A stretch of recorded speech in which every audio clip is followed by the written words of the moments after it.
Okay. All right, welcome. Okay. Good evening. Thanks for joining us for tonight's meeting of the Select Board. Today is December 7th. It is being recorded for RCTV Live on Comcast, Channel 22, or Verizon Channel 33. The videographer for tonight's meeting is Rob. Check out www.rctv.org for more information and for replay times. As you know, tonight's agenda includes a momentous occasion in Reading's history where we will interview candidates for only the third town manager in our history. So that's very exciting. So we'll start off our meeting with those candidates, and then we will proceed with a more normal agenda. So without further ado, let me turn it over to the chair of our screening committee, Ann Landry. Thank you. Thank you, Karen. So the screening committee concluded its work with the exception of approval of minutes, which we will do at a subsequent meeting. To remind everyone how we got to where we are today, the town retained Community Paradigm Associates, and our process has been led by Bernie Lynch very capably, and we really appreciate all of the work that he and his colleagues have put into this process. They started by collecting information from board members, department heads, holding a community listening session that was both hybrid and in person, providing opportunities for both virtual and in-person participation, soliciting feedback from the community and input from the community by way of a survey. Both the community listening session as well as the survey informed both the candidate profile as well as the questions that Community Paradigm Associates prepared for the interviews for candidates, both in the context of the screening committee as well as for tonight's interviews. The screening committee met 3 times, reviewed resumes, interviewed 7 semi-finalists, and chose 3 finalists who will be here this evening: Patrice Garvin, Fidel Maltez, and Jennifer Phillips. I think I can speak for the screening committee in saying that we were very pleased with the pool and delighted with the finalists. I really enjoyed working with the screening committee as well as Community Paradigm Associates. It was a very collaborative effort, and the work of the committee was extremely collegial, collaborative, consensus-oriented, and I really want to express my appreciation for all of the volunteers who took their time to participate in that screening committee. Among them, our fire chief, our town moderator, our library director, Karen, and our 2 residents at large, Emily Sisson and Chris Futo. So I think, without further ado, Bernie, I don't know if you... Sure, no, I just to sort of thank you very much for it was really a pleasure to work with the screening committee through this process as well. It was, they worked well together, and you can see that they're really committed to doing the job that you tasked them with. And certainly we've enjoyed working with all of you and getting feedback from the public, the department heads as to what Reading needs from a town manager. So we're anxious to get going tonight. Essentially, if I could just describe the process that we discussed, and I think I've laid out to the board. I'm here to help you make the right decision for the town of Reading. The way that we've proposed doing it is the way we've done it with a number of other communities, where we've created topics to use as we do this interview. I would just serve as a facilitator to open the question in each topic, and then let board members move forward with the follow-ups and drilling down with probing questions that we're giving you some samples of examples, and you've come back to us with some things that you want to add in, and I'm sure you'll have other ideas as you go through the process. Again, we're here to just facilitate and help you get the information you need. So if you're ready, our candidate's ready, I will go get our first one and we'll start. Thank you, Madam Chair. Just wanted to add, and Bernie, you're free to get our first candidate, but I just wanted to say I'm really looking forward to Carlo, Chris, and Mark now finally having the opportunity to meet and interview these finalists. You know, because of the constraints of the open meeting law, we haven't been able to discuss before now, but I really appreciate all the input you've provided in the process so far, and I'm so happy to have this opportunity now. So, hi, Patrice. Patrice Garvin. Hi. Nice to meet you. Welcome. Hello. So nice to see you again. Should we? Yeah, I think that would be good. Do you want to just do some introductions? Carl, do you mind going first? Sure. Carlo Bacci, ready? What precinct? Precinct 5. Chris Haley, ready as well. Great, that's a good town, I hear. I'm Mark Doxer. Nice to meet you. Karen Herrick, Reading.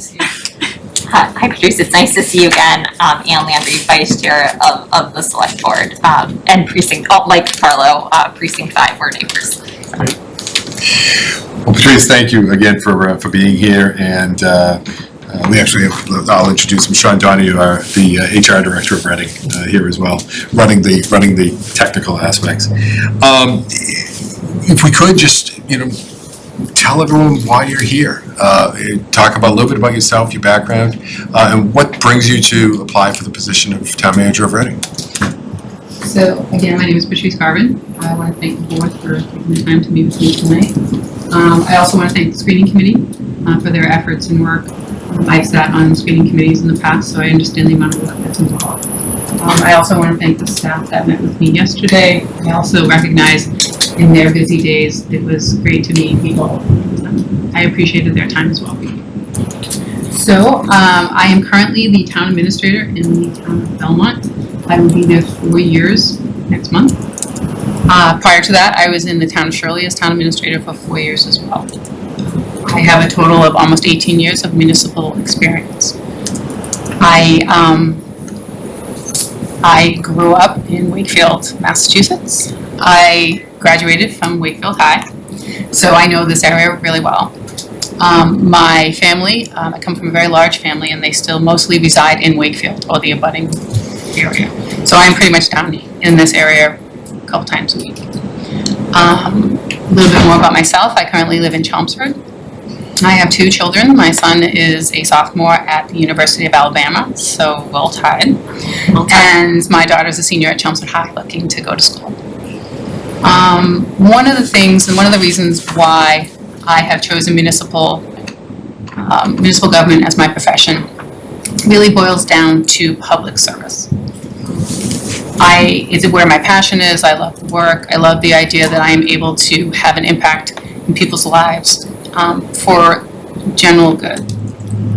One of the stories I shared with the screening committee was back before the pandemic, we used to have Girl Scout troops come into town hall. I always made sure I was visiting with them, mostly because I wanted to have the girls see a woman in a leading position in town. And one of the questions that came from one of the girls was, what's your favorite part of your job? And for me, I answered her and to tell her that when the phone rings and I pick it up and there's a resident on the end of that call, I like knowing that I can help that resident.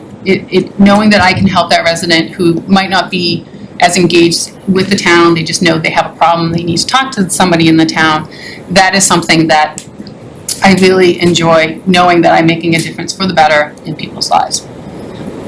In regards to why Reading, Belmont is a great community. It is 6 miles from Boston, but it still has a small town feel. It has a very engaged and interested population in terms of local government, and it has a great school system. After looking into Reading, I find that Reading it goes beyond some of Belmont's strengths.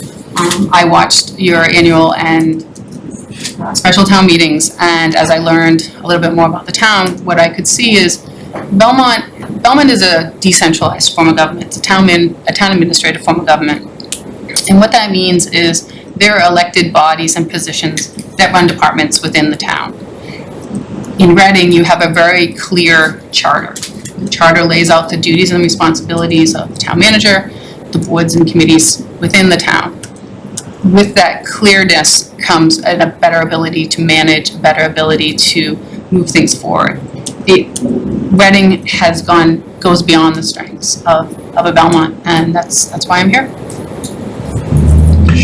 One of the board members noted after reading your resume, your cover letter, and the reference comments that we received that it's clear you're a person who likes to get things done. And I think people are wondering, what would that look like in Reading? What would you like to accomplish if you were made the town manager of Reading? And how would that fit into your idea of the ideal community? Sure. So one of the things about any community that you go to, you really have to understand it, and you're not going to be able to do that on day one. You need to listen, you need to learn, you need to meet with the stakeholders that are within that community. I would meet with each board member individually, get their ideas of what their goals are, what would they like to see for the position. I would meet with staff. I would meet with members of the local government town meeting reps. I will do something similar that I did in Belmont. I would create a 30, 60, 100-day plan. And in that time, I would really make an effort to learn the community. In Belmont, I went to every committee meeting in Belmont my first 3 months in town. And there were 67 committees in the town of Belmont. I think there's more since I've been there.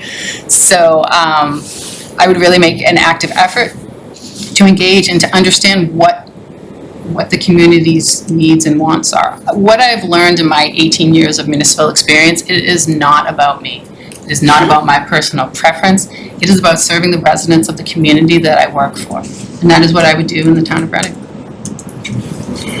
Questions anybody has at this point? Okay. Sure, Chris. Thanks, Bernie. Thanks, Karen. And thanks, Patrice. Sure. In reviewing your resume and everything else, it's clear that you're beyond qualified for this position, I would say, given your prior experience. The one hang-up, I think, for me is you mentioned that you were in Shirley for 4 years and then Belmont for 4 years. Reading is looking for someone with longevity and commitment to the town. So if you were the next town manager here, what would change the pattern of who's next after Reading? Because for me, the biggest thing I've always been saying this whole time is we're looking for our next town manager for another decade. I'm here for another 15 years. I'm not leaving. So whoever it ends up being, I'm going to end up being here with them, here or somewhere else. So for me, the sticking point is what makes you want to come here after just having a contract renewed a little bit ago? Sure. Thank you. I think it's a great question. I would say that what brings me here is my skill set. I do think that my skill set would lend very well to the town of Reading in terms of a town manager form of government. I manage, I believe, very well. I believe that what you would receive with me being here would be a seamless transition from your current town manager to your next town manager. I think every community is a little different. I think that the fact that I grew up in Wakefield, the fact that my family still resides is a pull for me to this area. I am looking for a manager position where I can really exercise what I have learned over the past 8 years administrating and then the years prior to that in my administrative roles. I believe that I can bring innovation. I have seen what works in other towns, what doesn't work, and I finally feel that the town of Reading would be the place that would be able to benefit from all of my years of experience. I think when you enter a community, you learn as much as you can about it. You try and see where you fit, where you don't, where you excel, where you don't.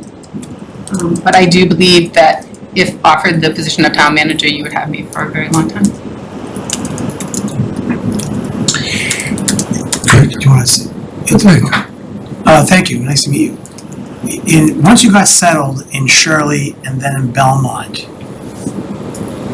what did you think your greatest challenge would be, and then what did it become?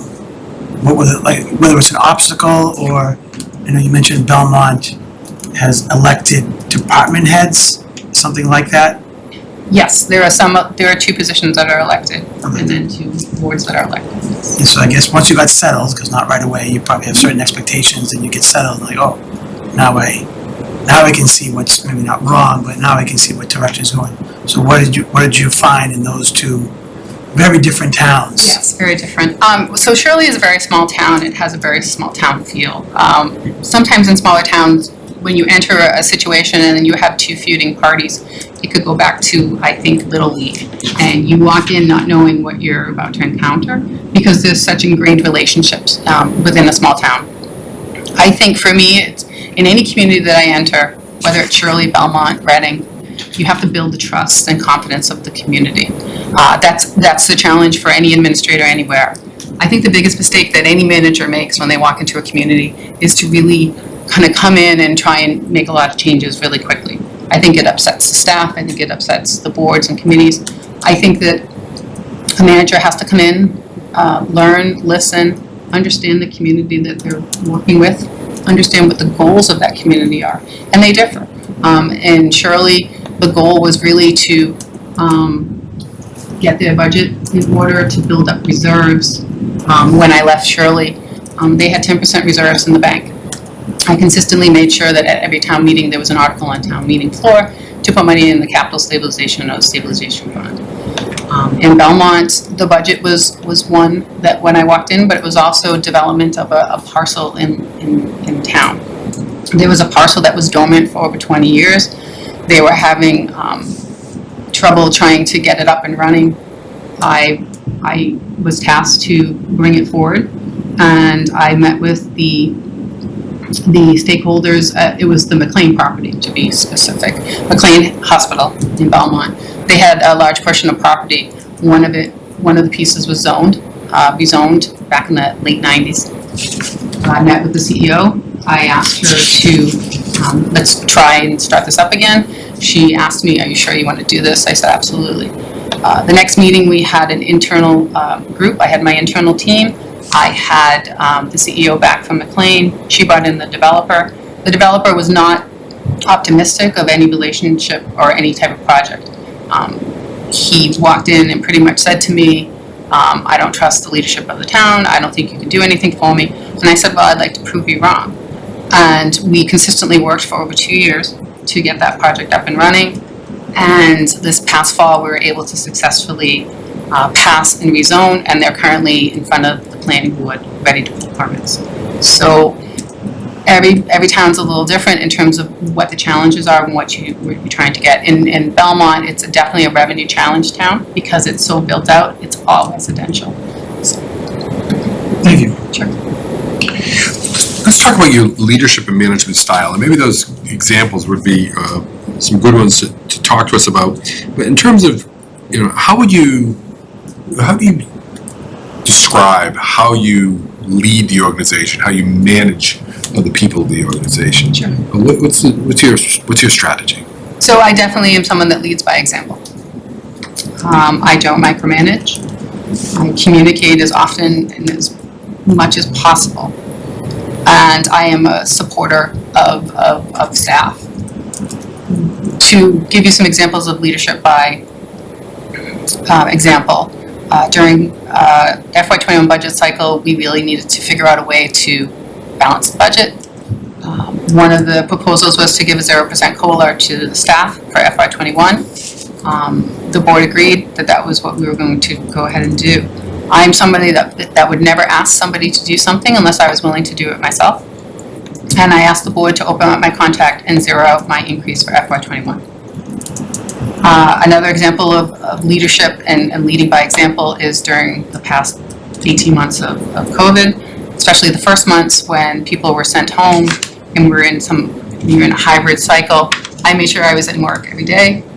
I felt that to be the leader of the community, I needed to be there, and if police and fire and DPW were going to be there, I was going to be there as well. I don't micromanage. I am not a police chief, nor do I ever pretend to be. I let departments run their departments, but I am there for support, for guidance, for anything that they need to be a successfully run department. I communicate with my staff as often as I possibly can. I have department head meetings once a month, but it goes beyond that for me. I use the department meetings for a couple things. Number one, it's to kind of have the department heads have a chance to interact and hear what each other are doing. It's also a check for me. I'll go around the room at the end of each meeting, I'll have each department head report out, and if there's something that comes up that kind of I didn't really know about, or I need to understand more, it's a signal to me that I need to check in more with that department. So for me, my leadership and management style is to be approachable, open door, and to let staff know that they can come to me at any time and talk about anything. I want to play off that over to our next topic. When we did a survey of the community, and we had a public forum as part of our process to find out what people were interested in the next town manager.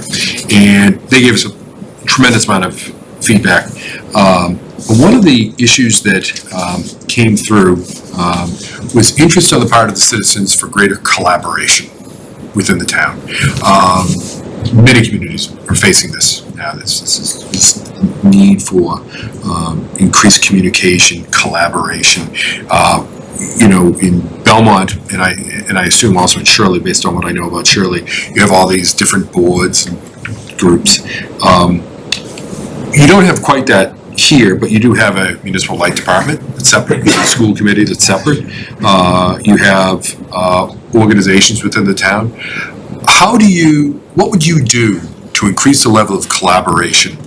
And what would be the form of communication it would take to keep people informed? Sure. So a couple things I've done in my role in Shirley and in Belmont. As I stated earlier, I go to all those committees at the beginning. So when the first time somebody interacts with me, it's not because there's a problem. I want to be able to go to those committees and introduce myself and offer myself as a resource. I'm there to serve the community, I'm there to serve the town. So in regards to that, I definitely make it a point to reach out as often as I can to those in the community. I like to lead through building consensus. I always make sure whenever I'm presenting any project or plan, you have to make sure you understand what the goal is and who you need at the table to get you to that goal. So you have to really know who needs to be at the table. And then as you move forward and you realize there's a voice missing, you need to know when to add and when to have that person there. So I'm very much a consensus builder. When I do my operating budget each year, I invite warrant committee members into those first meetings with department heads. Our warrant committee is your finance committee. I do that because I want the finance committee or the warrant committee to understand the budget process from the inception until the time it goes to town meeting. And the other part of it is I work better when I'm working with people and off of people. I enjoy the conversation and the dialogue because sometimes something kind of clues me into something I hadn't thought about, and you really need collaboration and consensus to get to that point. It is a group effort, and I feel that the more consensus and collaboration you have, the better result you're going to get at the end of the day.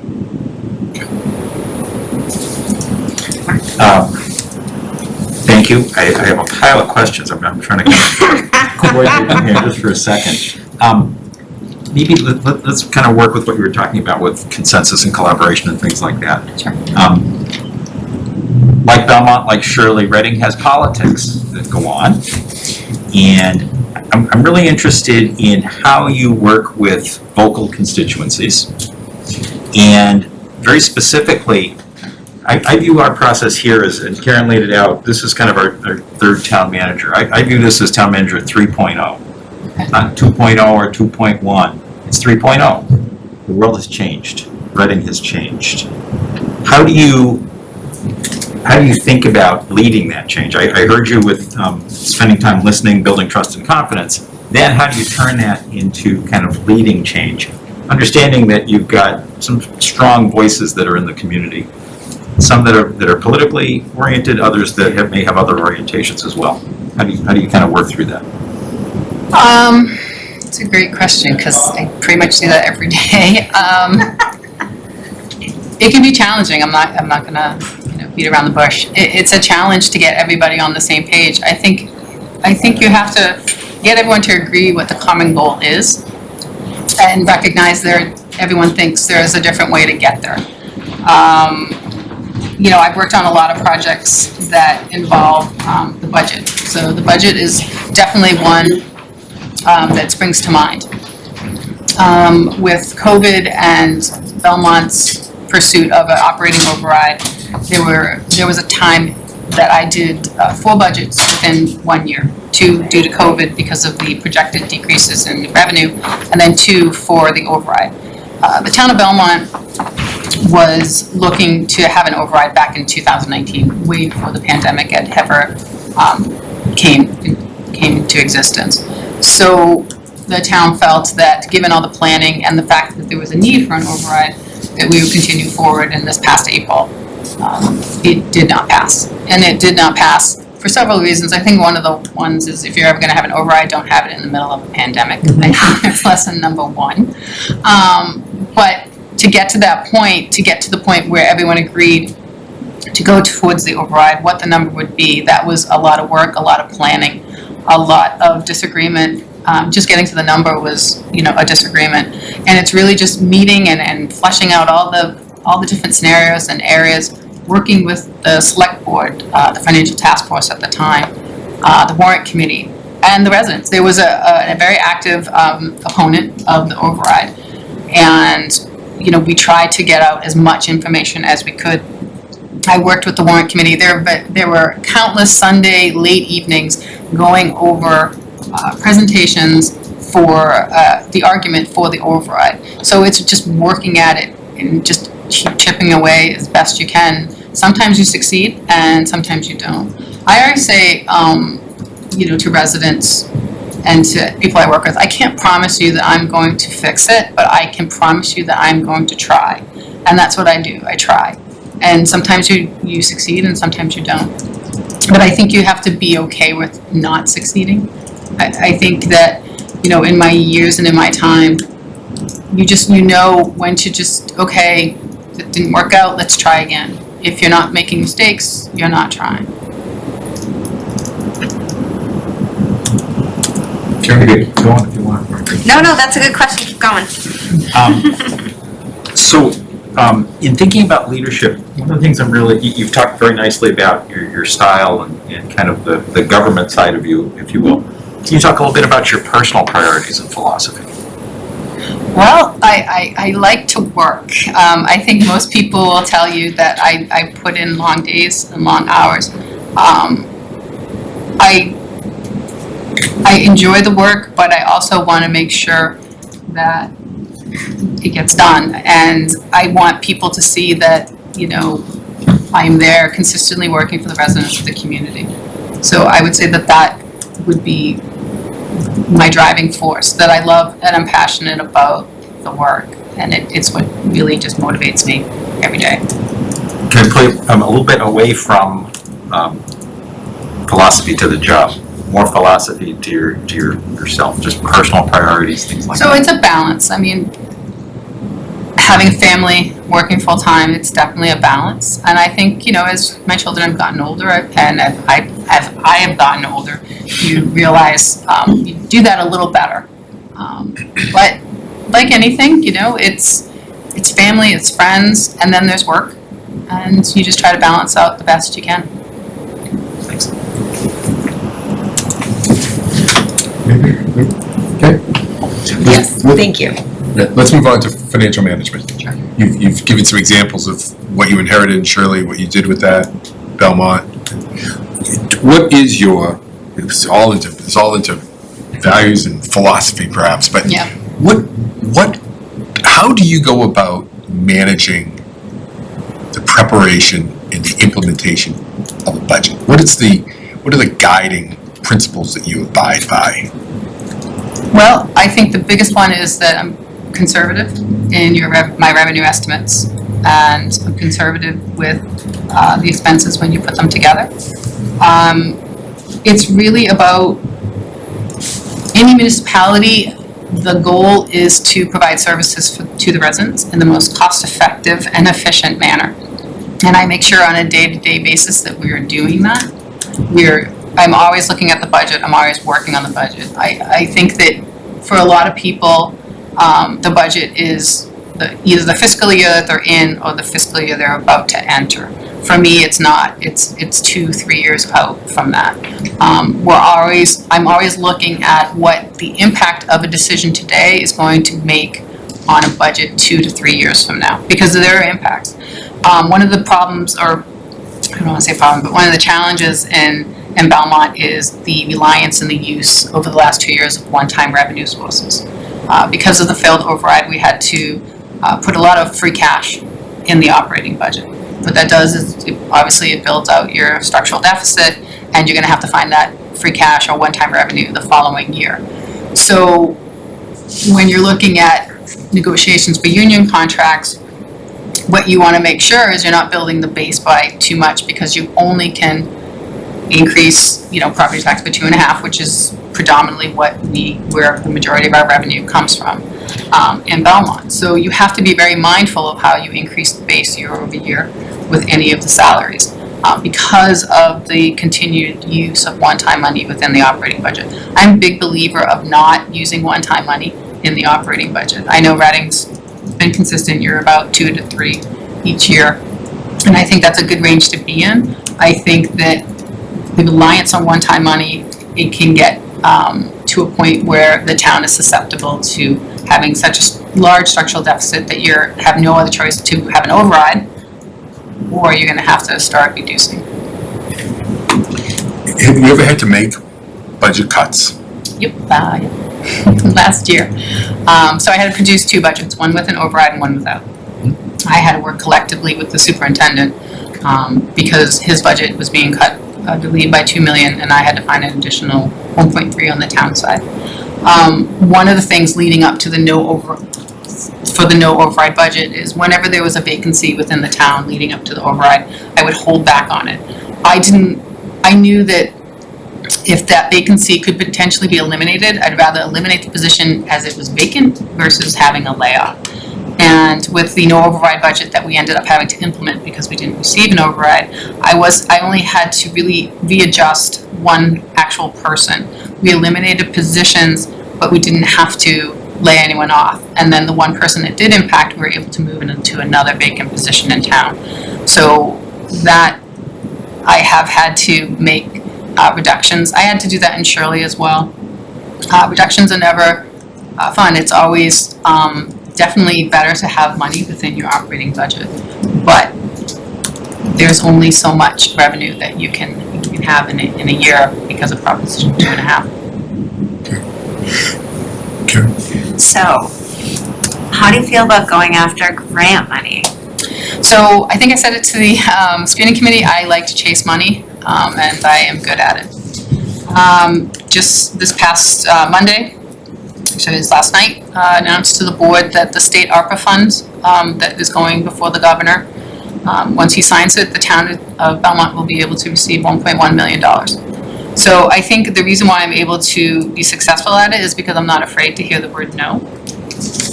When I have a state rep, my state rep call and say there's a economic development bill, we might be able to use some money for the town, you have to have it for me within an hour, I will, make sure I have something submitted. I will continuously apply for grants. The worst thing that you can hear is no. And what it does is it takes some reliance off the operating budget to do things that you wouldn't do because you don't have the money. So in that $1.1 million that the town is going to receive, there's money for affordable housing, there's money for design of a new ice skating rink, there's money for design or construction for a library, and there's also money for businesses that suffered under COVID. Thank you. Have you done much in terms of MassWorks grants or, and are you a green community? No, Yeah, we're a green you're a green community. community? Yeah. Okay. So MassWorks. So I was successful with getting a MassWorks grant in Shirley. back when I was going for the MassWorks grant in Shirley, I think I tried 3 times and then I finally got it. I think the focus on the MassWorks grant at the time was public safety. So I was able to tie the project in Shirley, which was a bridge, to public safety. When I came to Belmont, they kind of changed up the rules a little bit. You had to tie your grant submission to either economic development or was it affordable housing. So we tried to make that argument with one of the roundabout designs that we wanted to enhance, and we weren't successful at it. But I have been successful with MassWorks. Municipal Vulnerability Grant is out there now. We just received one of those for Belmont, Complete Streets. I was able to receive that in Belmont as well. So we continuously chase. The community compact grants are great. I know that Reading's a community compact town. I go after community compact grants, every time they come out. I've received money for IT, money to study the structure of the town's financial structure, money for capital improvement plan, money for financial policies. Anytime a grant comes across my desk, I'll look for it. I also have worked with Congresswoman Clark's office. She was looking last year to submit some funding requests for the infrastructure bill. And she was picking 10 projects for her districts.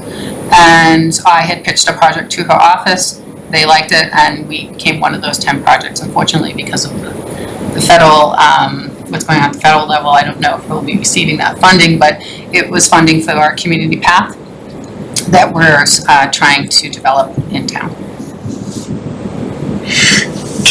When you're going back to the budget, if I were to look at your budget document or the materials you present to the warrant committee, do you make a conscious effort to integrate the town's strategic planning efforts into the budget? Not financial policies, or maybe those are the strategic policies, but the strategic plan. But I'm thinking more of certain goals and objectives that the board may have, or that regarding infrastructure or citizen services or social services, whatever the board has made their priorities. Mm-hmm. Are those integrated into the budget itself? Yes, if it's listed as a priority. For example, I know the Council on Aging has been trying to have a social worker within their budget for years, since I got there. And the Yes override budget did include that, and in my budget message, there'll be some explanation and discussion about why that's in there. And then there's things about why something isn't in there, if there's a reduction or something like that. Quick question. You've had a chance, it sounds like, to look at Reading's budget a little bit, because you made the comment about use of free cash. Any just general feedback on kind of how, what's our current situation from your perspective? Good, medium, bad, and why? Sure. I would say that after viewing the town meeting and seeing where you're putting some of the funds, I would say that Reading's in a very stable position. You're within your 2.5, you're using free cash, you're borrowing at a capacity that seems to work for the town. So I was very impressed by the position. Your reserves are enviable, I have to say. You seem to have, your enterprise fund retained earnings I liked the percentage that you have as your target for your retained earnings, your free cash, your reserves. So I would say you're a very healthy town. Can I do a quick follow-up on that?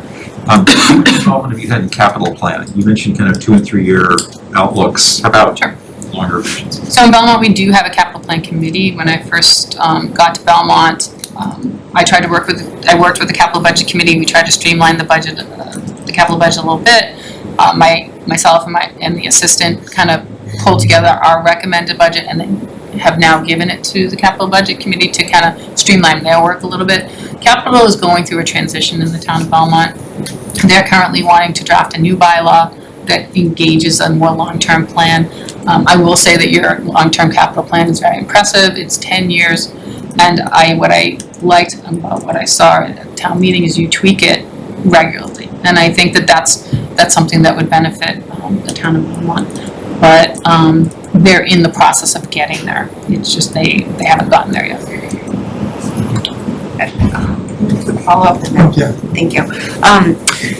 Capital Planning Committee, we don't actually have one, but other towns, like including Winchester, have one. And so I was just curious about the spending limits that the Belmont Capital Planning Committee has. So Belmont, they have a discretionary fund, it's about 2 million, I think, right now. They also use money for balances from previous years, and they use that as well. So it can vary between 2 to 2.2 million. That's staffed by residents. That is staffed by residents, yes. Chris? Thanks, Karen. So to piggyback off kind of Mark's question, so you mentioned about everything that Reading was doing correctly in your mind. Is there anything that you would change that you don't see us doing correctly, in your opinion? I don't think I have enough time in the community to make that assessment. Again, I think one of the things that I think young administrators and managers do is they come in and they take their past experience and they try to apply it to the town that they're going to, and it's not a one-size-fits-all model. You really do have to live in the town a little bit to get an understanding of what needs to be changed and what doesn't. I equate it to, when you move into a home, you don't just, have a lived-in home. You really have to live in it to understand, what wall you want to knock down or what color you want to paint a room. It's similar. It's a similar feeling in a town when you enter it, that you really need to understand the town before you start making changes. Thank you. Do you have any particular philosophy with respect to borrowing or borrowing schedules? Generally, it's the policy. So I can tell you in Belmont, we just finished a comprehensive set of policies that we really worked on. I think it's dependent on the funds that are available, the item that you're borrowing for. Obviously, a building would take a 30-year borrowing schedule. You're going to look at an amortization schedule. But for a smaller project, you might look at a 10-year.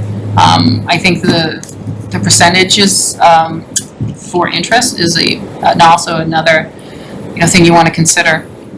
The fact that Reading is a AAA bonded community, I think it serves you well.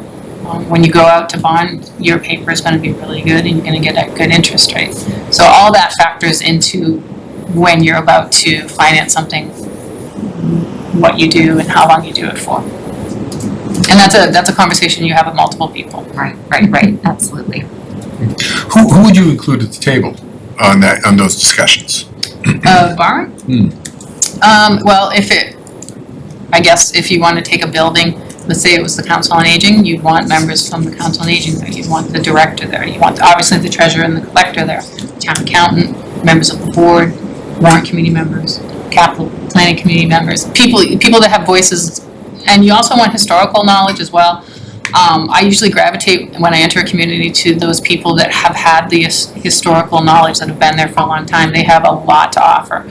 They can tell you the ins and outs of decisions. I mean, sometimes I'll have conversations at Belmont, and there's two members in particular that just know everything that has been done in the town, and they're just great resources to go to, because you don't want to, make the same mistake, or you want to make sure that, you're doing what town needs to have done. In terms of staying with the capital a little bit and with the grants, and can you discuss your experience with managing capital projects? Some examples of large-scale capital projects. I mean, Reading has a number of projects in the pipeline.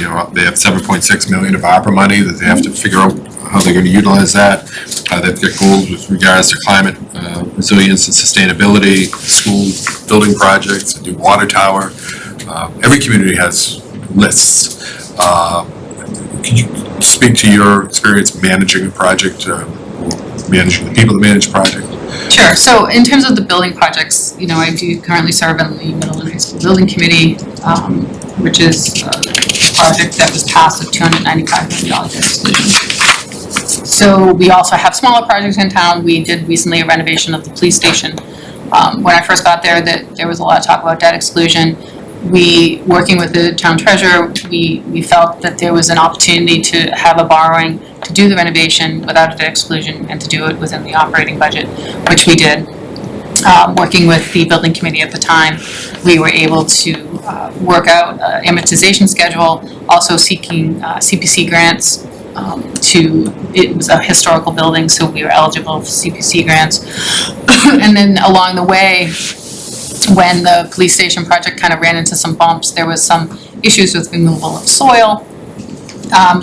They would come and visit me and they would ask me, you know, we've come up against this roadblock, you know, do you have any suggestions on how we can, you know, get past it, fund it, and move forward, which I would help them with whenever they would need.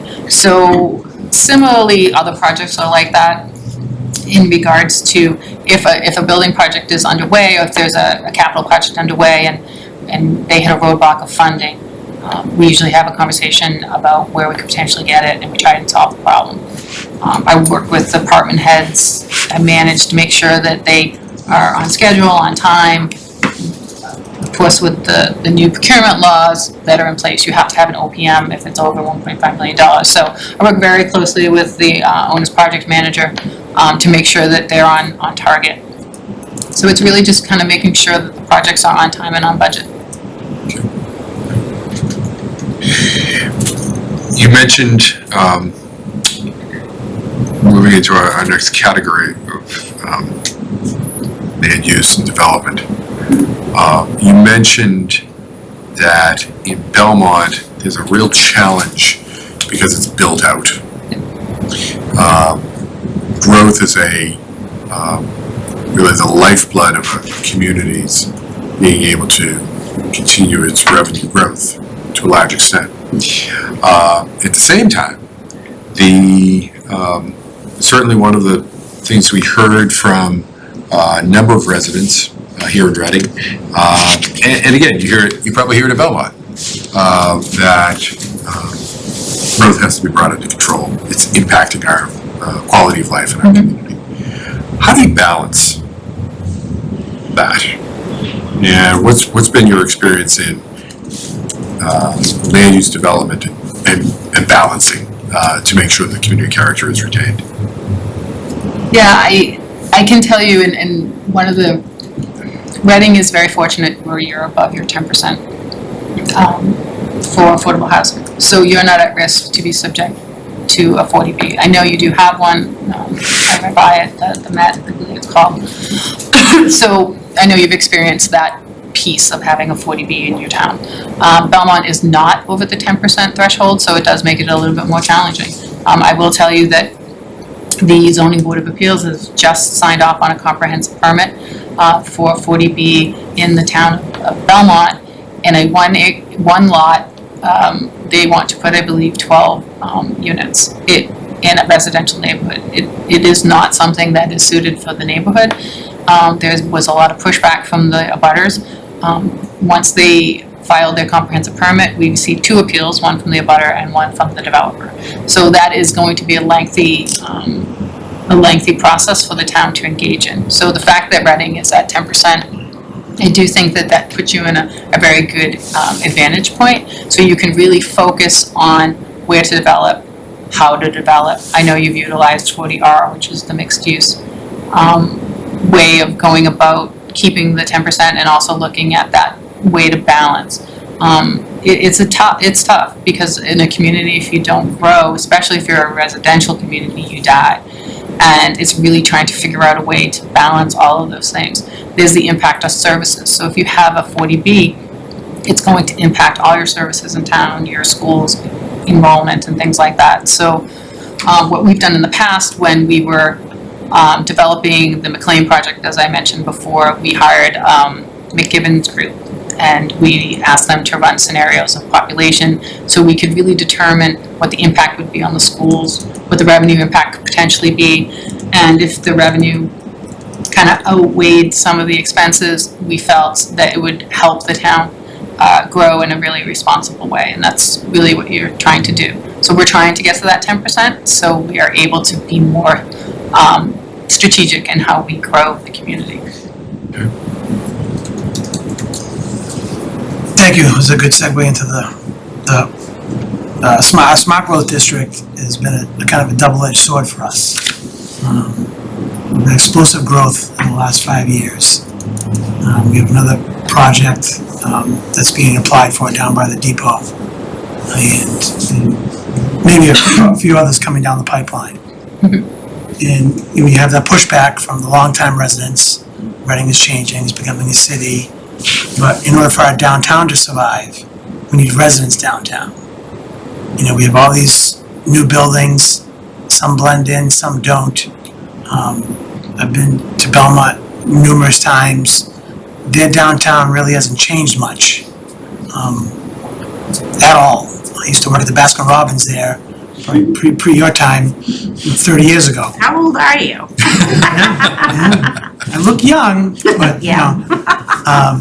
So for us, as a town, and we want to support our small businesses and, you know, we have community planning development, you know, we have a zoning board as well, that now they're going over the smart growth district on open space and setbacks, and yes, we can control and adjust and the height, or, you know, reduce the number of units, but it's still allowed. And so, have you had any experience where you know, all gung-ho about it and put the brakes on? Like for us, we can't put the brakes on, the horse is out of the barn, and we're still dealing with it, and it's causing a lot of parking issues, and it's caused, don't know too much more than that as far as the parking, but we have a lot more residents in downtown.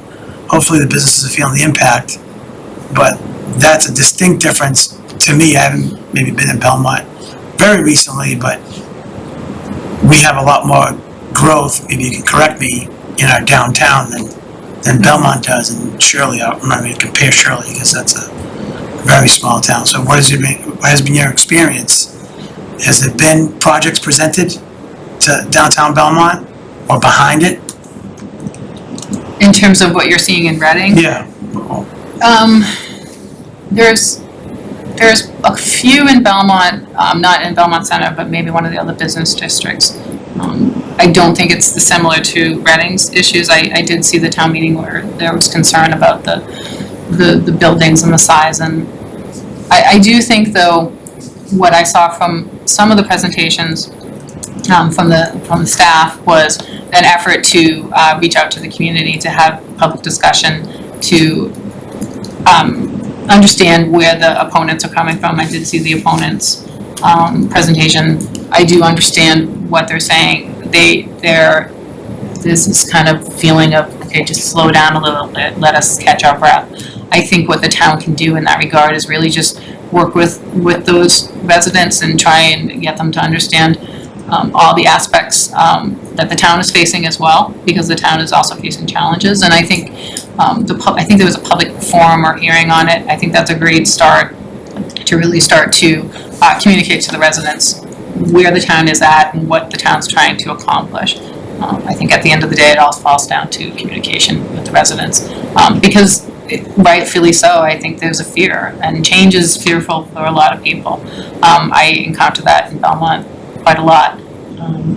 People like the way things are, and they don't want to see it necessarily change. But sometimes for our community to continue, especially under Proposition 2.5, which you hear me say a lot, it's limited, and towns have to find different ways to kind of move forward.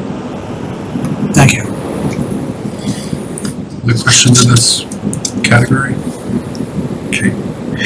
Let's swing over to a different responsibility that the town manager has. You know, we're talking about finance, we're talking about the economic development or land use development issues, project management. At the core of every organization are the people, the employees. How would you describe your relationship with the employees of the organization? How do you motivate them and support them, and simultaneously hold them accountable to make sure that they're fulfilling their responsibilities? Sure. So I definitely like to support staff. I like staff to understand that I have their back. that, you know, the buck stops with me. I like to look and find potential, and I like to challenge employees. Sometimes employees don't understand their potential. They're not necessarily looking forward. It sometimes takes somebody else to kind of see it. If I see potential in someone, I will challenge them and push them to see if they can do more. And I have multiple examples of being able to do that with different employees over the years that I have encountered, to push them to the next level, to get them to think outside the box. One of the things I like to do is to really hone in on an individual and give them responsibilities that they aren't necessarily used to. For example, my assistant town administrator / rec director left, and that left our assistant recreation director in place. I see his potential. I want him to succeed. I want recreation to succeed. And I had given him the acting town administrator, acting rec director position. But we're in the dead of winter, and there's some rec going on, but not a lot. So I want to give him the time, especially a summer, to be able to kind of go through an entire season. So I want to challenge him. I want to give him that opportunity to succeed, and I want to be there to help him with anything he needs. Holding employees accountable. I have performance reviews. I set goals. I set expectations. I do performance reviews once a year. If I see a department head or employee struggling, I'll reach out to them. I'll talk to them. I always have an open dialogue with staff and employees. And I think I have great staff. I think I have great department heads. They work hard, and Okay. Well, I was going to ask you about the employee performance evaluations. What about employee retention and succession planning? Both challenges, Yep. holding on to people and yeah, figuring out what to do once people leave. Sure. So I'm a big proponent of hiring from within. I definitely like to see people progress up through the ranks. I did that myself. I started in municipal government as a note taker for a select board. And I, from there, worked in a select board office and worked my way up to where I am in front of you this evening. So I definitely like giving people the opportunity to move up the chain. So I'm a big proponent of hiring. What about success? Okay, so that would address retention and succession planning then simultaneously. Okay, good. It's very efficient the way you answered that. Threw me off. Sorry. On this topic, you talked a little bit about your experience negotiating contracts, negotiating compensation agreements. How much of that have you done, and how has that gone? So in Shirley being a small town, one of the things about being in a small town is you have the opportunity to learn everything because there's really no one there to do it. So I pretty much did all the contract negotiations in Shirley. Moving into Belmont, there's additional staff that can help, but I do sit at the table for some of them. There are 12 unions in the town of Belmont, so my time just doesn't allow me to sit for every negotiation. There are 7 on the town side, 5 on the schools. I've recently been asked to attend the school side of union negotiations. I think given the budget challenges within the town, the unions and the stewards that are at the table need to understand the town's position financially before they even start negotiating. And that has been a big role of mine to sit there and really explain the state of the town. And then I do sit at the table to negotiate, to put, to put things on the table, to negotiate back and forth. So I've been doing collective bargaining as a manager or administrator for 8 years, and then sometime before that. And how would you grade how those negotiations have turned out? Have you run into impasses requiring outside help? Have you always been able to work things through? So we, in Belmont for police and fire, we do have counsel at the table. I think that it's challenging when the money is the challenge. We have been successful on some things and not as successful with others. A couple years ago, we did plan design. The town hadn't really altered its plan design. We're not part of the GIC, we're self-insured. So the town hadn't really done anything with co-pays. And one of the, one of the things that the board was looking for was to get it to get the co-pays more in line with the GIC. I think the GIC had gone through three rounds of upping their co-pays before, since the town had done anything. So we were successful with that. It was a long process, but we were successful. Sometimes we're not. Recently, the town was trying to be removed from civil service, and we came into some roadblocks there with the unions. So what I like to do with the unions is just try to be as honest as I possibly can. If there's money to be explained, usually I just put a spreadsheet on the table and explain to them, this is the impact of what you're offering. This is the impact of what we're offering. And yeah, it's really just being as honest and open with the unions as possible. In doing the plan design changes, did you use, did you accept the provisions of the general law with regards to healthcare, the 2012? Yeah, so we utilized, I think, Chapter 32B, Section 22 and 23. Okay. Yeah. So you have a public employees committee that? Yeah, we have an insurance advisory committee, no in writing, it's a public employees committee. I think I said at the screening committee that you have an agreement that you signed every year, which I really liked and I might steal. So we have an insurance advisory committee that we negotiated that with, and also using our health insurance consultant. Okay, great. Any other questions in that category? One of the issues that many, if you pick up, you remember of ICMA? International City? Yep. If you pick up any copy of the public PM magazine, right? Quite a bit of attention over the last couple of years, probably going back further, is diversity, equity, and inclusion. What are your thoughts on what you've been able to achieve in those areas? And if you could, how has your views of diversity, equity, and inclusion changed over the last couple of years? Sure. So in the town of Belmont, in the last 10 years, from census to census, the town of Belmont has gotten much more diverse. I think the Asian population of Belmont has increased by 39%. So we are experiencing a transition within the population of Belmont. Belmont has been taking strides to address the changes and the need for diversity, equity, and inclusion. Recently, the town had appointed a diversity task force, which I had asked the board to be a member of. That task force was appointed, I believe, sometime in early March, and with the charge to bring recommendations forward to the select board to promote diversity and inclusion in town. They are set to, I think, deliver in February. We've met with members from affordable housing, realtors, school, police, fire, town employees to understand how to increase inclusion and diversity in town. It's been an interesting committee and it's been fascinating to hear. I would say that the one that struck me the most that I hadn't thought of is the real estate piece.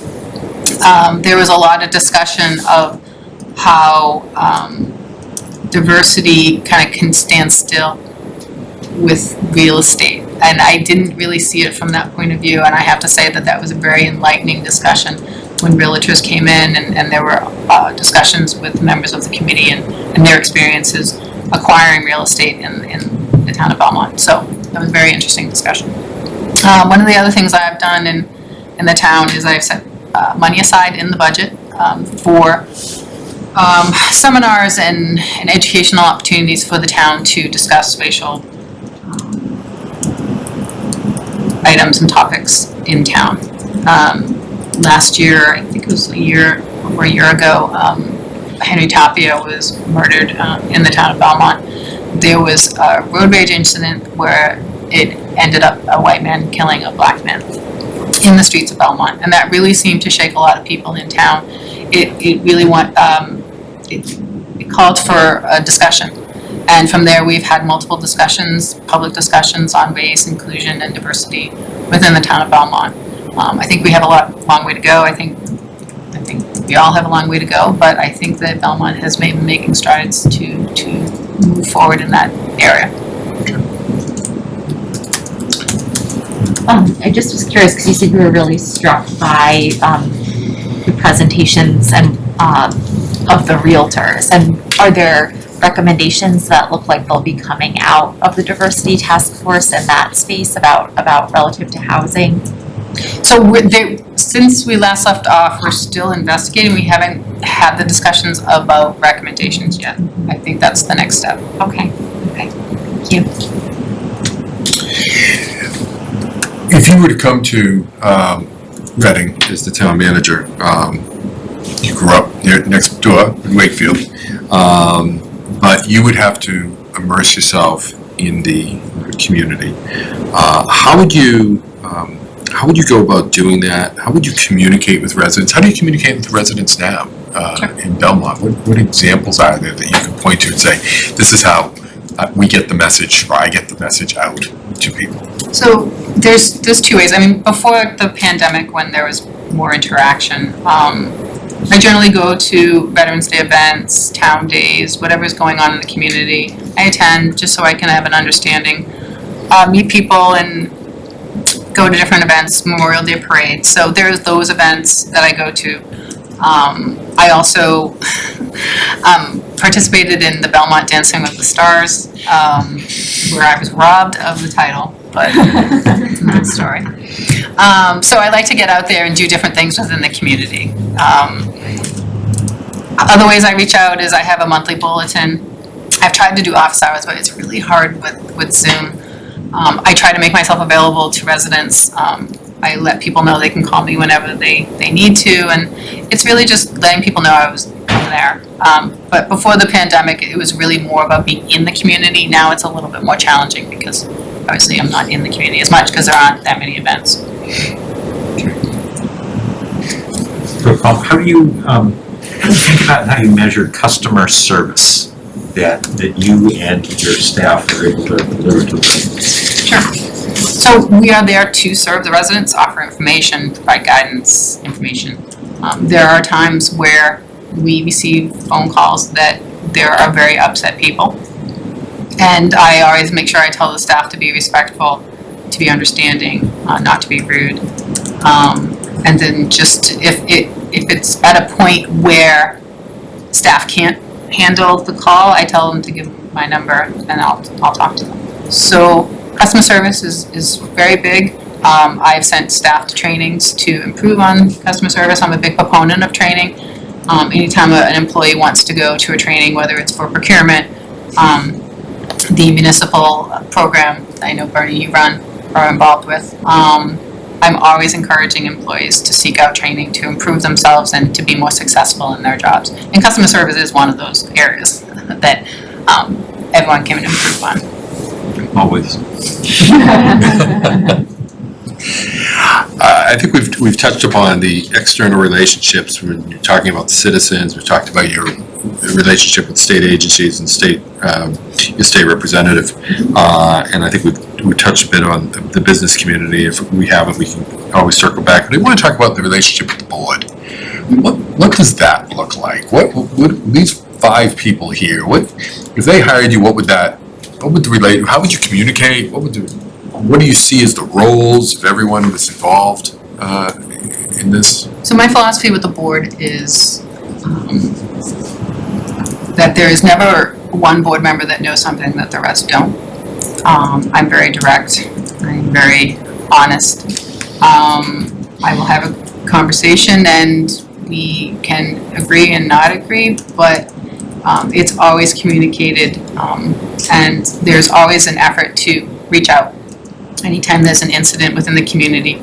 I never want a select board member to be at a function or walking down the street and have someone say, hey, I just heard about whatever, and then to have that board member be surprised by it. I never want to have a board member surprised. I always want them involved and informed as to what's going on within the community in my office, especially if it's going to leak out into the press or social media. I am always available. My current board now knows that they can call me at any time and I'm going to pick up. I see myself as a 24/7 employee and that I'm always here to serve the board because I work for the board. And I understand the amount of time it takes for select board members to do this job. I think the average person doesn't realize the amount of work a select board member puts in, the time that they put in. So I definitely am someone that is just going to work collectively and try and build consensus. And to just always make sure that you have all the information you need to make the decisions that you need to make. Along those lines, as you know, I was a manager myself.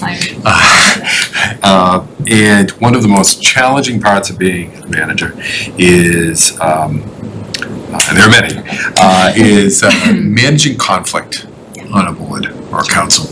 How do you go about doing that, and how do you operate to ensure that you remain away from the political fray that can happen in a community? I think it goes to a point I made earlier that I recognize that it's not about me, it's not about my ego. I understand that there is going to be conflict on a board. I do think it can be healthy at times because we can't always agree on everything. And I just try to make sure that whatever that conflict is, it doesn't end up here in front of the TV.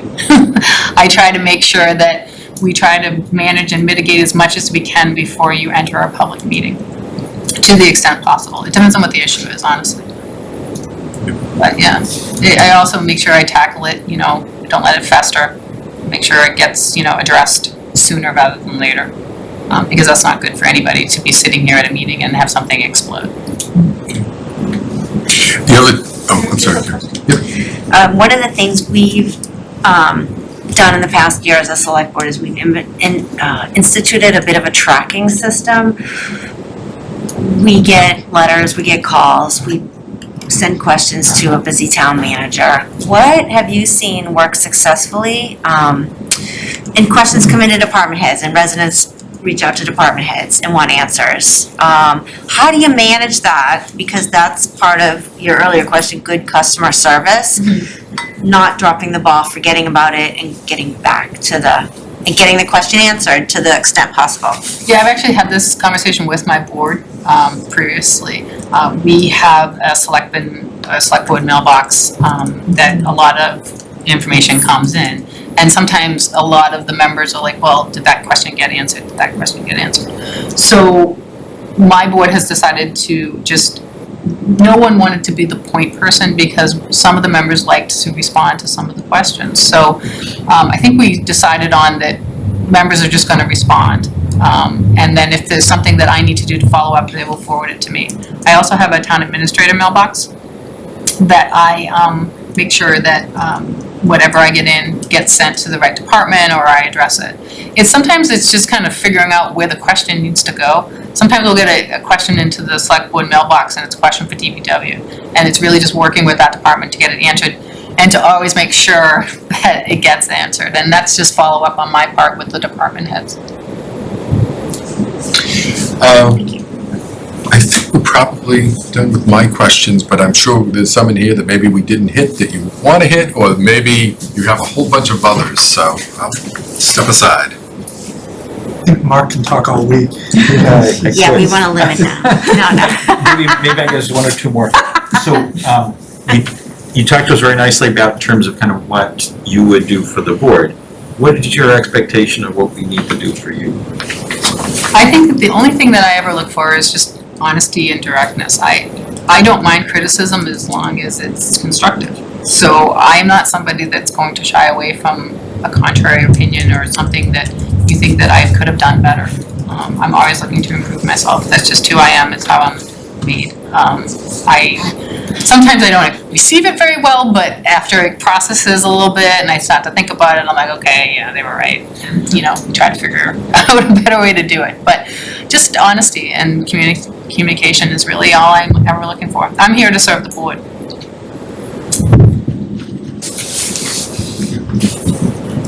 I got one more.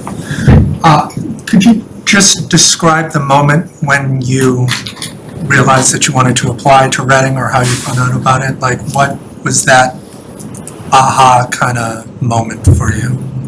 I would say, for me, it was watching your town meetings, honestly. I don't think you really understand government piece to the town. Now, there's still more to explore, but just to get a handle on the government piece. It's really, that's where the action is, that's where you see a lot that you wouldn't see by reading a document. You see the interactions, you see, I know it's remote, so it's a little trickier, but you really see the issues at play, where people are really coming from. You always get, towns are very similar with town meeting. You have the long discussions that you really didn't expect to have over something very simple, but it turns into something a little bigger. You have people that are voting no, that one guy that I think moves from town to town just to vote no on a town meeting article. So I'm gonna find him eventually. So I think for me, it was really starting to get to understand the community, and the more I started to understand and know, the more I like. I am familiar with it growing up in Wakefield. Reading has just always been kind of in that kind of world growing up. So I think it's knowing that I think I understand the people that live here, and I think I want to just have the opportunity to serve the community. I guess the follow-up to that is more of, like, did you find out that from a coworker or something, like, oh, Reading's town manager is, retiring? How did you actually find out about Reading? So I think how I actually found out about Reading was the MMA website. We, as managers, I look out on there to see what's going on in other towns. It's not necessarily see my position, but we post our own positions. I make sure I check to make sure that they're posted correctly. Because sometimes they're not. Sometimes you want to make sure the salary, whatever the salary is posted. So I do go on there on a regular basis. And I did see that Reading had posted. Thank you. Okay. Any questions? Do you have any? Lots more, but Yeah. Mark has at I least. mean, I don't know if we have time. Do you have any questions for the My board? only question is, and I know there's 5 of you, so don't feel you all have to answer, but what the biggest challenge is going to be for the next town manager? Oh, I could suggest, if we could be brief, could we give her 5 quick answers? Like, could we give her a bullet point for each of us, what you think our biggest challenges are? Because I would love to too. Sure. Okay, well, who wants to go first? I'll go first. Okay, all right, Carla? Thanks. There's many, but I think COVID has changed a lot in town government and private sector. But for me, having been here, 12, 13 years now, and then living in Wakefield for 11, I think for us, one of the challenges of our IC is how do we move things forward? We have a big school project coming down the way that may cost more than the high school. And it's an elementary school. With this talk of, there's an initiative right now going on for a senior center / community center. How do we make the best use of our land? How do we envision our downtown and tie it together with Walkersbrook? And so there's so many projects that, Birch Meadow, our one big field complex. So some things have moved forward, some things were stagnant during COVID, which I didn't like, but I understood. And we're still not out of COVID, but things have changed from March of 2020. So for me, it's how do we get all these things going that need to get going? Senior / community center, just senior center, better fields, more lit fields, better access, how do we take care of our seniors, and just how that, where's that money come from? Yes, we have this one-time ARPA money that we're all gonna fight over, maybe not, but it's, 5 years, 10 years down the road. There's always immediate needs. I like that we have a lot of free cash, because emergencies always come up. $500,000 here, $500,000 there, there's $1 million gone. So our current town manager has done a great job with those finances and put us in this good position.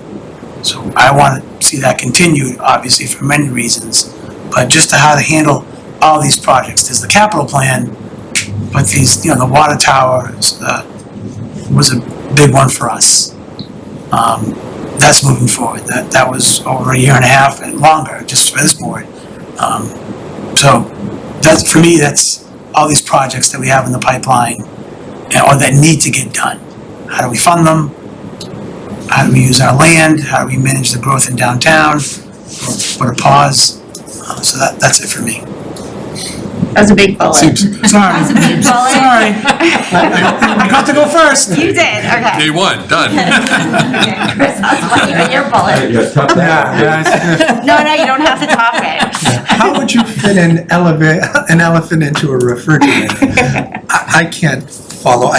Carlo mentioned everything that I would, but more importantly, it is, I would say the biggest thing is the new Killam School. If it's 70 million, et cetera, that coming down the pike, I think is the biggest thing facing Reading. 70. Is it 70? Crazy. Am I making this number up? But yeah, the biggest thing is definitely, I think, the schools, other than everything else, obviously coming out of COVID, but Carlo answered about 85 other things. I'm curious to see what Mark thinks. Good job there, Chris. No, Carly, you did a really nice job. I think the biggest issues are really, I'm gonna call it managing Reading for the next 10 years.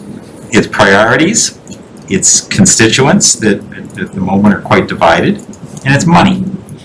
So we've got schools, we've got discussion of a senior center, we've got recreation, you've got initiatives in social justice and sustainability.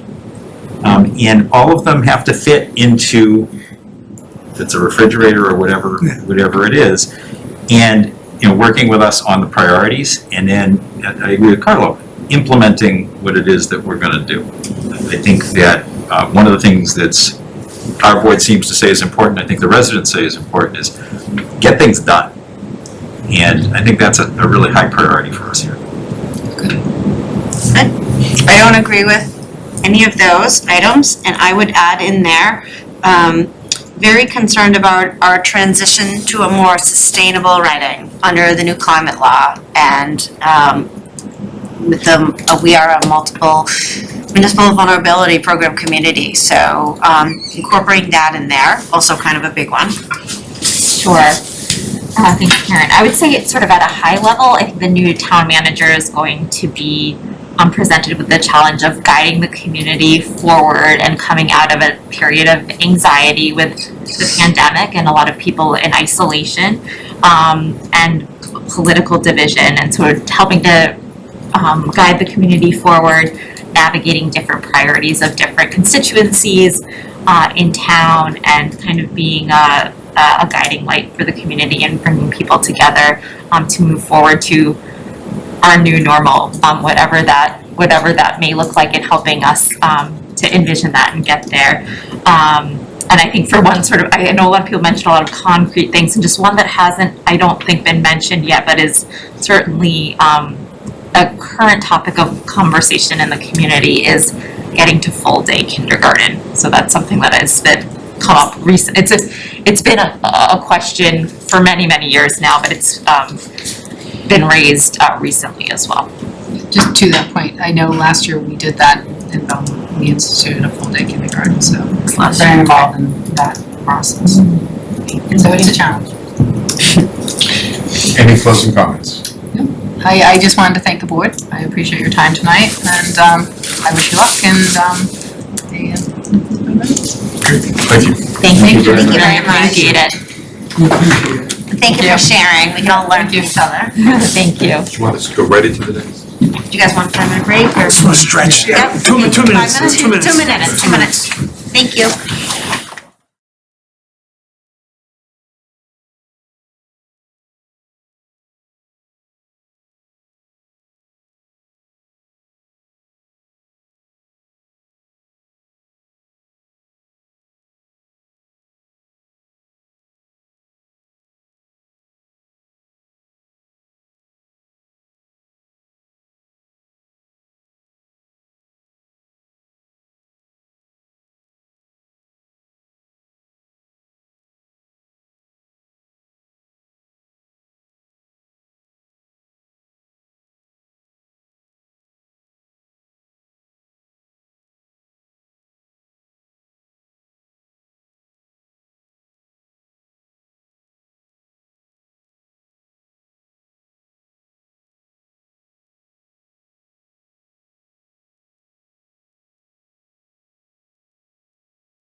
Hello, how you doing? Welcome. Thanks for having me, appreciate it. Thanks for coming. So do you want to unmute Sean? Okay, thank you. All right, have a seat. Okay, Karen, I'll let you do your introductions. All right, welcome, we're back with Mr. Fidel Maltez. I'll have the board do some introductions, and then we will hand it over to Barney, and we will continue, so welcome and thank you. My name is Karen Herrick, I'm the chair of the Reading Select Board, and nice to see you again, thank you for coming. And Carla? Ladies first. Okay. I'm Ann Landry, Vice Chair of the Reading Select Board, and so nice to see you again. Thank you, good to see you too. Carl Bachi, Precinct 5. Stick with that theme.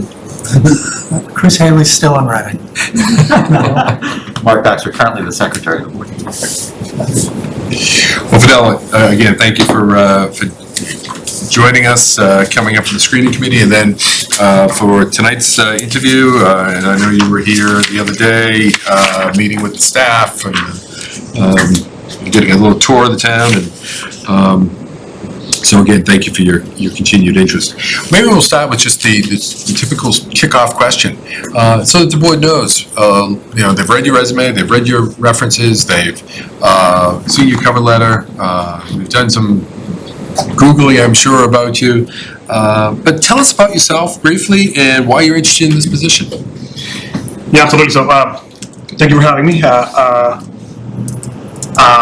I always like to start these with sharing that I stutter. So I stuttered. I started stuttering when I was 5 years old, and it obviously hasn't held me back from anything. I'm very open about my stuttering, and if anyone likes to talk about it afterwards, I'm more than open to it. So I'm originally from Managua, Nicaragua. My parents came to the U.S. When I was 7 years old. We moved to Miami, and I went to college in Easton, Pennsylvania, a small town just west of New Jersey. That's probably very similar to Reading. I graduated from Lafayette with a bachelor's in civil engineering, and upon graduation, I joined Cintas Corporation as a management trainee. Cintas is a Fortune 500 company, probably has around 50,000 employees or so today. Through hard work and dedication, I climbed the corporate ladder at Cintas very fast. At 25, I was given an incredible opportunity to go to China, and I spent 3 years in China as a field engineer in China. So my wife and I moved to China. We learned Mandarin, and it really taught me how to navigate a world that's not my own. So I learned the intricacies of the Chinese culture, how to do business in China, and really how to communicate in a multicultural, sensitive way, right? So I spent 3 years in China. After China, we chose Boston to relocate to, and we moved to the greater Boston area. My wife started working in Chelsea as the Chelsea Collaborative. She is now the associate director of Green Roots, an environmental nonprofit in Chelsea, but that does a lot of regional work. Fast forward a few years, we had our first daughter, who is now 8. Her name is Maya, and my wife was pregnant with our second daughter, Ana Victoria, who's now almost 5. And the corporate life was just not giving me time to spend with my family. So, a position opened up in Chelsea, in Public Works, and I applied, and I was lucky enough to obtain it. So I joined Chelsea in 2017, and again,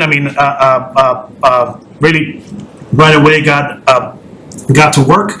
I've been in Chelsea now for close to 5 years. I'm the commissioner of Public Works. I supervise 53 employees. So Public Works oversees all aspects of of engineering, of construction, of water and sewer. We also streets and sidewalks, highway, trees, in all facilities. 2 years ago, I really wanted to expand, my leadership and management, so I pursued a master's in public policy from Tufts University, and Tufts really allowed me to grow outside from being an engineer. I'm an engineer by training. I'll always be passionate about construction and building, but I realized that in order to really have an impact, I needed to expand myself from engineering. So along with the masters now, I started leading more on the finance side in Chelsea. So I am responsible for the 5-year capital improvement plan, which we develop every year, but it's on a 5-year basis. So every fall I meed with all department heads, police, fire, the library, you name it, and we try to create a capital plan that is meets the needs of the community, but it's also cognizant that in the world of Proposition 2.5, we got to manage finances appropriately. Just recently, I was accepted as a senior executive fellow at Harvard University, which is a program that I'm really excited about. And again, it just continues my growth in municipal leadership. Thank you for having me today. So what made you decide to set aside the engineering and look at the bigger picture of municipal management? And why Reading? Sure. Well, the first question, I think that engineering taught me how to problem solve and be a systemic thinker, right? It's the scientific method of you got a problem and you study it, you test it, and you find a solution. That is something that I've applied to everything. So in China, for instance, I wasn't just building a building. I was building a business. So one thing was building the actual factory, but we had to hire employees to run the equipment, and I hired the plant manager, for example, and I trained them, in our corporate culture, in our values, and he allowed me to fully staff the plant. So in a matter of 3 years, we went from having no infrastructure in China to having 3 facilities and a few hundred employees, right? So I really believe that engineering allows me to build, and that could be building our department in Chelsea, or doing large infrastructure projects like we're doing in Chelsea right now. So your second question was why municipal, right? So Why Reading? well, okay, sure. I'll answer that, but why municipal first, if you don't mind. When I was working at Cintas, it was really invigorating, really challenging. But I would come home, and my wife would really push me to improve the lives of residents, right? So with it in the private industry, I was creating a lot of change, but it wasn't really impacting people. And I'm a very passionate person when it comes to developing people, developing teams, and I felt that changing my career to municipal government was going to be a great opportunity for me to make an impact on people, on residents. So on why Reading? So the job call, I think, spoke to me quite a bit. I think I'm someone who is dynamic. I'm very energetic. I'm a person that leads from the front. You know, I spend a lot of time with problem solving, but also building our team. So in Chelsea, when I started in Chelsea, we had a number of openings in Public Works, right? I mean, and the first thing that I said was, you know, it's all about who's on the bus, right? I mean, it's all about the who. So I instead of, you know, fixing sidewalks or fixing, you know, broken signs, we really got to work with developing our department, right? I mean, and developing our organization, really spending time with our employees. So the job call, I think, really spoke to me, and I can bring a lot of value and benefits to Reading. Also, I mean, Reading is a wonderful community. It is very obvious that it's very well managed. Reading has a great financial standing, right? I mean, and I saw the bond issue that was held, I think, earlier this week at 1%. I mean, that's incredible. So I think anyone who steps into this role is going to be fortunate to be welcomed in this community. One of the, when the board members were looking through your materials, a comment that we received was, it's clear that you look like it's clear that you're a person who gets things done. What would that look like in Reading? What would you like to get done in Reading? What would you like to accomplish?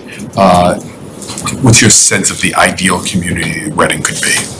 Yeah, I mean, I think 12 years in a Fortune 500 company really taught me that execution is key, right? I mean, plans are great, and plans are important, but it's critical to execute. So however, I purely believe in selling people to the vision, right? I mean,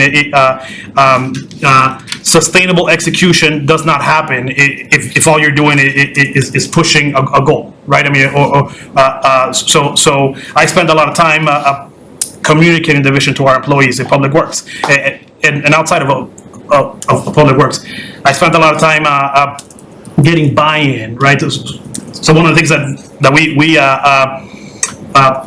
we talk a lot about in Public Works in Chelsea is responsiveness and accountability, right? So it is the two things that we live by. So if a resident calls in a complaint, right, that resident is going to get an answer in 24 hours, be it an answer they like, or you know, or simply being told that we're working on it. Being responsive is really important to me, and I try to translate that to our employees, right? I mean, and how I sell it to them is you know, an organization that is valued in the community is going to get more funding. It is going to get more accolades, you know, and it's going to be highly thought of in the city and in the region, and I try to, you know, to translate our vision to our entire team. So there, in Reading, in the short time that I've been involved in the interview process, I've learned that environmental issues are very important. So I watched the meeting from the APC presenting on green communities. Chelsea achieved green communities a few years back, and since then we have obtained $700,000 in grant funding, right? I mean, and you know, Chelsea is a struggling community. It hasn't forced us to do anything that we didn't want to do. In fact, it was the opposite. It allowed us to get funding from the state and, and leverage that funding to improve our community. Another thing that I think about all the time is, is tapping into either grant opportunities from the state or the federal level. So in Chelsea, we chase grants like it's our job, because it is our job. It allows us to do more. So that there's programs both small and large. So a large one is Route 127 in Chelsea. It is Broadway, and we obtained a $10 million grant to rebuild Broadway. And grants are a lot of work. I mean, there's the application process, there's a reporting process, but it's something that we're able to achieve, and the return is incredible. Another grant that I'll talk about is on the private side. So on climate and resiliency. Chelsea, as a small community, we don't have the internal horsepower to get things done, to execute. So we approached the Barr Foundation, which is a private foundation in Boston, and after 2 years of conversation with them, we obtained a $600,000 3-year grant that's going to fund 2 positions, a resiliency manager and a sustainability manager in Chelsea that is going to just make the flywheel go a little bit faster. And I can go on. I mean, the one thing that I'm very passionate in Chelsea is our downtown. City Hall is located in the downtown, and I make a point of walking the downtown. And at Public Works, of course, I'm in charge of lights, I'm in charge of sidewalks, I'm in charge of of signs, and I make a point of improving our downtown and building a relationship with those small businesses. Okay. Well, we wandered into a whole slew of our questions here, and I'm sure we'll be drilling down into each one of those as we go through them. But importantly, I think you touched upon your leadership style, leading from the front. You mentioned, and really communicating that vision. So I think it kind of addresses that. But I know that one of the selectmen has I'm looking at you, Mark, has a question regarding values that Yeah. you make. Please, if you would. So thank you for giving us the background already. One of the things I'm interested in is understanding your personal values. You talked a little bit about how you will work as a town manager. What are your personal values and kind of philosophy? How does that drive you? Yeah. So I'll start with I think that stuttering from an early age allowed me to be a better listener, and it allowed me to be a more empathetic person, and as a leader, it allowed me to be a more empathetic leader. Our oldest daughter is now 8, and when she was 4, she began stuttering herself. She would come home and she would say, that she was getting picked on, and I made it a point to go to her classroom, and I spoke about stuttering. I spoke about how there's great generals in the army who stuttered. There's a long list of people who stuttered, really it's taught me to value the contributions of everyone. That we all come from a different place. We all have our challenges, be them visible or hidden, and we all have our sensibilities, and those could be socioeconomic. They could be having a parent at home who is struggling. So my personal value as in the core, I guess, if you want to get to that, is to be as inclusive as I can, and to try to value everyone's contribution. With that said, 12 years again of Cintas really taught me the value of tough-minded leadership, right? So it's something that we talked about a lot, and it was something that I try to live by each and every day. If a decision has to be made, if a change has to be made, there's no sense in prolonging the pain, right? So I feel that in Chelsea in particular, we have achieved a higher level of performance by holding ourselves and our employees more accountable. I feel that bringing that mentality to municipal government has really allowed me to take our performance to another level in Chelsea. Can I ask just to follow up a little bit, how do you deal with work-life balance? Yeah, I mean, it is one of the reasons why I love Cintas, right? So I had a wonderful career. I really enjoyed the company. I mean, and I still do. I'm a firm believer of the work that Cintas does. But having two small kids, it just wasn't feasible anymore. So our kids are now older than they were 5 years ago, which is easier. But I think at the core, it's making time for my family and my kids. Most importantly, it doesn't mean that I can't work past 5 or I can't work on a Saturday or a Sunday. It's not that.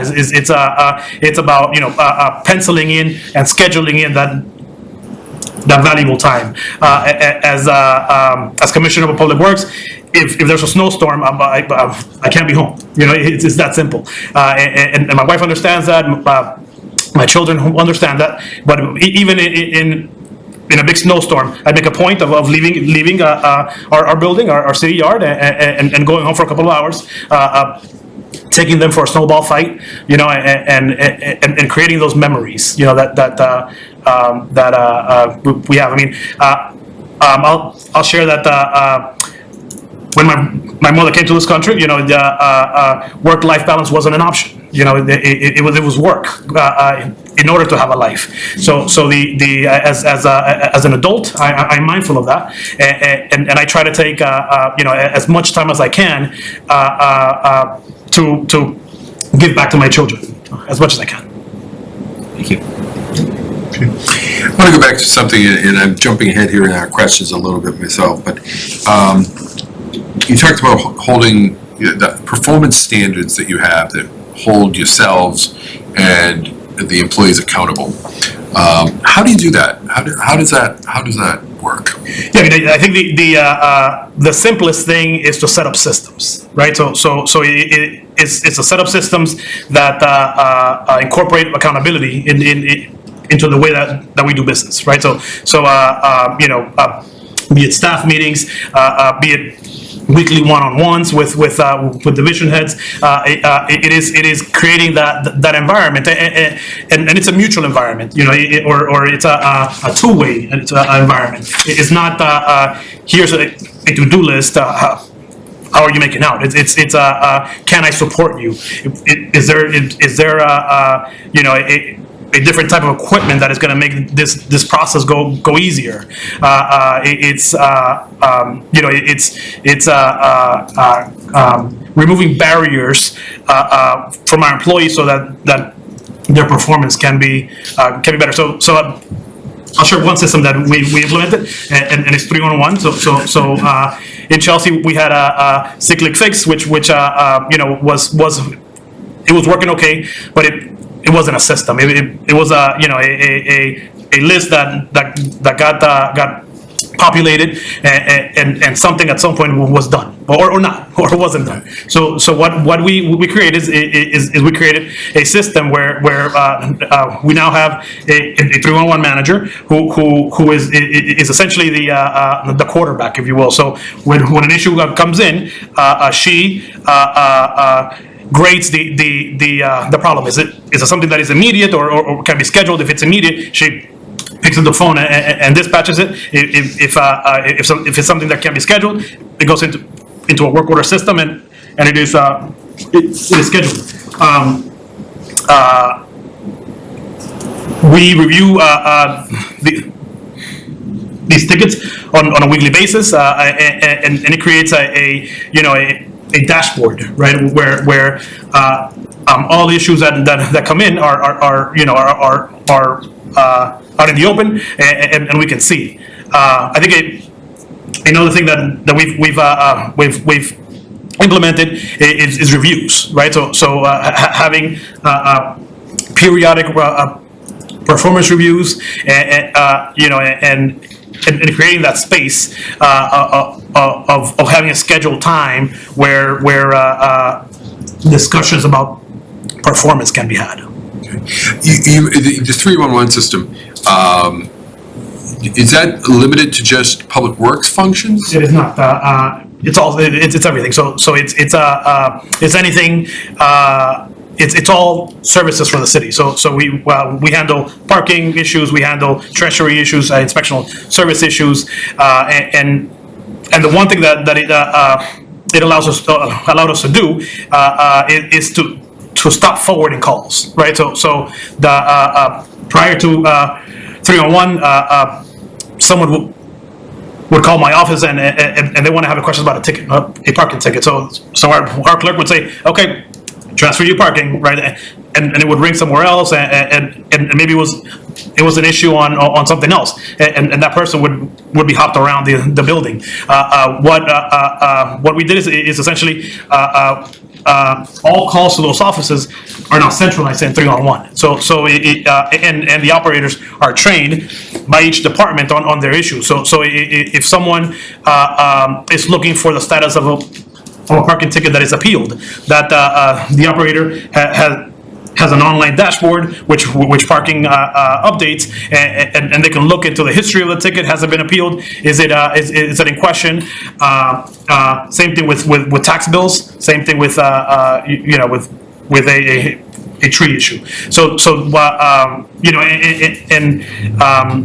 when we were looking to implement 301, we of course did some benchmarking. So we traveled to Boston, Somerville, Malden, and we learned that 301 is a movement. You know what I mean? It's trying to improve communication. It is trying to improve transparency in municipal government, and it's trying to make municipal services more efficient. I want to take that and sort of move into a different area too.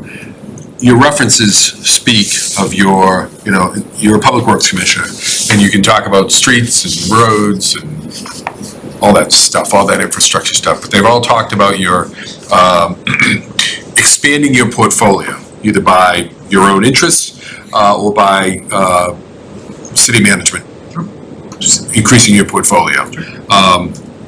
To the point that, there's talk of you moving up within that Chelsea organization. What do you see as the biggest, what would you see as the biggest challenge moving from your current position to the town manager position here in the town of Reading? I would say that the best thing that I bring to the table is my ability to build relationships, right? So in those references, as a reference was the chief of fire, right? I mean, he is we're tied at the hips. I mean, Captain Dunn from Chelsea PD and I are tied at the hips, right? I mean, anytime that one of those individuals calls, whether it's a roadway issue or a budgeting issue, I respond. I am available. That is I think what I bring to the table. So in a similar way, I've created a very close relationship with our city manager. So Tom Ambrosino, I'm very lucky to work under him. He's a Harvard lawyer. I mean, he's very smart, very trained. he was the mayor of Revere for 12 years, and he's now in Chelsea. I mean, I spent a lot of time with Tom. I spent a lot of time soaking in his knowledge, right? I mean, and slowly he's giving me more and more. You know, I'm a person that is never satisfied with the status quo, and I am very comfortable with increasing my workload. I think that the biggest challenge is going to be just getting to know you all. You know, know each and every select person, of getting to know the community, of walking the beat, if you will. You know, of meeting those business owners. But I'm not afraid or think that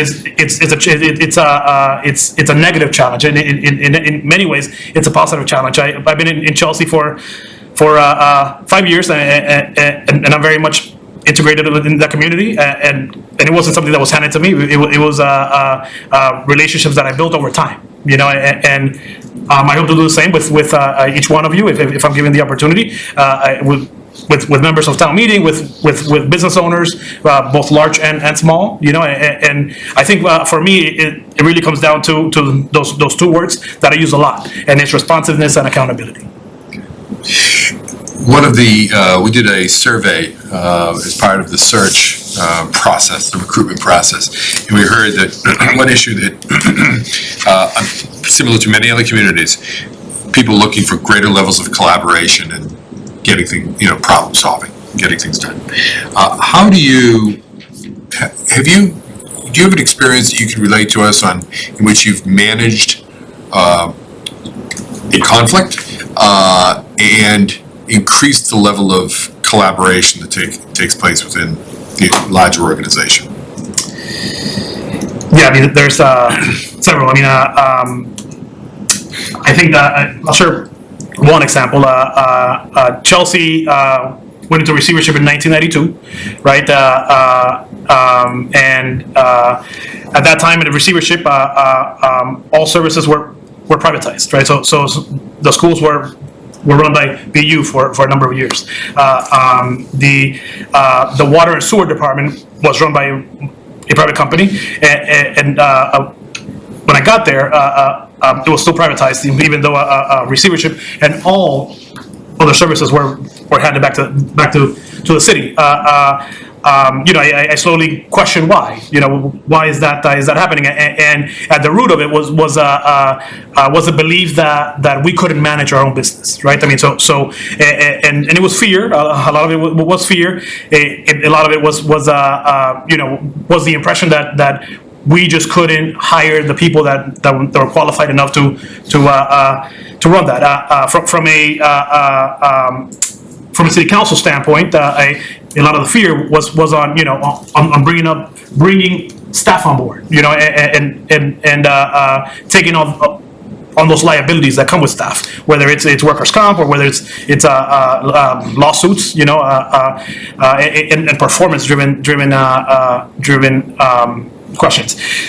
So we the funds required to take things on. Now, once we had the money, you know, we were kind of like, now we really got to do this. Negotiated a buyout agreement, and I believe that it was an agreement that was a win-win for both parties. They agreed to a 12-month transition, so it wasn't just, you know, on Tuesday you're leaving and we're taking over. It was a 12-month transition that included some training of our staff. It included the handing over equipment, so we weren't buying a lot of new equipment that we didn't know how to operate. A lot of those operators who were with them actually transferred to Chelsea and are now employees. The biggest challenge is that the date for transition was in 2020, and of course in March of 2020, you know, the pandemic hits and you know, and more challenges developed. But we stuck with the deadline. In 2020, we transitioned all water and sewer operations to the city. We now have 13 staff members who are qualified. I mean, and all live in Chelsea. You know, managed to get a point of conflict that there were many points in the transition where it could have gone sideways. And by managing the plan and the budget closely, we're now in our second year of operation without any issues. Okay, great, thank you. Other questions? Karen?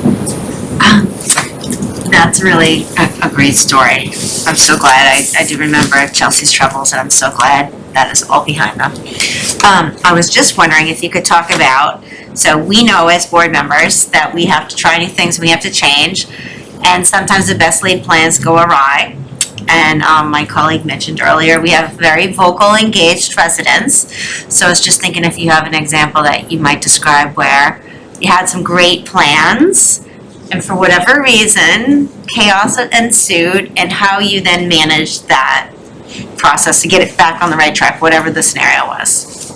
Yeah, I mean, I think the best example that I can think of is downtown Broadway. So our previous city manager was Jay Ash.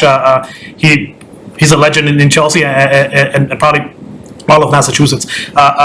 He had a vision of Broadway, right? I mean, and he called it reimagining Broadway, right? And it became a tagline. You know, it was an initiative that we started. We hired an engineering company that came in and gave us a design. You know, and it was taking a two-way street. I'm sorry, a two-lane street. Flowing one way and make it into a two-way street, right? I mean, and we held all the engineering studies, all the traffic impact studies.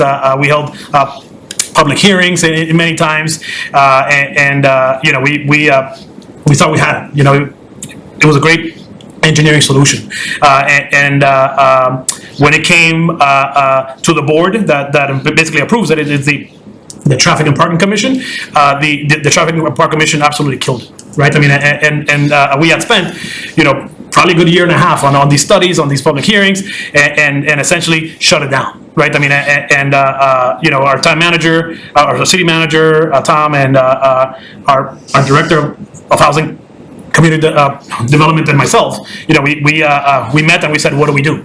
Do we try to push this down and say, nope, we don't care, we're engineers, you know, this is the answer, and we quickly realized that no, that's not how a municipal government is run, and it's not how anything should be done. So we essentially, what we did is we took those plans, we scrapped them, and we said, all right, no problem. Well, we're starting again. So we started again, and you know, we did exactly the same thing, except we approached the stakeholders first, right? So which was a different approach than we had initially. We didn't start with the engineers, with the experts. We started with the businesses on Broadway, with the residents who were abutting Broadway, and I think that we created a vision of the downtown that I think is going well. It was implemented last fall, which essentially is instead of making Broadway two ways with one lane, it's a dedicated bus line, which carries the 111, 116, and 117, and one vehicle lane that travels in the south direction towards Boston. So I think that looking back on it, I think it gave us an opportunity to get buy-in from both residents, our city councilors, and the businesses. Because if we had tried to push down our vision, you know, we probably all wouldn't be there today. Very good, thank you for sharing. Thanks, Karen. And thanks for Fidel. I'll note you have a very powerful voice, and it's not a struggle to hear you. And it seems as if you've enjoyed a life all over the planet at this point, which is, I don't even think I could get on a plane to China, let alone live there for 3 years. It was a long plane. So, I mean, it's pretty incredible. So how does your background prepare you for being a town manager? just that your 16 post-college years have been as an engineer in the private sector for the most part. Yeah, I mean, after I graduated college, right? I mean, I realized that my passion wasn't buildings, it wasn't bridges, it wasn't it wasn't culverts, it wasn't pipes. You know, my passions were leading organizations and it was building teams. So it's into us. I was a field engineer, but field engineers were responsible for operations, right? So we even at Cintas, at an early age, my first role was to supervise a first shift in a production facility. So at 23, I was coming into work at 5 in the morning and leaving in at 5 p.m. and managing 100 employees, right? And doing discipline, doing hiring, you name it. Fast forward to China, right? I mean, and we built a business, as I said, and yes, my main focus was infrastructure. It was our buildings, but it was also the people inside the buildings, right? So it was the line staff, it was HR. I really am an operations person, and that's what I've been for the length of my careers. In public works, we have an engineering staff. We have engineering consultants, Weston and Sampson, whose offices are here in Reading. They handle the actual design. The drawings, the specs. My job is to move the agenda forward, right? I mean, and to garner the financial support, the public support to move infrastructure forward. So in the last 2 years, I've definitely tried to broaden my scope. So as an example, in 2020, before the pandemic, we lost our director of 911, right? I mean, and our city manager asked me to cover it until a new director came on board. I took it on, because I believe that people are people, systems are systems, management is management. Whether you're managing finance or treasury or engineering, at the end of the day, it's about making goals and hitting those goals. So you mentioned you were managing 100 people at 23? I think a lot of people have a lot to learn if that's the case with you, because that's pretty incredible. And nowadays, I don't think that's the way that it is anymore, but that's very impressive to me. So thank you. Okay. Let's talk about financial management. You said you were responsible for the capital budget. What's your role in the operating budget of the preparation of the operating budget for the city, and what would be your approach in the development of the budget here? I mean, I'll share the capital budget first. So every year we create a 5-year priority list, if you will, and it includes obviously the big things. So one example is with our fire chief, we have a 5-year plan of when all of Chelsea's apparatus have to be replaced, right? I mean, and we basically say, this is the priority list. We have goals. Essentially, the goal is to not have any critical apparatus that is older than 10 years, right? I mean, and if it's going to be older than 10 years, we it's a problem. It's a flag. As I said, we do the same with police, with fire vehicles, with buildings. We do the same, and the end product is it's a 5-year vision of capital projects in the city that is first approved by our city manager and presented to our city council, and they vote on it and adopt it. I've been doing the CIP now for 4 years in Chelsea. With the operating budget, Public Works is the third largest budget, non-school related. So it's police, fire, and then public works. We manage $7 million on the operating side, $21 million in water and sewer, and the capital projects, which can range, but it is usually around $10 million of projects.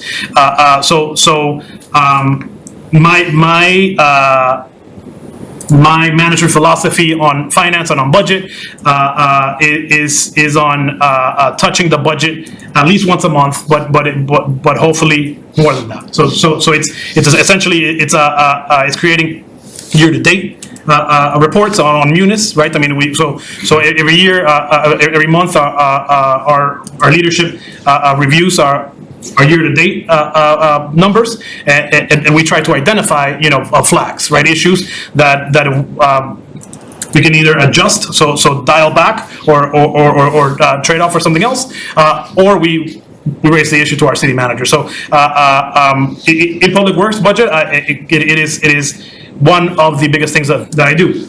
On the operating budget, so last year we completely overhauled the budget. We try to mirror budgets of a more sophisticated organization. Particularly, we mirror the budget in Somerville, which is more user-friendly.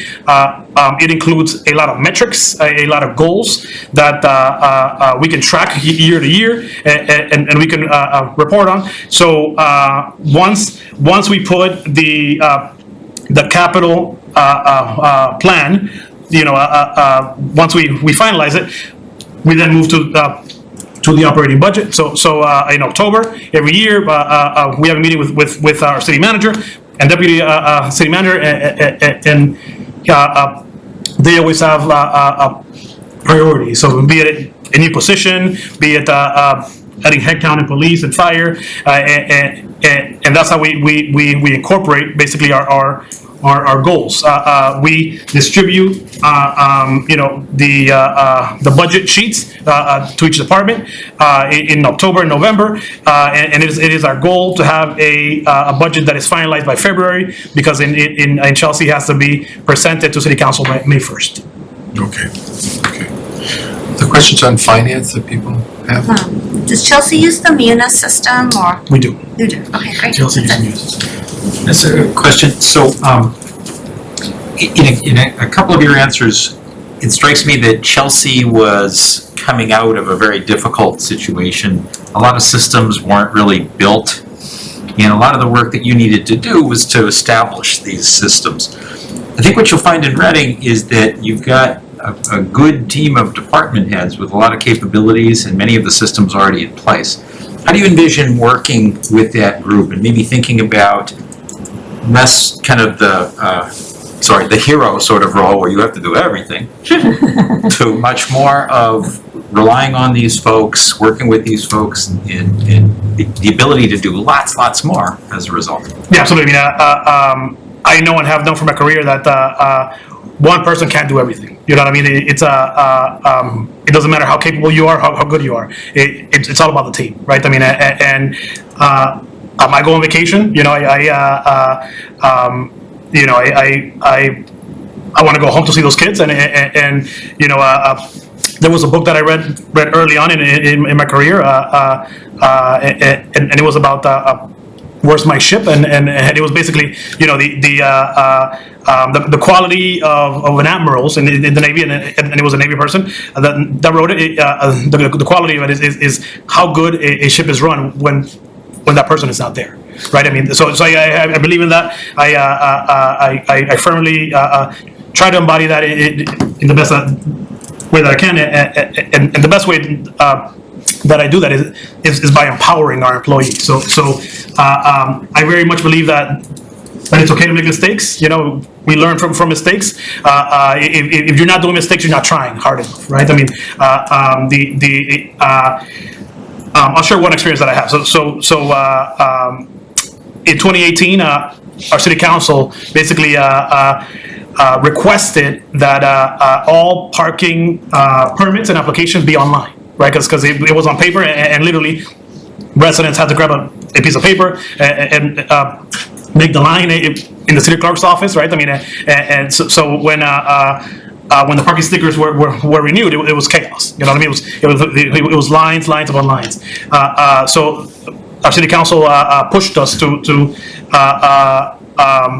go online, to develop an online version. I asked our city manager if I could work with our city clerk on it. He said, of course. You know, go nuts, I think were his words. So the first thing that I do to approach a problem is to benchmark. You know, that I haven't yet found a problem that someone else hasn't solved already, right? I mean, so of course in Chelsea, we look a lot to Boston, to Somerville, and to Cambridge, and that's where I started with most problems. So I have built really good relationship with my counterparts in those communities.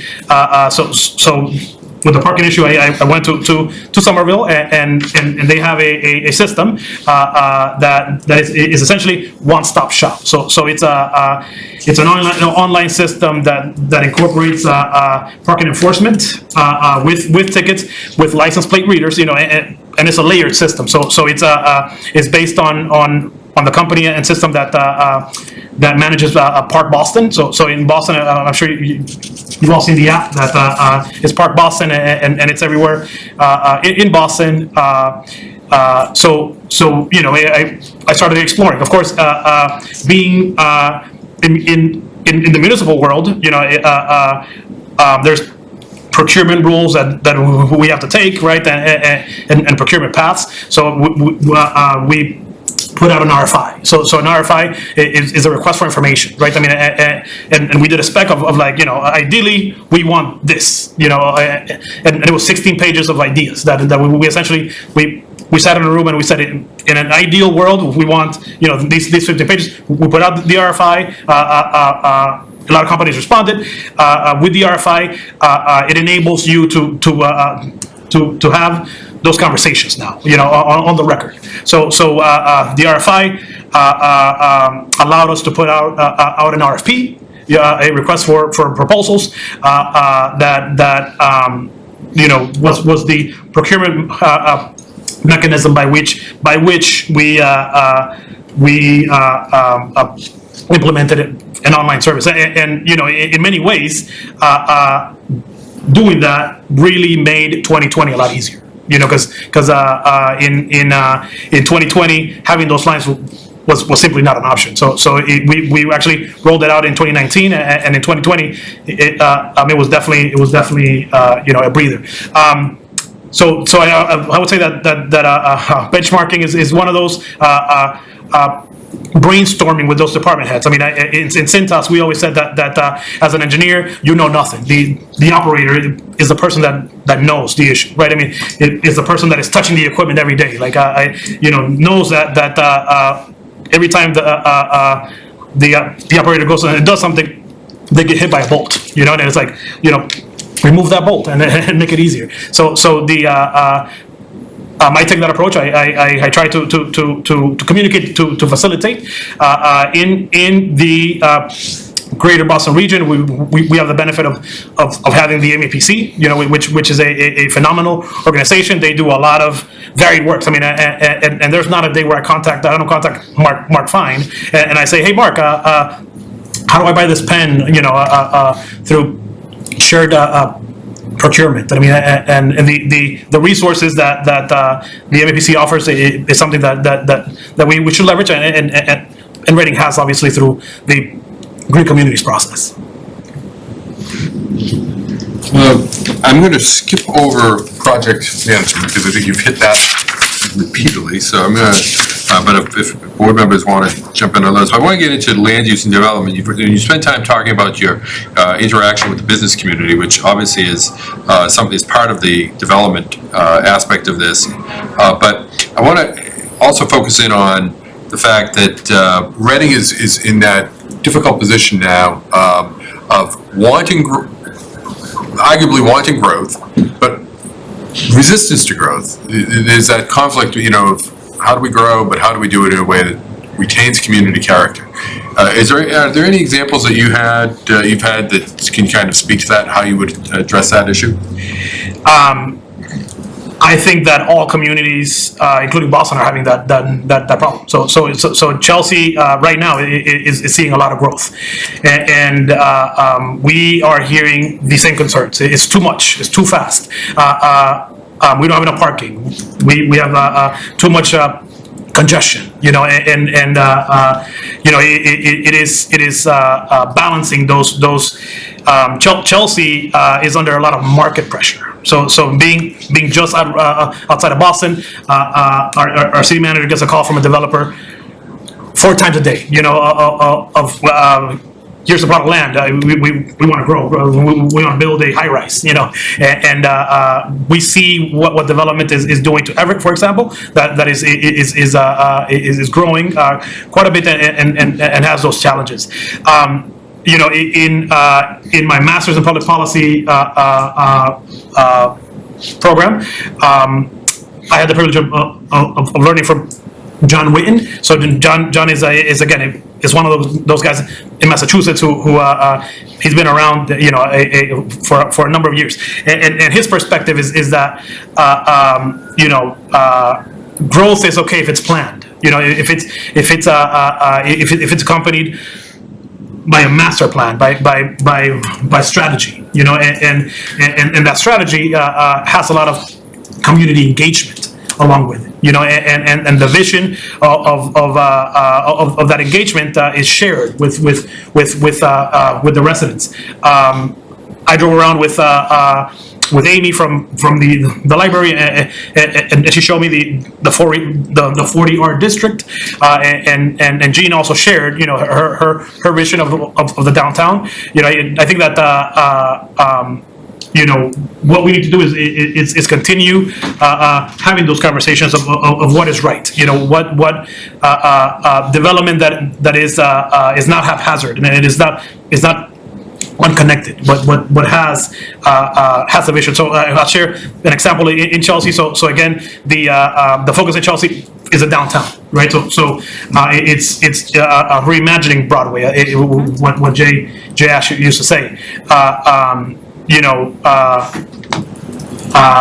our Department of Housing and Community Development really took on that study, you know, and really took on that engagement effort of the businesses. What did they want to see? You know, what was it in the best needs of the community? And in 2018, Tom made a deal with the Salvation Army, which was a struggling business. At that point, it had been a store. It had been struggling, and purchased that the property. It's a one-story building, and that building has really been the anchor, you know, to the vision and the plan that Chelsea is trying to implement in the downtown. So Salvation Army is going to be a 5-story building with housing over top, and commercial at the bottom.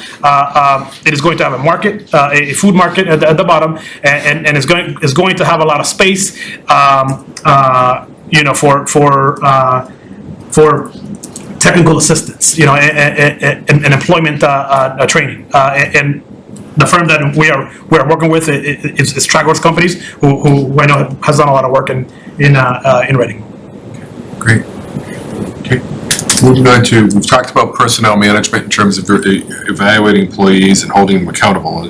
You use that actually as one of your sort of mantras of holding people accountable, including yourself. But what about collective bargaining? What's been your involvement at the bargaining table? Have you negotiated any contracts? Yeah, absolutely. So Tom again has allowed me to sit in and do some preparatory conversations with Local 25. So Local 25 Teamsters is a union that we have with Public Works.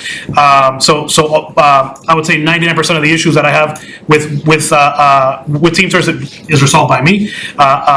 You know, and what I've tried to do is create a strong relationship with the shop steward, who was a Chelsea employee, and the union rep, Joan Corey.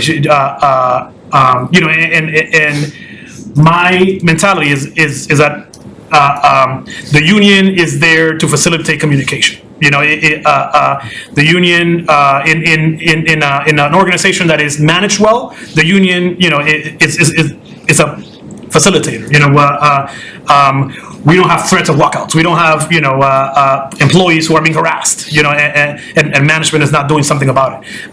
So that's really my approach and my mentality, that the union is there to facilitate a conversation. So one example that I'll share is the looming vaccine mandate. So Chelsea at this point has implemented a vaccine mandate, and of course it is very controversial. We have a lot of DPW employees who are not vaccinated, and it was very tough because it's a personal decision for that employee. Me, as Commissioner of Public Works, I knew that terminating employees because of their status of vaccination was not an option. You know what I mean? We still got plowing in the winter. We still got signs to change. So my goal was to develop an agreement that was amicable, was agreeable to our city manager and myself, and of course the union, and it took many conversations. At the end, what we did is we did a requirement for testing, and I think I shared that in my previous interview, that if you were not vaccinated, mandatory weekly testing had to take place. Okay, great, thank you. The next question, I just, again, you've touched upon this a little bit, but I just want to make sure in terms of diversity, equity, and inclusion, the work you've done in that area, many organizations, and I know, in fact, because I spoke to Chelsea early on about this, is moving forward with a whole program and a position there. What involvement have you had in that? The private world has been doing this for a lot longer than we have. So in my first interview, I shared that when I left Cintas in 2017, Cintas had a corporate chief diversity officer who sat in Cincinnati in headquarters and was having daily conversations with the CEO. And Cintas knew that in order to continue to grow, it benefited the organization to be a more diverse and inclusive environment. What Cintas did is it created conversations, right? Our senior VP, we had a 3-day training where we talked about the implicit bias, for example.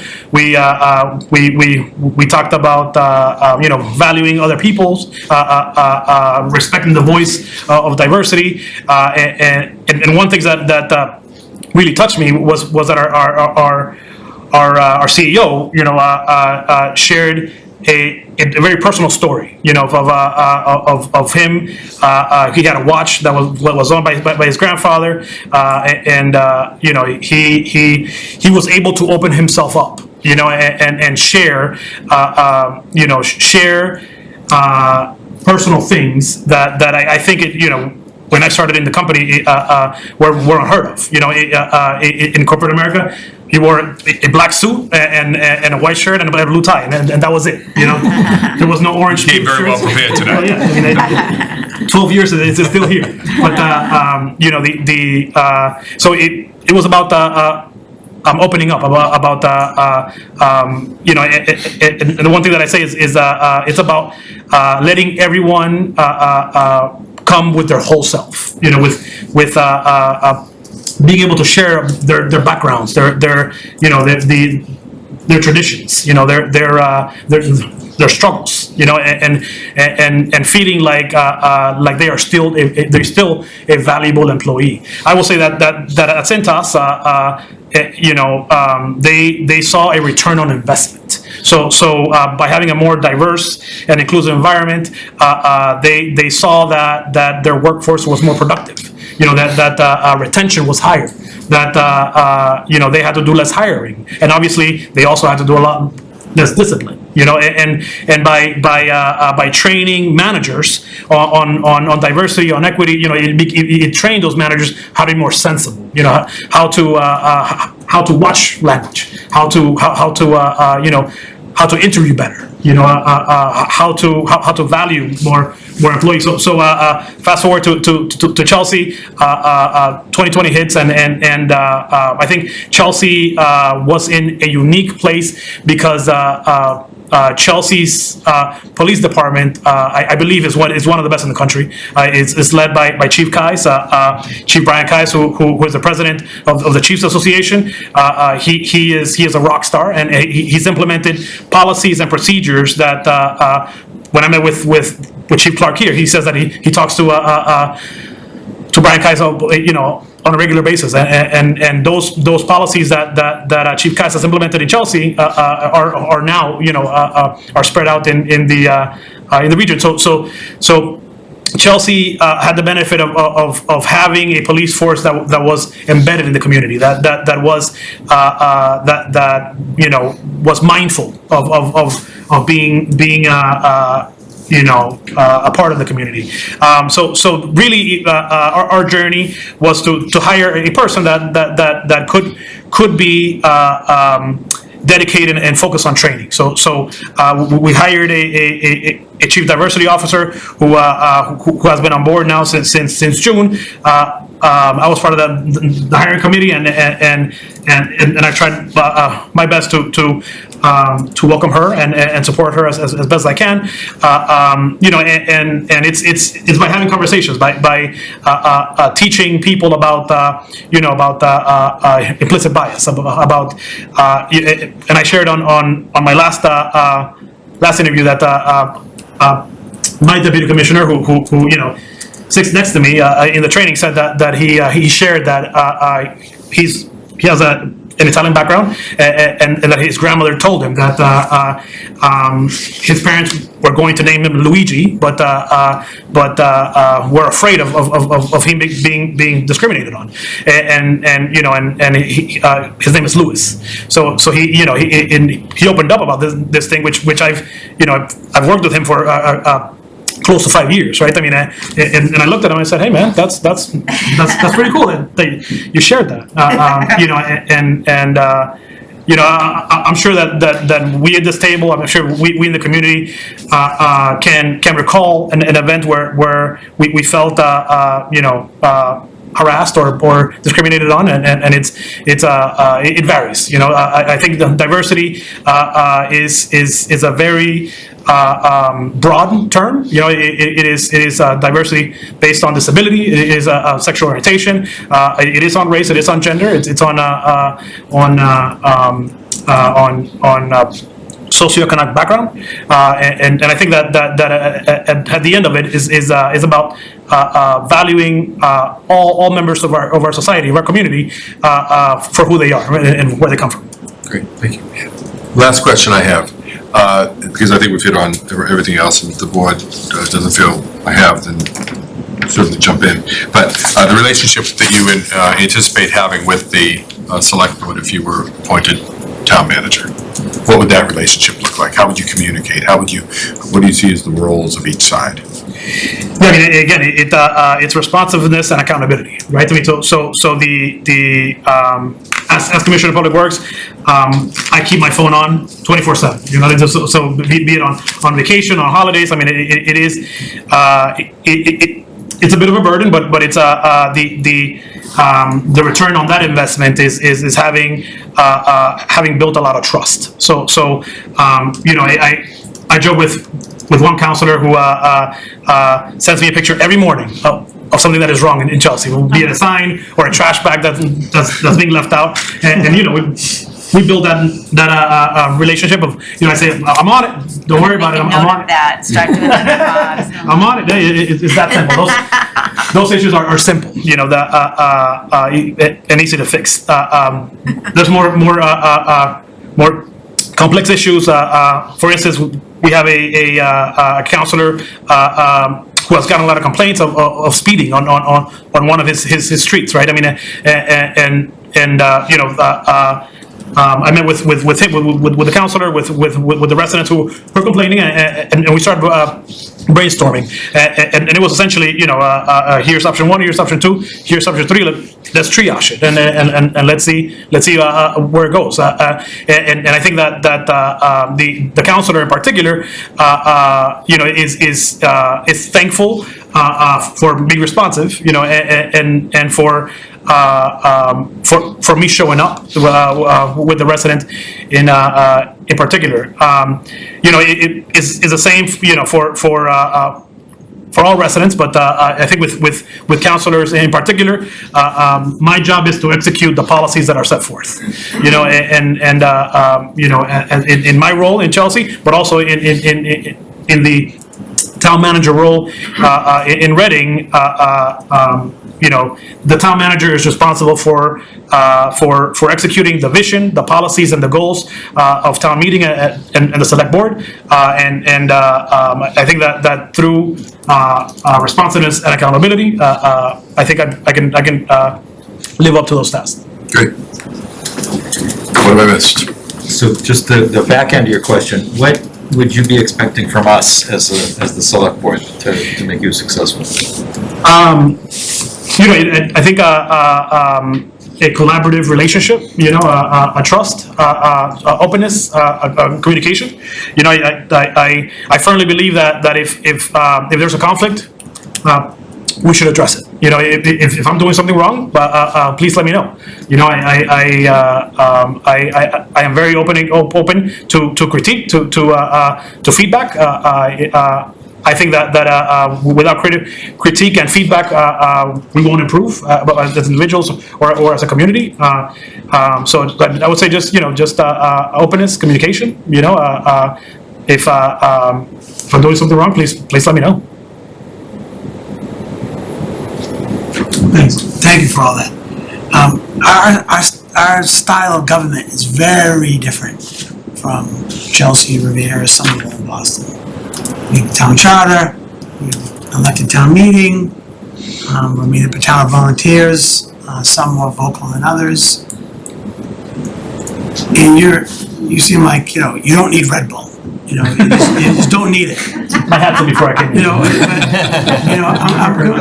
I'm comparing, Red Bull, and it would be like a cup of tea. And No, we can be somewhere in between. that's what came to my head. Fresh That's what came, I'm brewed sticking with coffee. it. I like it. So, you're obviously up for any challenge, put in front of you, and just a hustler and a go-getter. That's evident. And by you and by the resume and the accolades. But I don't want to call it a concern, but the learning curve, which I'm sure you can adapt, but is a lot different from city to town in our style of government. What would you say to make me feel comfortable that, not that you won't have any issues, but say, you know what, I will put a bed in my office, something like that, until you get comfortable, say, okay, now maybe I can shut my phone off for 5 hours because everything is running okay, because it's, like for me, I'm in the private sector, I'm self-employed, town government moves very slow, probably at the city level and at the town level, and you don't seem to move slow. So how would you make me feel comfortable in residents saying, okay, I can adapt to this, much bigger budget of $100+ million, bedroom community, town meeting, lots and lots of input, or different input than at the city level. I'll share two experiences. So and hopefully that will help, and then I'll try to directly answer your question. So China, right? So in 2008, I literally packed 2 suitcases and I flew to China. right? I mean, you know, when they say that China and America are different, it is an understatement. You know, the pace is very different. The style of communication is very different. The hierarchies are very different. The traditions are very different. The way that business is done is very different. You know, I spent 3 years in China. Was very successful in China, and I think the reason why I was successful in China is because I'm able to listen, to understand, you know, to communicate, you know, you know, I also did a lot of research, you know, on how business is done in China, you know, and I didn't try to bring my ways to the table, because it doesn't work. You know, I know that you know, bringing your style of mentality, of pace, you know, to a place that is not welcoming, and it is just not going to work. You're going to alienate people. You're going to not be able to accomplish those goals, which I live by, right? So obviously, 3 years in China, I managed that. I figured that out. In 2017, I was managing a large team. I was traveling from Canada to Virginia, right? I mean, and I was on a plane 4 days a week, and I said, you know what, I'm going to hang it up, and I'm going to go to Chelsea, right? Which is a small city, but it's has a lot of intricacies, right? You know, and how I did it was a major shift. You know, I would argue that it was a very bigger shift than this shift would be, and how I did it is you know, you go in, you listen, you know, and you try to achieve those small wins, you know, to say, Mr. Bachi, what is your number one concern? You know, and I'm going to listen. I'm going to come with a paper, and I'm going to make a list, and you know, I am first going to tackle the low hanging fruit, so that we build some trust, that you trust me, that when a resident calls me because there's a branch falling, they don't have to call you. They're calling me, you know, or a number of other examples. You know, going from the private world, a Fortune 500 company, to the city of Chelsea was a huge transition. But I think with my energy, I was able to kick Public Works into high gear. You know, and you know, we filled vacancies. We raised the level of responsibility and knowledge of our staff. You know, we created a very attractive work environment. You know, where we're all talking, and the silos are gone. You know, we're communicating. We're getting things done in a way that is collaborative, and is not alienating people. You know, I shared earlier that I went to school in Easton, Pennsylvania. I lived in a town that I think is similar to Reading. I mean, I love the outdoors. We have two young daughters, and we try to get to the outdoors as much as possible. You know, I also I'm an avid learner, so the masters in public policy was you know, was one way for me to dive into all kinds of government, be it a town or a city type of government. As I shared earlier, I am doing the Senior Executive Fellows Program at Harvard, which again is to learn. I also have a lot of relationships, you know. You know. The town manager in Arlington is someone that I respect quite a bit, and I benchmark with quite a bit. I mean, and prior to this call, I had prior to this interview, I had a call with him, and you know, he explained the intricacies, you know, and the differences, and I'm not ashamed to ask a question or say I'm not sure. You know, I don't know. I haven't faced this before, but I'll figure it out, and I'll do it with a smile, and it has no reflection on my capabilities or ability to do the job. The MAPC is also a big body, right? So the MAPC is invested in the success of community who are members to it, right? So the MMA in a similar way is invested in the success of public officials and town managers for that matter. I guess to directly answer the question is I promise to you that I will learn. That I will listen. I will I will modify my approach depending on who is the person who is listening. Right? I mean, there's very early on in my career when we did the whole brain exercise. I'm sure you're familiar with it of how the fact that we all fall into 4 quadrants, right, and we communicate differently, and if you're talking to someone who is a red in that system, so if it's emotional and you're hitting that person with numbers, they're just not going to listen, and it's not going to translate. So you have to tailor your message to the audience, and again, if I'm saying something that has not been listened to, I might as well not be talking. Thank you. Thank you. Thanks, Karen.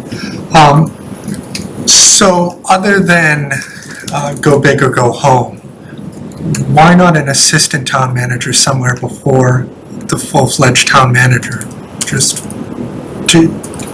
Why? I don't think there's any reason to that question or an answer to that question. I think that that the responsibilities that I have in Chelsea, are serious. I'll say. I mean, they're significant. I will say. I mean,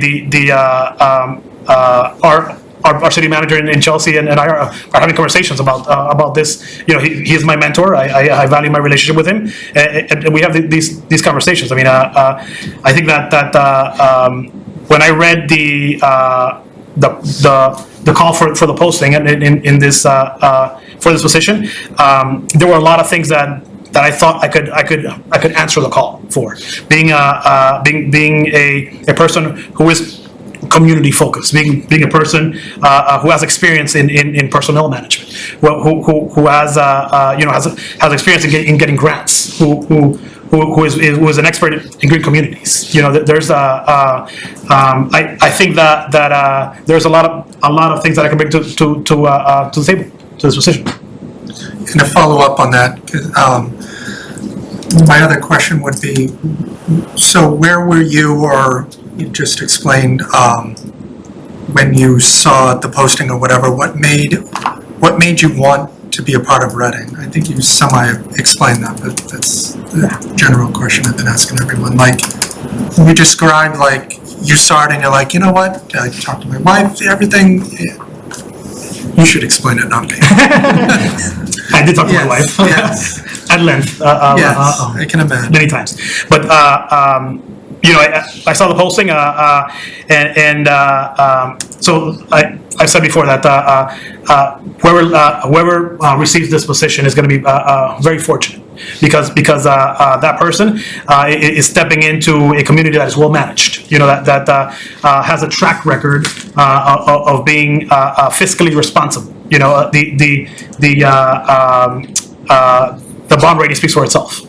So that is definitely one of the reasons why Reading is attractive to me. But to be honest, the first thing that I did when I saw the posting is I called Bernie and I said, hey Bernie, I saw this posting. Here's my resume, here's my experience, and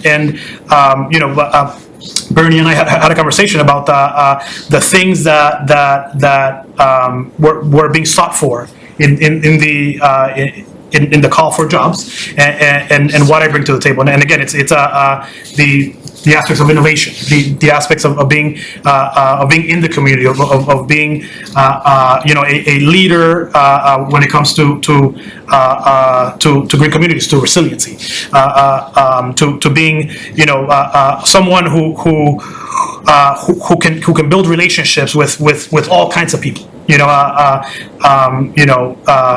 think a lot of those things in the job posting, really called to me and made me think that my skills and contributions were in line with the job posting. Thank you, I appreciate it. It's good, huh? I thank you so much, I appreciate, I'm reminded why the screening committee was thrilled and excited to meet you. Thank you. Do you have any questions for the board? I do have a couple, if you don't mind. A couple. And it could be just one, so it's up to you. It's up to you guys. I'll try my best. Yeah.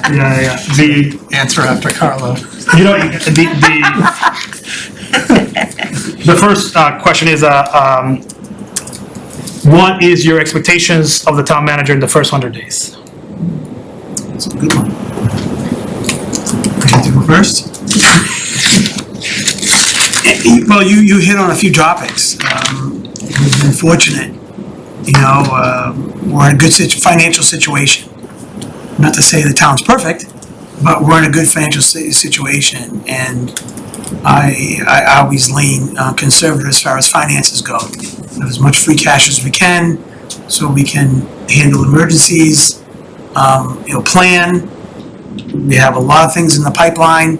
So for the first 100 days, I would like to, have you have you or the person get adjusted, meet everyone, meet all the stakeholders, get to know us, get to know the staff, and then just, listen as you are a good listener, and just say, okay, here are their priorities, here's where I can help, here is, the vision that the town has, and I wanna, get that vision going and, to fruition, because, I've only been on the board for a year and a half. It's my first government volunteer position. I believe in giving back. I'm self-employed, so I'd like to see your energy is off the charts. I'd like to see you get adjusted and just, absorb everything, and then by the 100th day, you say, okay, here's what I see is doable with our finances. Here's what you've been talking about. Here's what we should implement or start implementing. We're always doing that, obviously, as a board and as a town. But, COVID sidetracked us in a lot of communities. And I think the five of us are ready to really push some initiatives and get things that have been kicked down the road going. So I think once that first 100 days or maybe less is accomplished, to say, okay, and you're coming into town meeting, which is gonna be another big, maybe not a challenge, but a different thing to observe and witness and oversee and run, and its budget and all that stuff, is just to take a step back and say, okay, I hear everything, and here's, again, priorities, your 5-year, 10-year, same thing with us, we have all these capital plans and all these visions, and everyone wants this money, everyone wants that money, everybody wants money, wants their initiatives put forward. So we all have our different agendas here on the board, but we're here to serve the community. So I think just, you hit a lot of it already. So I think I probably said too much, sorry. I would say I would just immerse myself in Bob's knowledge. He's a walking encyclopedia. I said the biggest thing that I learned from Bob, or just in general, is because I don't have the financial background, everything else that you other people would have. It's more of, when you would ask him a question, he did not hesitate. He had an answer every single time. It doesn't matter what it is. Now, that's obviously, he's been here, for more than a decade. But just immerse yourself and try to learn as much as you can. You have had a lot of mentors, like you mentioned. I think Bob is one of those diamonds that will unfortunately be missed, but I think with the selection process and all that, it's time for Reading to move forward and see how it goes. 3 words: meet, listen, budget. There you go. Wow, that's it. There you go. Wow, okay, that's awesome. Okay, I'm gonna take his 3 words, put my notes down, and I'm gonna add town meeting, because town meeting and ARPA planning. Yeah. I'll add 2 words. Sure. So I certainly concur with my fellow board members. specifically around budget, you'll need to help bring the budget process to a close, which Bob is going to have done quite a bit of work towards. It will have made its way through the school committee and the select board, but you'll probably need to finalize that process with FinCom, which will then present the budget to town meeting in April. There's a lot of work that will go into preparation for town meeting. It's annual town meeting, so the budget will be the focus, but there will be other articles as well. And the community relies on the town manager to present a lot of that information. So preparing for town meeting is going to be a major component of those first 100 days, but absolutely agree with my fellow board members with respect to, getting your feet under you and meeting and talking to as many people as possible. Thank you. Fidel, I think we're probably run out of time here, but I wanted to thank you, and if you wanted to just make any closing remarks, I wanted to give you an opportunity to do that. Sure. I mean, so on the budget, it was a question that I think Bernie asked last time. I mean, if I'm offered the position, I mean, I would hope to start working with Bob as soon as possible. And really try to hit the ground running. Hopefully, I mean, I was able to show you that, I mean, that my focus and goal, as you said, as a core value, is to help people. Be it in Reading or in China or in Eastern Pennsylvania or Chelsea. I hope that I answered all your questions. And of course, if there's more, please let me know. Thank you so much. Thank you very much. Thank you. Couple minutes? Yep. Retreat? 2 minutes. I'll call for pizza. So. Really? Oh, that's a good idea.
Jennifer, thank you. You have the honor of having come a very long way. Thank you for making that, and thank you for your interest in the town of Reading. Sean is taking our notes this evening. He's our HR director. And I think we just start by introducing ourselves. Carly, you want to go first? Carlo Bacci, Precinct 5. Just a little joke we've been doing. Chris Haley's still in Reading. Still. I'm Mark Doxer, I'm the current secretary of the board. I'm Karen Herrick, Chair of the Select Board. Ann Landry, Vice Chair of the Select Board, also Precinct 5, together with Carla. Yes. That's where all the power is. Yes, obviously. Well, Jennifer, thank you again, as Karen's pointed out, you've come a long way, and we're very appreciative of your interest in the position. You're going through this process with us. Why don't we start off with the typical, right? Who are you and why are you here? If you could just, we've seen your resume, everyone's seen your resume, they've seen your references, they've seen your cover letter. So just tell us a little bit about yourself and why you're interested in the position. Perfect. Well, first, thank you very much. Really appreciate being here. Reading's a fabulous town, and just delighted. Spent yesterday here and some time here today, and had a great tour with staff, and had the opportunity to meet some staff. So it's just been a great couple of days. So I'm Jennifer Phillips. I've been doing local government for over 30 years now. And I absolutely love it. I love this profession. I'm so fortunate to have found it. I just think local government is just a wonderful profession. Not for everybody. Town management is not for everybody, but for me it is absolutely the right career choice. So I have a varied background that I think really brings some depth and breadth to what I bring to a town manager position. I have a master's in public administration. Also had the pleasure of attending a Harvard leadership course a couple years ago. It was actually quite life-changing for me. It was one of the best experiences that I've had from a professional training opportunity. So I've just had a terrific career, and saw the opportunity here in Reading, and it just really spoke to me. I haven't been here before, but we did a lot of online research. Carefully read the brochure and really looked at your town meetings and sort of what was happening, and just really appealing, and so we're delighted to be here. Not too cold for you though, right? It is not too Yeah. cold. If you could see our wardrobe, it has been screaming to be used, so we are ready. Excellent. Well, if you could, if you could just sort of cover for us the circumstances for the transition that you've gone through. In leaving Bothell. I mean, it's an interesting sort of, as I looked at your, resume when it first came across, you started as an assistant in a small city, you moved through the county, then you moved back into a city with a little bit larger and up, and ultimately to Bothell at 50,000. Yep. Roughly. We had seemed to have a good run there and everything. What happened? Well, so first of all, my career's, I think, been really special. I've had the privilege of selecting where I want to go, and I pick really carefully because my work is really important to me. And so when I choose an opportunity, I'm really looking for something that's a really good fit for me and my lifestyle and sort of how I lead, and a community that I think I can be successful in, and an organization that I think I can bring value to. Those are the things that I look for. So when I saw the opportunity in Bothell, that seemed like one of those opportunities, and it was great. Some surprises, some unexpected things, some hard work, especially in the beginning years, but built a fantastic team, just a really high-performing team. We did some really great things. We fixed some really difficult things, really started to initiate some engagement in the community, and I got to my 4-year mark. Had the opportunity to do my evaluation with the city council.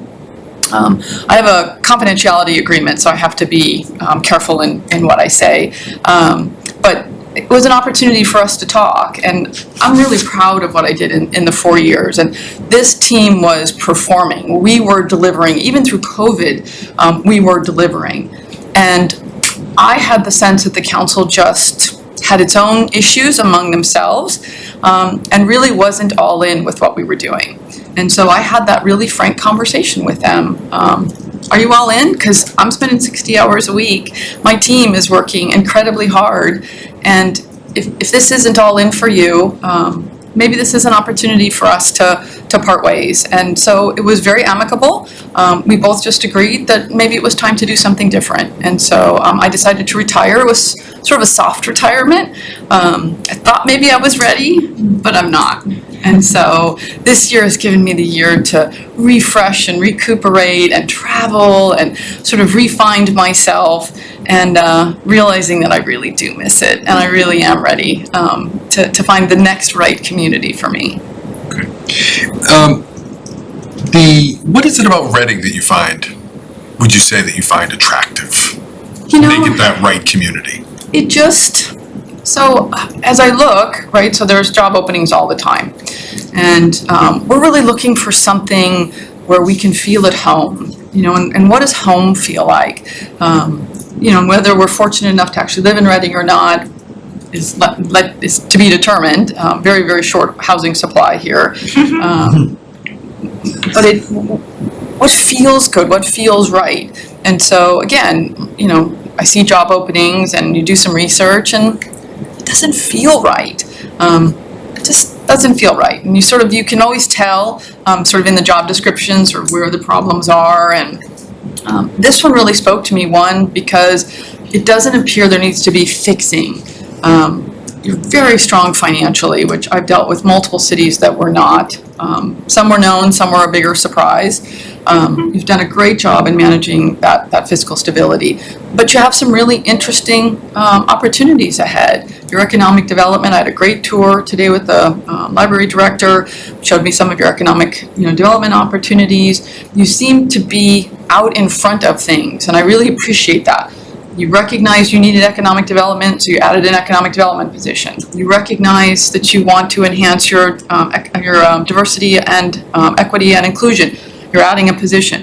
You see the need for the health and the mental health position. You're adding that.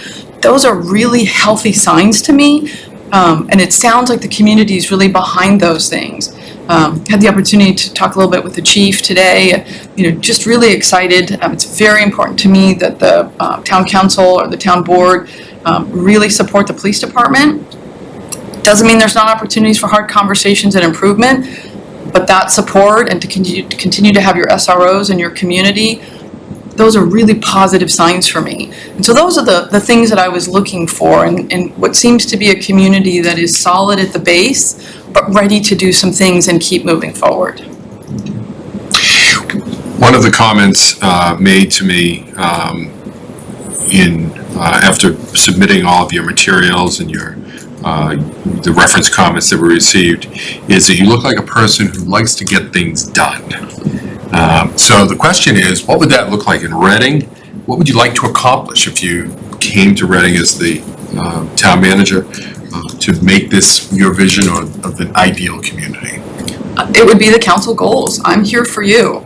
I mean, that's my role, is for me to work with you to prioritize. You have a really, really good set of goals. I've been through them. I see your top 3 priorities, but you have a really lofty, important set of goals.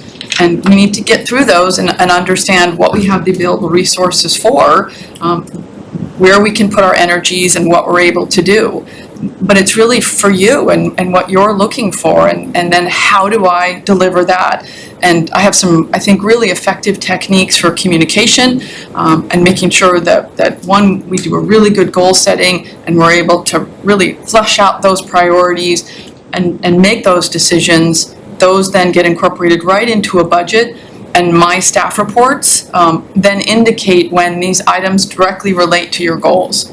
So you can see this item is for goal number 1, sustainability. This item is for diversity. And so you're seeing it. So the subliminal message is, if you see a staff report come forward and there's no goal connection, then you know it's getting a little away from our priorities. And so really, it's the vision of the council, and my job is to find ways to get that done. You give me the resources and you give me time, and so within those resources and those times, and the time you give me that's available is to start to deliver some of those goals and strategic objectives. So that's really what I envision, and although I'm apolitical, it's not my determination of where this community should go. Again, I do look for communities where I feel passionate about those things. So my choices, if you look, you can sort of see where my choices have been. There are things that there's consistency in the places that I've been and where their passions are. And I could work in a community that I didn't connect with, but it would feel very robotic for me. So the joy comes from that connection. I can see certainly the passion you have for city management. What led you to go into municipal management? So actually, funny story or interesting story for me. In college, I was a criminal justice major. Really enjoyed that. Unfortunately, when I graduated and I went to or was close to graduating, I went to the career office and I sat down and said, in about 6 months, I'm going to graduate with a bachelor's in criminal justice. What are my career choices? And the woman in the career office pulled out border patrol agent or police officer. That didn't work out so well. I'm like, that's not quite what I had in mind. And back then, they didn't talk about administrative, they didn't talk about city management, they didn't talk about administrative positions in the police department. They just didn't. And so I rolled right into a master's in public administration, knowing that public administration, really I had a passion for that. And I had some great professors. Some of them were city managers, so that was sort of my first touch into city management. I did some interesting internships and then found a position with a sanitation district. So learned a lot about waste management and recycling and implementing new recycling programs in Los Angeles County. I worked for a transportation agency.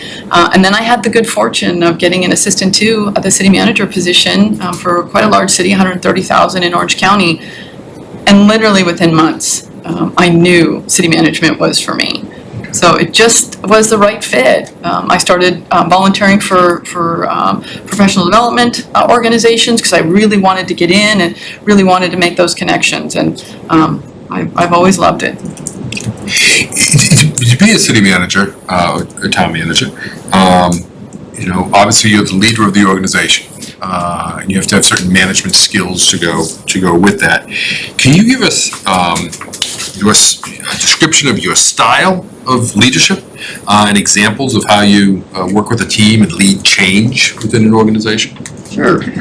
So I really consider myself a servant leader. It's really about everyone that I'm serving, and that's the community, that's the 5 of you, that's the department heads, that's the entire organization. I'm here to serve all of you and be the facilitator and the person that can help things move along, get things done, and for the team and the board to be successful. And that's really sort of where the root of my style comes from. I love coaching and mentoring, so I really love to watch staff grow and give them challenging opportunities and support them along the way. So sort of fostering this learning environment and a healthy environment, one that supports innovation and supports risk, and people feel like they can expand their skills. So that's sort of my style. And I think the passion that I bring and the joy that I bring, people feel that. I had an evaluation done as part of my 4-year evaluation. They did an evaluation with my team. And there was some really interesting, very touching feedback. And one of it was from multiple employees was, she sees me. And that just meant the world to me. She sees me. And another was, the staff hold her in high regard because she holds them in high regard. Like that's who I am, and it came naturally, and to sort of see it coming back was very humbling for me and very validating. Mark, you want to jump in with your? Sure. So thanks for giving us the kind of the background on leadership style and kind of thinking about the job, if you will. Can you talk to us a little bit more personally about values, kind of life philosophy, if you will? Sure, absolutely. Personally or leadership values? You want it personal? Personally. Personal. So I try to live a very healthy lifestyle. Health to me is something that I put very much at the forefront. I think that if we're not mentally and physically and emotionally healthy, we're of no value to ourselves or to those around us. So I try to stay very, very healthy, eat well, exercise. My husband and I are going to the gym together. It's very cool. So really just trying to have that internal health. Love to be outdoors, hiking, running, walking the dog. We walk the dog. We have a very large dog, and we walk him every night.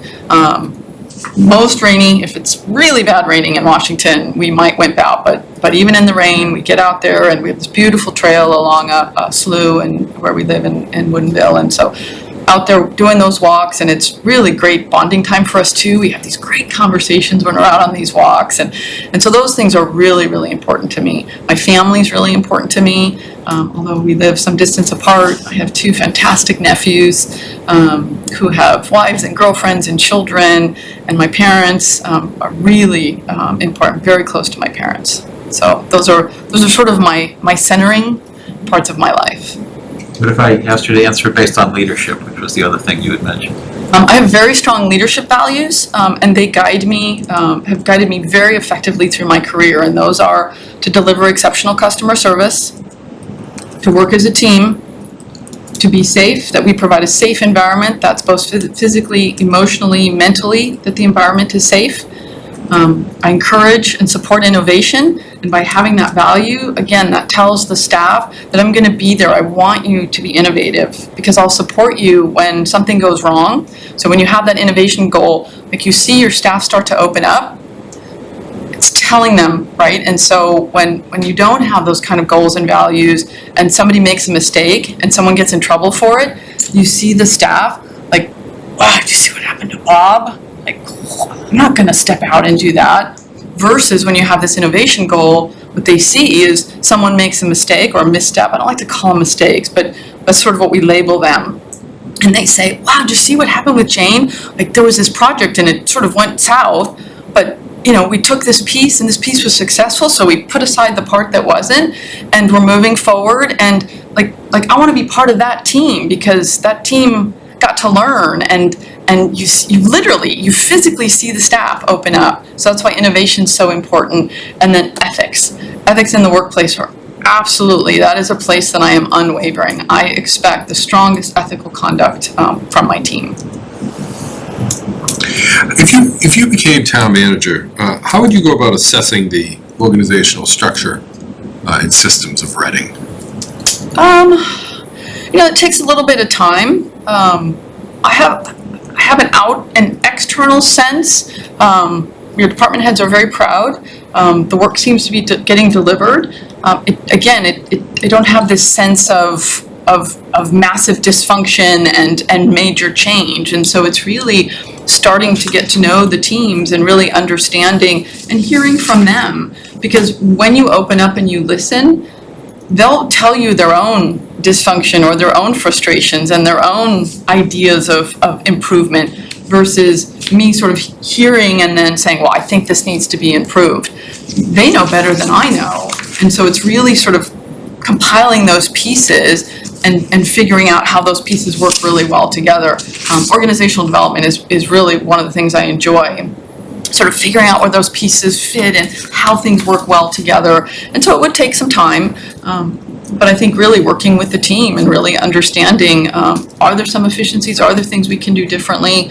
It was really neat. It was neat talking to the department heads today and sort of how they, actually it was the library director on the tour, well, we need a health officer. Where should it go? Oh, it's public safety, it's public health, put it in the police department. Like those are neat things, and how do we make those pieces work, and that the diversity officer is going to go in the library and how that piece works.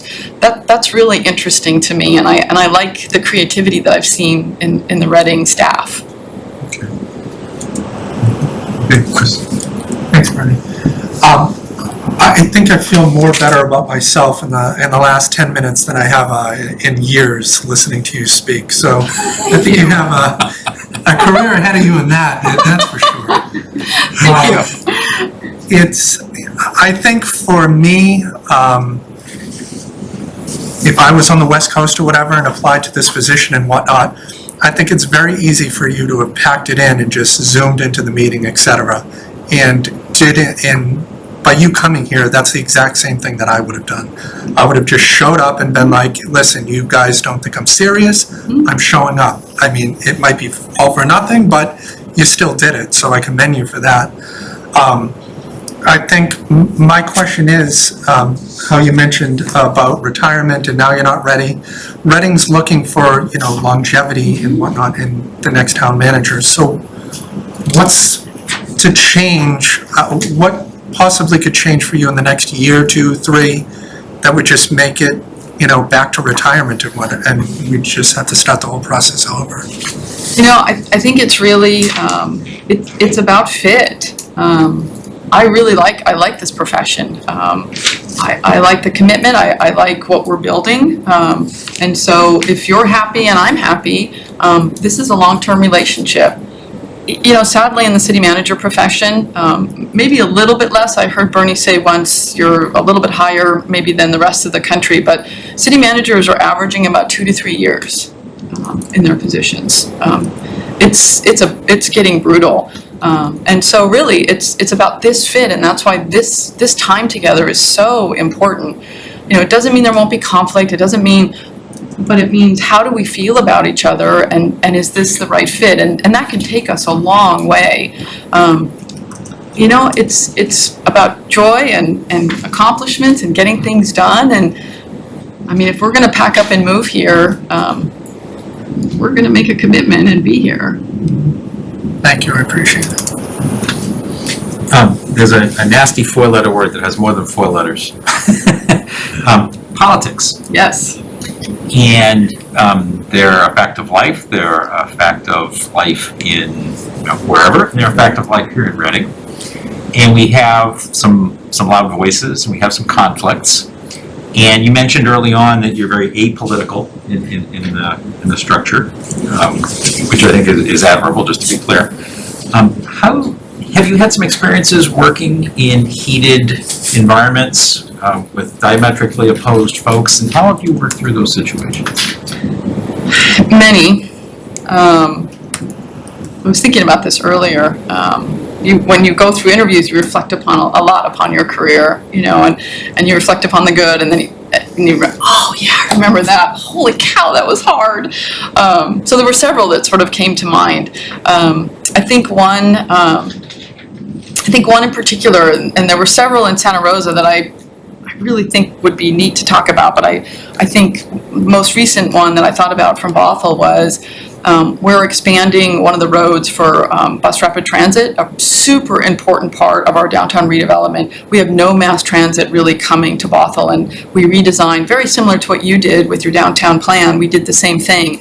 And a key component, especially for the parking issues and multimodal transportation and sustainability, we need to get these routes into Bothell. And so in our area in King County, they passed a very large sales tax measure or property tax, or I think it's property tax levy, from another agency to build out light rail and to build out bus rapid transit. And so there's a route coming to Bothell. And along the road is a very beloved, very old fruit market. It's called the Yakima Fruit Market. Been there forever, family owned, beloved, sells fruit and produce in the summer months, Christmas trees in the winter. You can picture it in your mind right now, right? We have ice cream and Christmas trees. There you go. And so this bus rapid transit route was going to impact this market. Maybe not as much as it could have.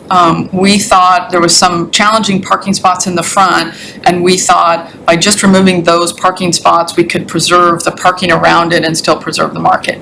But the family became very anxious, very nervous about this, and so really rallied their customers.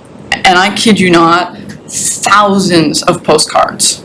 Thousands. So they were very smart. They actually printed out their own postcards and had them at the cashier. And so it was stacks of postcards to save the Yakima Fruit Market.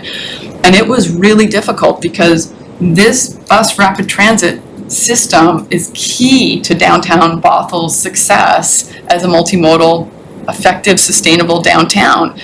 And so we worked with, and again, this is a different transit agency planning out, right? So we're sort of this third party, it's being done to us. And so we just kept working on them and having these conversations. How do we save the market? And, you know, being sort of we call them the big gorilla transportation agency, they just come in and they're building light rail and bus rapid transit into existing communities, built out existing communities. So they have to be a big gorilla, right? They can't, the mom and pop burger shop, and like they're just plowing this stuff down. And so, but we kept at them and oh, there's no other way. It has to be like this. It has to be like that. And we just kept proposing solutions. And thankfully I have very creative engineers, and we came up with a solution where the bus can come down, moved it over, the bus can come down the middle, and we were able to leave the Yakima Fruit Market unimpacted at all. And we were able to save it. So it takes courage, it takes grit, it takes gumption, and you just keep looking for solutions. Can I just stop just for 1 second? How thick a skin do you have? Just be direct. I actually, I have a pendant that I wear, and it's a tortoise, because I've had to learn to have a tortoise shell. Inside, it's still very soft at times, but I have learned to have a tortoise shell. Sorry, you're- No, that's okay. I was gonna say, so is there really? I can relate to that. Yes, absolutely, yeah, or an armadillo, oh my God. Well, that's a good one too. So this sounds like something that, you know, I would think the city council wanted, and so you were executing. So when you started running into, the challenges, and that you got the business concern and probably residents joining in. So what was the role of the city council in that? Like, how did you work? How did they support you? How did you support them? Because So- no doubt they were getting lots of Yes. emails as well. Exactly. So bringing the item to them, so a lot of public discussion so that the conversation can happen publicly. So again, there's no role for them technically, because it's a sound transit project, and so finding ways for them to have a voice and keeping them informed of what we were doing. We could have just said, yep, can't really do much about it, can't find sound transit, but we didn't. We wanted the council to know that we were hearing the voices, that we were looking for solutions. And I'll tell you, we lost a lot of battles with sound transit. There were others we fought really hard and we lost on.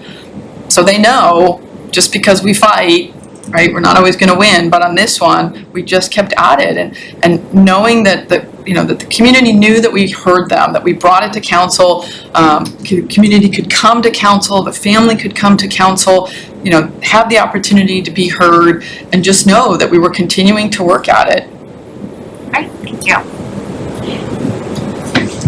How do you increase, along the similar, kind of sticking with the same theme, one of the, we did a survey, the residents, to ask what they thought was important for the next town manager. And what came through from many was someone that can help build collaboration within the town. Maybe you've already answered this with your example, but how would you come in and help build collaboration? There's a separate municipal light department here.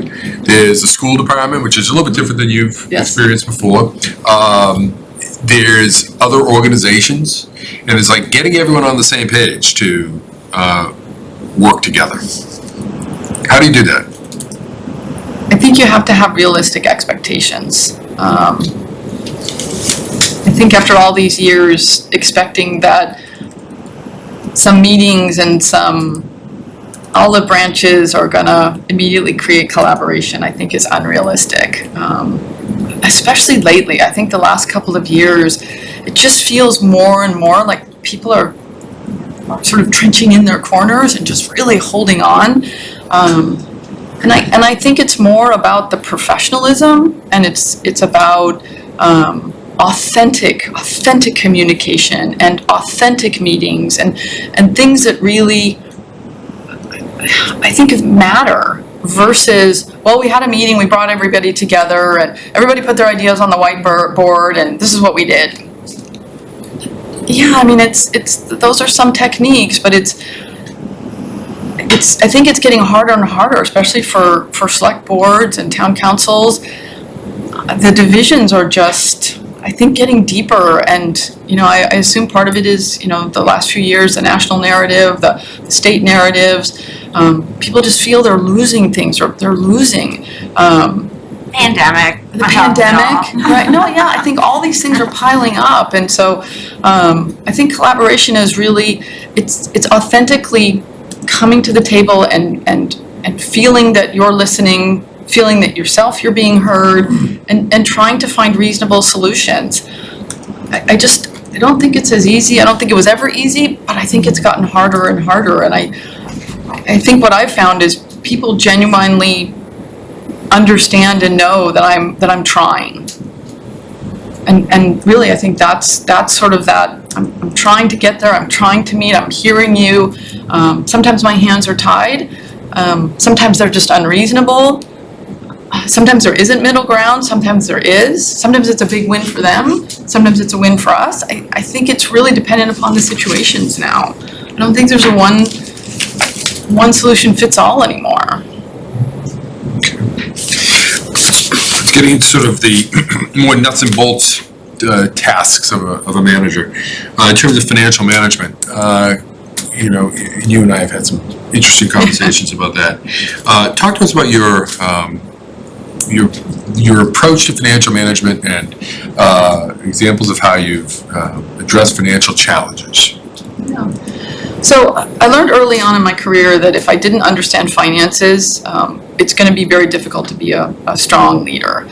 The finances are the lifeblood of the organization, and I used to say it was the veins and the arteries, but I believe now that finance is the arteries and IT is the veins. Okay. Because without both, the organization literally dies. IT has become so critically important to the life of an organization. You really need both of those for it to function effectively. And so I learned finance and budget, not so much the accounting part, but pretty early on, the long-range financial planning, the grant management, and the budgeting, and it really became this strong foundation of who I am and how I can lead and how I can get things done. If you don't understand the budget and you don't understand the finances, it's really hard to get things done. And so I started early with the transportation agency. A couple people left the organization, and I was a principal financial analyst, and they were looking for someone to lead the budget. Never done it before, didn't have a clue what I was doing, but I knew it was one of those opportunities that I could really grow professionally from a technical standpoint, but also project management. And so I did that. I also did their long-range financial forecast and was designing a mid-range financial forecast. So really started to get my financial skills going there. Did a lot of work in Fullerton, supporting the budget process, also in Santa Monica as well. And then when I came to Santa Rosa, the CFO resigned, and so I took over as Chief Financial Officer for about 6, 7, 8 months while we were doing the recruitment for the new Chief Financial Officer. And it was budget season, so then I was the person responsible for bringing the entire budget, not only the operating budget, but the capital budget forward. So another great opportunity to really hone those budget skills. I created a long-range financial forecast there. It's something they'd never had. I find it extremely difficult to manage from a 2-year perspective. I need to see out the 10 years. I need to see where things are going. I need to see what a recession might look like. I need to see what a good economy might look like and be able to make those decisions and make those quality recommendations. So those have been really, really helpful tools for me. I did the same thing in St. Helena, helping the council understand they had a very, very serious financial situation going. They had completely inadequate revenues for the amount of expenses that they had, which led us to be able to pass a sales tax measure with the voters. And again in Bothell, very unexpected. The council had no idea. They were under the impression from the departing city manager and also the interim city manager that they were in a very strong financial situation, and they were not. And so really getting into those numbers, I delivered the next budget, started from ground zero with them, They really had never been involved in the budget process and understanding how and why they were making decisions. So sort of starting from scratch and walking them through that. So I really value the budget process. I think it's an incredibly powerful informational tool. I had an email once from a resident in Bothell, and we had done a 12-hour workshop, 4, 4, and 4 on the 3 nights, and she'd written me an email, and she was one of the volunteers on one of our boards, and she said, I watched every hour of those 12 hours, and it was the most informative budget workshop I've ever seen, and for the first time, I'm really understanding where the monies are coming from and why Bothell's having challenges. And that those things mean a lot. That tells me that the way we're communicating is working. You sure? Okay, it's quick. I was just wondering, so in the city of Bothell, it's much larger than Reading, so I was just wondering what kind of financial team you had supporting you, because you're responsible for so much and you're the executive. So I guess that's it. I think we might be ready for some shifts because we've been growing in the census results. But anyway, I'd love to know what kind of team you had to put together to support your budget efforts for a city of 100,000. Bothell has 50,000. Oh, 50,000, excuse me. Small. It's a small team. Finance director, assistant finance director. In fact, when I put the budget together, I had put the longtime finance director on leave because of the poor financial management. And so it was me as the city manager, finance director, and then I had the assistant finance director, and then a very small team, 4 or 5 people, just workhorses, helping put that budget together. So small, but it's yeah. So, you talked about operating budget to a large extent. What about capital budget, capital improvement planning? Talk a bit about that, please. Absolutely. Had them in every city, usually about 5-year plans. In Bothell, we have a process where we do a really great community outreach. I wish it was better attended. The staff really puts a lot of time into it, so we do it at 2 different locations. What we found is if we offer ice cream, we get a higher participation. So that seemed to work well, especially on warm summer days. You put a sign out, free ice cream, and we actually got some better traffic. It works. Yes. And we put up all of our projects and, sort of show them what was happening, what was being planned, and then hearing from them, are there projects that and it's usually road projects, park improvement, those kinds of things. But an opportunity for them to actually come in person and be part of that process.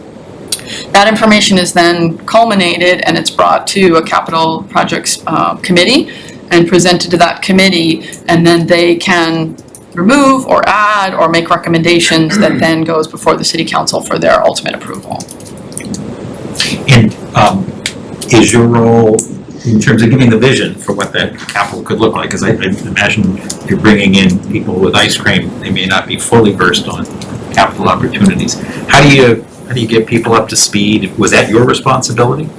It was a team effort. It falls under the Public Works Department and the Parks Department, because those are where utilities are in there, the water, stormwater, sewer, and then all the public works projects, and then all the park projects.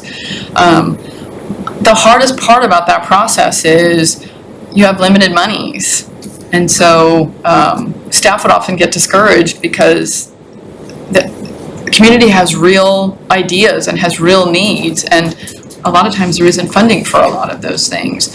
We did pass in 2016, right before I started, a Safe Streets and Sidewalks levy. And so that really, it saved our street crew basically for operations, and then we could do sidewalk installations. In the scope of what we needed, it was minuscule, but we could do some high-profile projects, especially around schools, and do some street maintenance. And so every time we did a project, we would show that it's part of the Safe Streets and Sidewalks levy, so the community could see the direct result of that levy coming through. Good. So those were the kinds of things we used to continue that communication, to show them their monies were being used effectively, an annual report and all of those kinds of things. But there's just never enough money, and that's the hard part. And so communicating that, especially during the community meetings, but during the public meetings and talking about those things, the hard part about the capital improvement, capital facilities plans is they're so far planned out and you're already engaged in the grant process, you don't really just turn those upside down.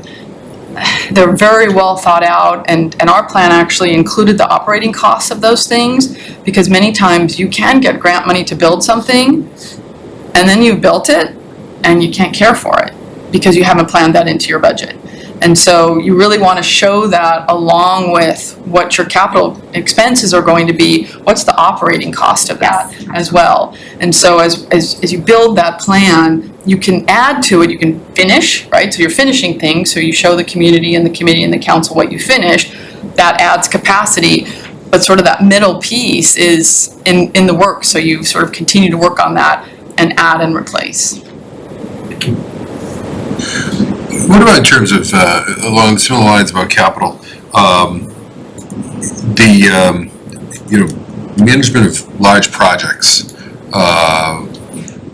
Can you give us a couple examples of some major projects that you've undertaken? I mean, here in Reading, they have, there's the ARPA money that needs to be determined how that's going to be used. There's interest in doing some projects with climate resilience and sustainability, a school building project, a new water tower. Senior Center. Senior Center. Yeah. What is that? We have that one to the side here. How do you, what's been your experience in project management? Quite a bit, actually. So project management, I've done infrastructure project management and other type of project management for years. For example, things in Fullerton back, when I first started in city government, I was responsible for all the median improvements. So I went through town and I was talking with my city manager. When we had medians, we painted them green. And I said, what? I get sort of the low maintenance part of that, but it's really tacky. So when we do a new street project, couldn't we look at like putting in a new median? And so I became the person responsible. So every time a new street project came along, it had to go through me. I looked to see if there was an opportunity to add an aesthetic median, and then I was responsible for going to that neighborhood, that commercial area, and presenting those enhancements and getting buy-in from that area. So super neat and super high impact in the communities. So I was really proud of that. Just so great. Get some more trees in there and get that green asphalt away. In Santa Monica, I was responsible for about $248 million worth of capital improvement projects. We were doing parks and improvements to the city hall, improving the Performing Arts Center. So we had a number of redevelopment projects that were underway, looking at some newer buildings and building bathrooms, and so lots of projects there. In Bothell right now, we did a levy to raise and rebuild 2 fire stations, so really out-of-date fire stations, so started that project. Very interesting from a project management standpoint, because we put so much energy into getting the education pieces out, so figuring out what the levy needed to be, both for, we did a public safety levy and a bond issuance. So we put all of this work in, and it was just a massive, from January when we started, went to the November election, it passed, and all of a sudden we went, oh my God, it passed. So we put so much energy here, then we realized we had to implement. And so then doing the project management to say, okay, we have to put a team together to do a levy, and Bothell is a very understaffed, under-resourced organization. It grew it grew much faster than the staff has grown. And so sort of finding internally, how do we build this team? So I actually appointed the IT director to be the project manager, because he has such strong project management skills. We built this team, so we had an operations team, we had the leadership team for the levy, 27 positions, we had to buy equipment and cars, and we had officers, we had admin people, so getting HR in there, so we had this whole project management team for that I oversaw, and then we had the fire stations. So figuring out who's gonna lead that, who's the customer, who's the project manager, and figuring out a process to do that. We picked Progressive Design Build, which is a really forward-thinking way of building buildings in Washington. And so we've been moving in that direction. We were approved for Progressive Design Build, began the design of the buildings. Demo has happened, and those 2 fire stations are gonna get built. Thank you. Last question on finance. In terms of your, you spoke about a number of different elements that are certainly crucial in terms of fiscal forecasting and the monitoring of the financial condition.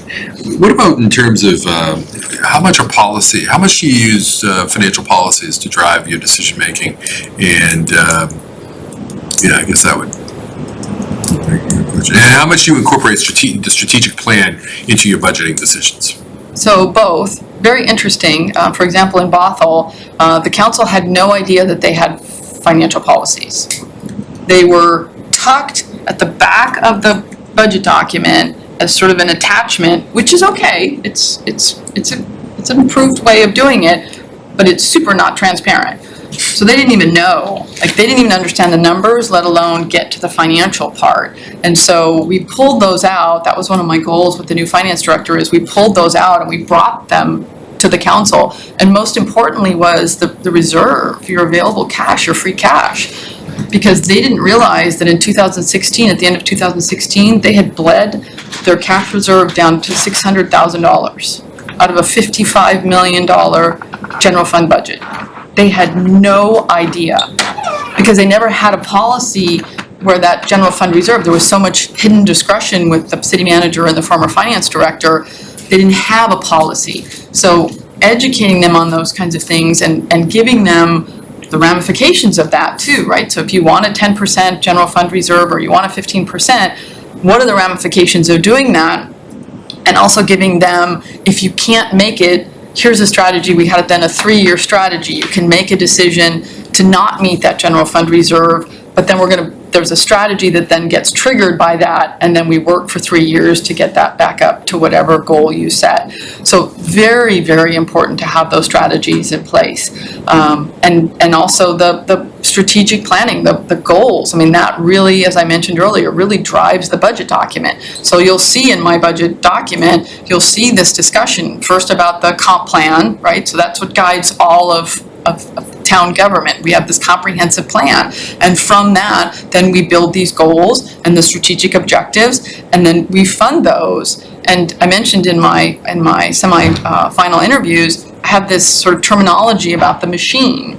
So 75-80% of what we do in local government is a machine, and you have very little discretion over that. You just don't. There's HR, there's finance, there's legal requirements, there's the public works, there's the police, there's the fire. There's this whole machine that happens that goes on every day. And your goals go on top of that, and that's really what we report out on, and that's what we work on. Now, you could make changes, right? You could close the library, hypothetically, and that's part of the machine, though. That's an existing operational. You can add hours, you can add programs, you can reduce programs as part of your goals, but that whole machine, we're not tinkering with that 75-80% every year. And so that the driver of those budgets is really your goals. So it's a huge part of putting the budget together. I can't do it without you. Otherwise, I'm shooting blind of what this community would want and what we're going to prioritize. Okay, great. One thing that you've talked about, we've heard from some other candidates also, is that they had to develop much stronger organizations. They started with weaker organizations, less systems, things hidden under the table and unknown. And I think what you'll find here, and I'm sure with your discussions already, is that there's a pretty strong organization here already. My interest is in understanding where you don't have to kind of necessarily rebuild everything. How do you think about taking the organization, the stronger organization and the resources to the next level, to, as I call it, 3.0? How do you get there? I think it's really about what you want, who you're going to select as your town manager is the first part of that message, right? So who's going to be that next leader? And then what are those expectations for that individual? So for me, we would have that conversation. Where do we want this organization to go? And if that's what you're looking for, then there's real opportunity to work with a really talented group of people who my impression is are ready. They're not hesitant. They're really proud. They're really proud of their teamwork. They really like each other, and so they're ripe to go to whatever that next level is. And they asked today in my informal meet and greet with them about my teaching. It's one of my passions. It's one of the things I love to do. I'd love to be able to do some sessions here with the staff and really open up. It's a great way for them to get to know me. I'm a very humble presenter. I talk a lot about the things that I did wrong and how I learned from those things, and so it really humanizes me as the person that I am, and they get to know me and I get to know them. So it's a great way to start with that and setting those values and those expectations. And again, it's when you come in with a set of values, exceptional customer service, teamwork, safety, innovation, and ethics, you're coming in with something that they can hold on to, and it already starts to sort of bring the organization together, and you can start to feel that pull. Thank you. You mentioned that Bothell grew much faster. It must be a very fast-growing It did. community. How do you, growth certainly has its benefits. Communities, all clamor for growth. But then when they get it, there are consequences that come with that. So how do you, what's been your experience in kind of working that balance? I think really what I see happening in Reading is really similar to what Bothell went through. So Bothell was a small suburb of Seattle. It was quiet. It didn't, I was talking to the chief, he said, you couldn't have dinner here, you couldn't, years ago when he was growing up, and it was very similar to the conversation I had with the mayor who hired me. Born and raised in Bothell, and he basically said the same things, and so sort of watched this town grow, and so I think the growing pains are really parallel. And so about 10 years ago, we have a Growth Management Act, which is sort of similar to your 40B. Mm-hmm. So it's the punishment, I don't want to, but there's expectations, there's target expectations. Back then, they weren't as related to affordable housing as they are now, but each city in Washington State was given growth targets they were expected to meet. Whereas in California, you could pass no growth. You just didn't grow. And everybody else went everywhere else, and your town just didn't have to grow. And that really made for some inequities and terrible housing problems. And so Washington looked at that and went, yeah, we don't want to be like that. So they spread the growth out. So we have growth targets. And it's the smart growth. It's the same thing that you're doing in your downtown. You're preserving your neighborhoods. You're preserving these beautiful neighborhoods that you have. And you're concentrating your growth in the downtown near your transportation, near your train station. That is absolutely ideal smart growth. Yes, it's heartburn for some people, but everybody's growing. And the best way that you deal with growth is you plan for it. The worst way you deal with growth is react to it. And you have growth forced upon you. So people are coming. They're coming every day to all of our communities, and we should welcome them. We are an open and welcoming state and city and country. We don't want to close those individuals out, and we want everyone to have the opportunity to come and live in Reading and live in these beautiful communities. And to be able to do that, there needs to be a variety of housing. And much of the next generation, as well as the older generation, are looking for these walkable, mobile communities where maybe they don't have to have a car. My first several years in Bothell, I lived right in the downtown, and I didn't use my car. I really didn't need it. I walked to work, I walked to the grocery store, I walked to dinner, I did all my exercise right there. It really wasn't necessary. It's a really high quality of life. And I think as people see that, and we had the same thing, the same complaints. You built a 5-story skyscraper in downtown Bothell. Yes, we did. And there's more coming, and there's still more coming. But that vibrancy and the fact that we're able to preserve those neighborhoods, that's the smart growth. Yes, there's parking problems right now because we're sort of in those teenage years. So we don't have the bus rapid transit, we don't have we have multiple rapid transits coming into downtown Bothell, and there's a university and a community college there. So we're building all of this transportation that's gonna come about 2024, 25. And in the meantime, there's this teenage squeeze, but it's gonna come and it's gonna work. It's just, these are some tough years right now. But you know what, you just keep communicating, and especially if you can get different types of services, different types of businesses. We got a crafting business in downtown Bothell. So one of our new buildings is senior housing, 300 units, and down below, a woman opened a crafting store. What a great place for one. And so you start to see individuals that maybe didn't like what we were doing before, and they start to see that there's amenities and things that they can enjoy too. These are some growing pains. I know. We've talked another sort of nuts and bolts area that you've spoken a little bit about the management of employees. How do you hold employees accountable in your system? You know, a lot of it goes back to the values. So right away, you know, my first conversations are about these values and what I expect. And it's pretty easy to work for me. If you deliver exceptional customer service, if you work well as a team, if you make sure that your work environment is safe, if you are innovative and you hold yourself to high ethical standards, we're gonna have a great working relationship.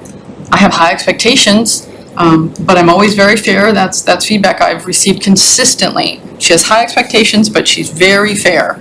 And that really, to me, that builds those expectations. And I do hold people accountable. You know, people say no one ever gets fired. I have fired people because they needed to be fired. A lot of times it's, you know, they say 2% of government employees are fired. Well, because most of us negotiate separation packages so people can leave with dignity and they can find another position where they fit in better. That's more than fair. I don't ever want to ruin someone's career. I don't want to ruin someone's life.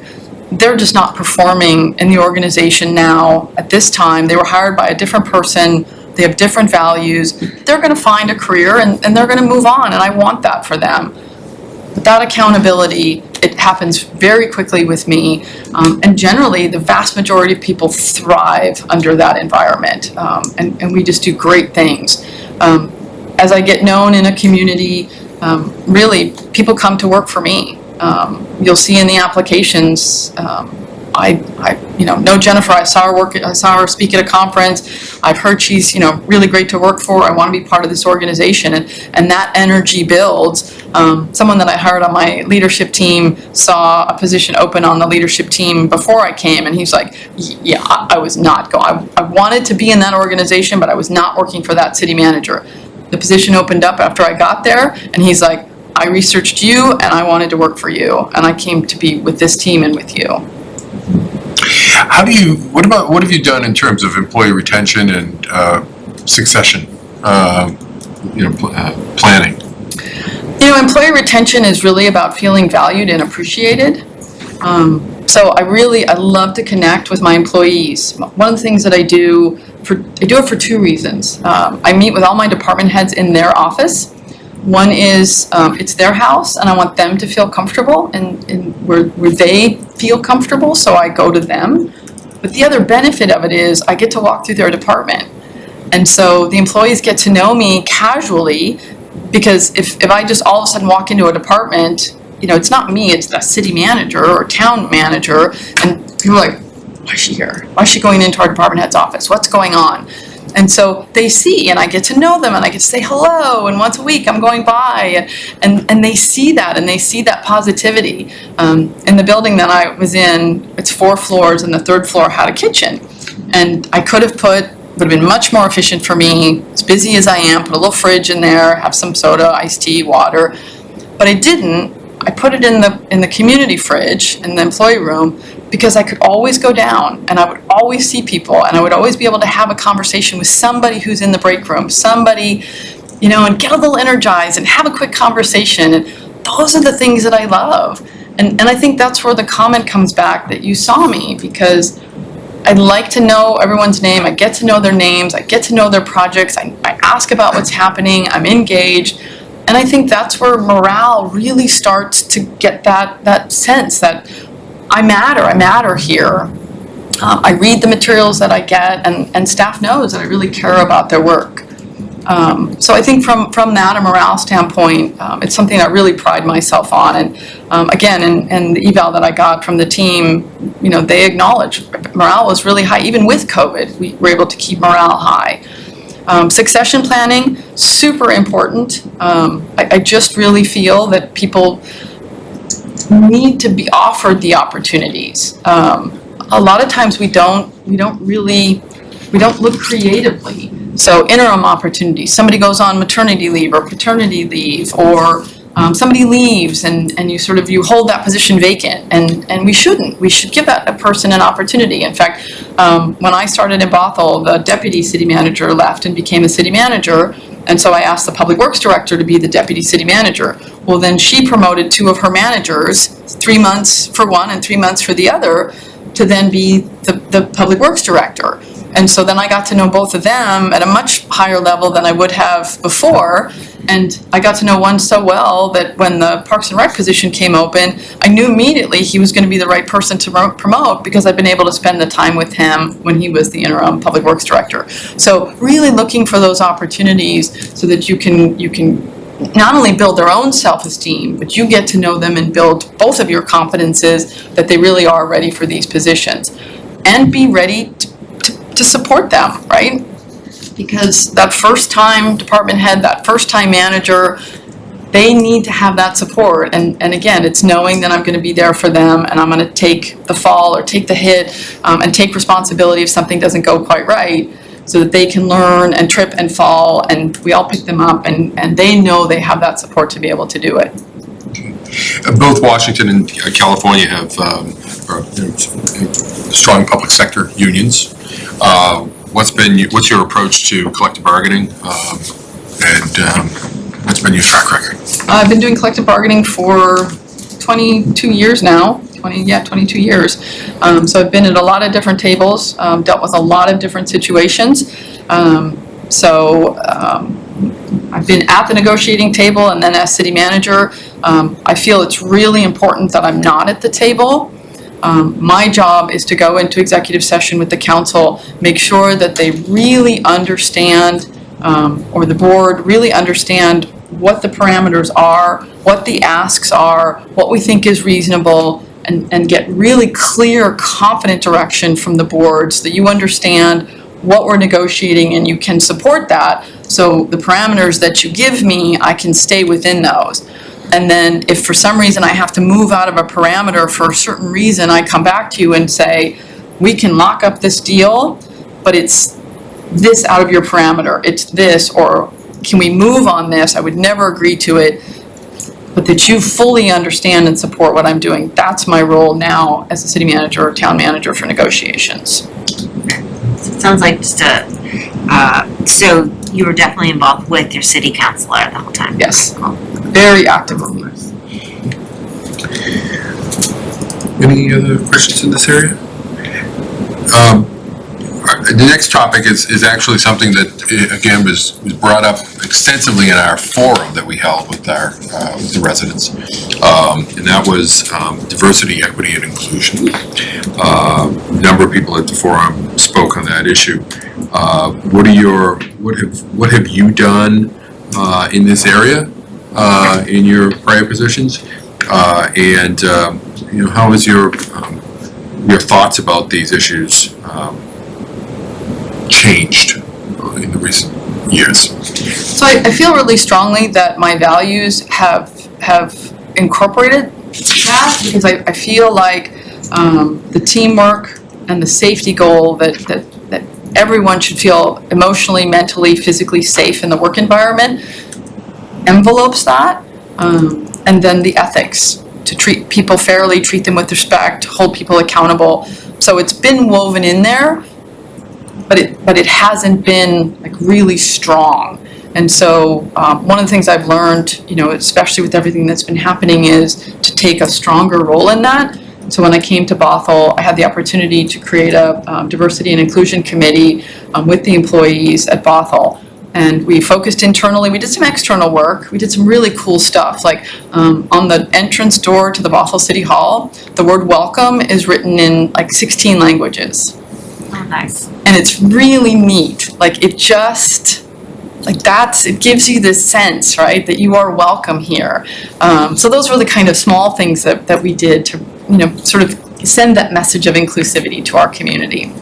But the idea was to have this committee. I removed myself from it. I really want that. I like employee committees to have sort of the empowerment and the freedom to really talk about some of those meaty issues and be able to come back and give me really good feedback and not feel like, oh, she's in the room, we can't say anything, and to really have those conversations. And so they started small. They started doing some really neat lunch and learn events where individuals from different cultures would come and bake and cook some very interesting foods and share their culture and sort of those sort of personal things. They did a newsletter.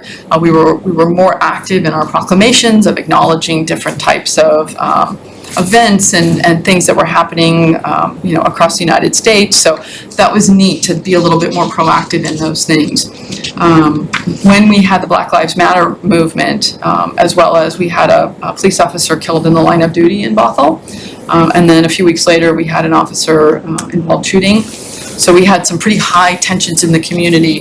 And so I was able to use this committee to really help me sort of engage better with the community. And so I quickly hired an intern. We have University of Washington has the Evans program. These kids are so smart and they're such a joy to work with. It gives you such hope for the future. And so there's this pool of super talented people that are always looking for internships. So I put the word out. I got a really talented young man to basically be a support person to this committee so they could go out more quickly and figure out what was happening in the state and across the nation of really neat DEI initiatives. And we could then bring that. So the community was calling for the council to take some action. And so I wanted to bring an informed report. And so this committee then did this research and identified 3 options for the council to evaluate. What type of resources and staff do we have available for existing programs, and what would those look like that we could fit into our existing staff? And then a half-time person and a full-time person, and what that scope of services would look like, and brought it to them for deliberation. And the community could come and voice and say, yes, we want a full-time position, or a part-time position's okay. We don't think this is necessary, and have a really good dialogue about that. But it gave the council something, a real action, a proactive rather than feeling like they had to react. It felt more proactive for them, and I think they were really pleased that we could bring this forward. And the best part was the committee themselves presented the report with a great deal of pride and real ownership of what they did.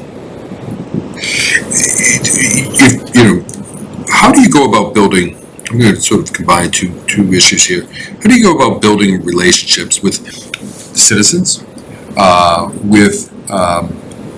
you'd be coming into a new state, not just a new community. How do you build the relationships with, state officials, federal officials, regional, your colleagues in the neighboring communities? How do you go about doing that? You did it obviously when you moved to Bothell. How did you go about doing that? I rely a lot on my staff, so they know who I need to know, and so they will, you need to get to know this person. And, as you mentioned, they're senators and they're state, legislators. Those are sort of the obvious ones, but they know who the movers and shakers are. They know who is having issues right now. They sort of know the voices in the community and really guide me to what those might be. So that's sort of the first is really taking that advice. You need to go to this. This one's less important because my time, you have only so much time. So prioritizing, oh yeah, you have to be at this meeting, you need to be here, and sort of getting that lay of the land in the first 3 to 6 months. And this team knows where I need to be, and what I need to do.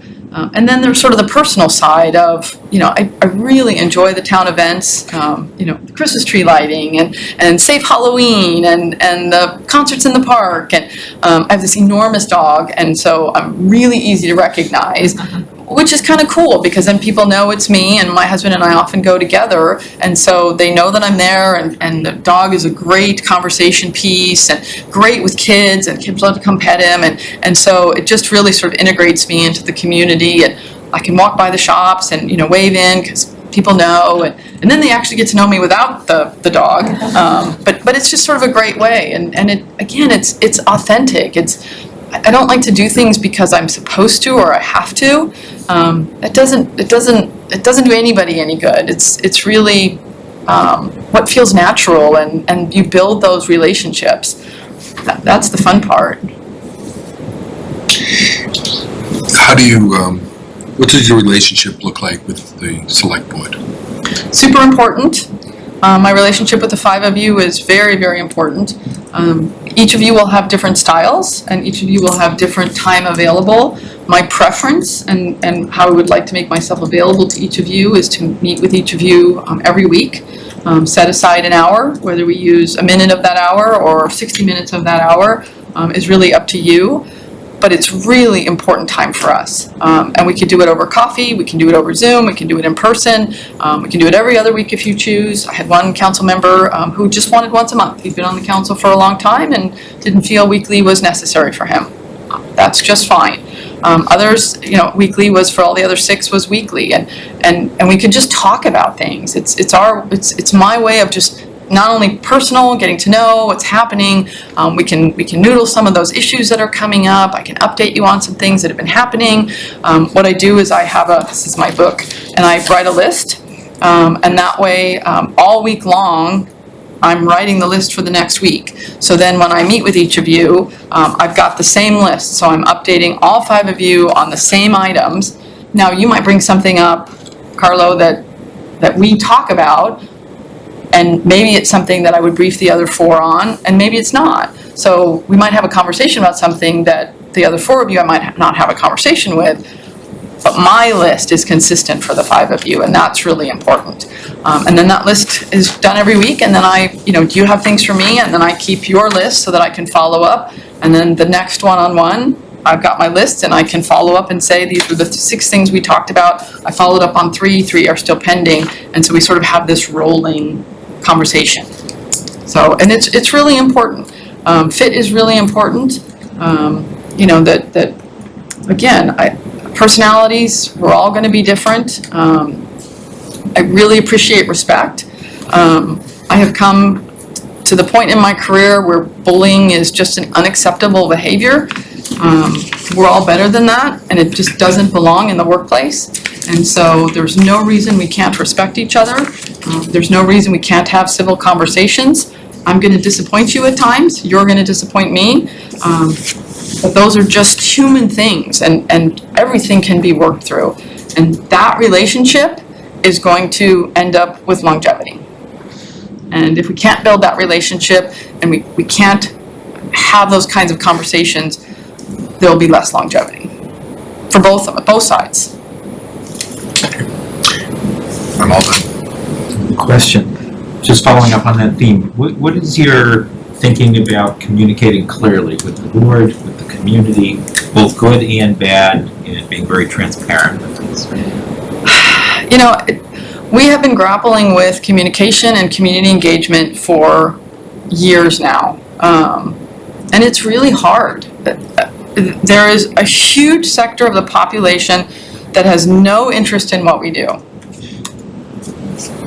Of course, until something affects them, and we can have communicated it 20 times, and they'll have missed all of those communications until the very end, and they'll say, I've heard nothing about this. And that's just the reality of the work that we do. I am not a fan of social media. I don't have any social media accounts, I never have. I think it's a forum for hate and ugliness. So it's a challenging format for me to communicate on. I do not monitor social media. I think that it taints us when we go into public meetings. If we've read all of that, good and bad, I do have staff that will alert me to something that is a landmine, but other than that, I don't look at it at all. It has no value to me. I don't respect it and it has no value. And so communication, we keep trying. This is a very old-fashioned form of communication. I think we can do things where we can go better to people. We can find places where we can go to what I like to call their house, their area, their community center, their school, not everybody always needs to come to our house. So I think there's things we can definitely do better. Can our newsletters be better? Can our communication be better? We get so much stuff, the emails and the newsletters, and I mean, those are good things to survey to see where people are getting their information. None of us have really cracked this communication and engagement nut. But you keep trying, and for me, transparency is really, we're doing really good work.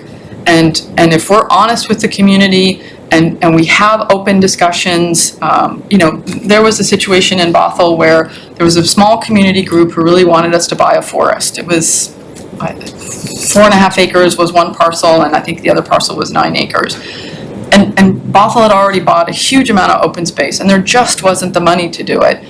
And we could have just not put it in the budget and not had the conversation, but it was important to put it on the agenda, and it was important to have the conversation why, and it was important for the community to come and express their disappointment. And it was super hard. My heart just broke for the council to tell the community, we just don't have the money right now. We can't take on an additional, we just took on 89 acres of one parcel, we took on 46 of another. Right now, we just can't.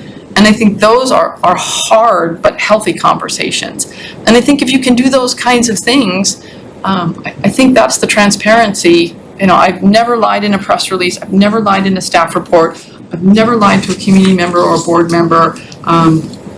Nothing ever comes back to bite me because I'm so honest and transparent from the start.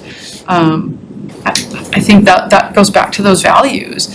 And it'll never be enough, we'll never reach everybody, but I think you just keep trying.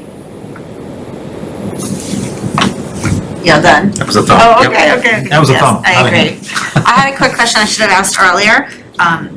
I've been asking other candidates, how did you engage the community in your council and capital planning? Some communities out here have capital planning committees. We don't at the moment. We do have a long-range plan, but it's interesting when you talked about all those small, high-profile, high-impact projects. We don't have any easy way to have conversations about that. So I was just curious as to how you've seen that happen in your experience. So when we did the Safe Streets and Sidewalks levy, and specific to the sidewalks, is we went to each school and we got parents from each school to be part of the Safe Streets and Sidewalks, and specifically the sidewalk aspects of how to fund the levy monies for the sidewalks. And so then the parents could understand that there were multiple schools with multiple sidewalks and safe access issues, and to be together at a table and prioritize those sidewalks. And so when a sidewalk, then if a parent called later and said, I can't, this isn't safe for my child, we could tell them, this list was designed by your co-parents at your school, and right now that sidewalk isn't in the top 20. It's 27th on the list, or it's 29th. But this is what was decided by your community and approved by your council, and this is the priority list that And we're. into the budget. And in the budget. Okay. Yep, in the budget. Because the budget was there from the levy. So we have the levy is 9 years, so we could plan out the 9 years of revenue, and be able to then. It definitely sounds like Washington State has different pockets of revenue where we really have a couple, but it's driven by real estate and whatever the state sends us. There's not a whole lot of passing this levy, that levy, so interesting. So it's more about, as you mentioned, we're very financially secure, are stable at this point. So when we want to do small projects, what's the process? How do we do that? Yep. Okay, thanks. And there's things like participative budgeting. I don't know if you've ever heard of that. It's gotten some traction, But it's really fascinating when you look at it because like Vallejo did it, Steve Vallejo in California. So they laid out, again, there's the machine, right? So there's only participatory budget, you can't give them the whole budget because you have to fund, but there's this discretionary part. And so they went ahead, and it was a fascinating case study because they went ahead and did participatory budgeting, and sure enough, the community basically funded what they'd been funding. Animal control and sidewalk improvements and street improvements. So the community, when it's engaged, is really smart, right? And when you give them the information and they understand the challenges, it really can work quite well. We did the same thing in Santa Rosa. We had this really cool, we called it DINE, discussions in neighborhood engagement. And we did these dinners. So at the same time, we picked a night, and on the same night, across town, we had people facilitating dinners in their own homes, and we had the same conversations happening. It was really neat. And we did one on the budget, and we gave them the jars of marbles. So you had 10 jars, one for each department, except we didn't include police and fire because you can't, right? So everybody else. And you had 10 marbles in each jar. And so you could take from a jar and you could add to a jar. And the conversations were fascinating when people understood, there's no marbles over here. There isn't a bucket of marbles. They're all allocated, so you can take 2 marbles from here and put them here. So it's really, when you give the community really unique opportunities to engage, they really make good decisions. Thank you. Appreciate that. Oh, Chris? Yes, just one more question. So where were you when you found out that the position was advertised? And did you think it was Reading, Massachusetts instead of Reading? So essentially just how the thought process of what actually happened when you saw it and whatnot. So we're just sort of in that decision-making mode that I want to go back to work. So I'm literally just starting this process. You're the second. Actually interviewed in Colorado. Had a lovely time with the community, lovely time with the staff, but I didn't feel that I gelled with the board. It just wasn't a good fit for me. That was a great experience, but it's really, this relationship and this vibe is really, really important to me. And so after that, I sort of do one at a time. I just sort of need to pick and focus. And so sort of looking, I look at the recruiter. There's some really bad recruiters out there. There really are. I hope I'm not one of them. No. I'm fine. That's the endorsement. Are you looking on your own? Towns that often don't use a recruiter, that can be a little worrisome. And then sort of picking, right? So there's a lot of states we won't live in. A lot of states. So what is a quality of life for us? What's exciting? Where can we be happy and at home? And I saw a couple of things in Massachusetts that were with Bernie, and a couple didn't really resonate with me, but yes, I saw Reading. And it's funny because you become so attached to something that it is Reading for us. And MapQuest says, by the way, Reading. So it's Alexa. It recently changed that. Yeah, oh good. And so I was just looking, and so I said to my husband, what about Massachusetts? And he said, yeah, I think that's a great area. We love Boston. And I said, there's this community. And so, I print out the flyer and we look at the flyer together and we look at, sort of what's happening there. And it just looked like a really good fit. Thanks, I appreciate it. I can tell you the dog population, probably not the only place, the dog population has exploded. Oh, I've seen 4 Berners and 1 Greater Swiss Mountain Dog, and Really? Greater Swiss Mountain Dogs are really rare, which is what we have, and we've already seen 1. Wow. And I already saw a Green Bay Packer flag on someone's house. Yes, oh, I know where you are. Shame. Were you on Franklin Street? I don't know where you are, but I saw the flag.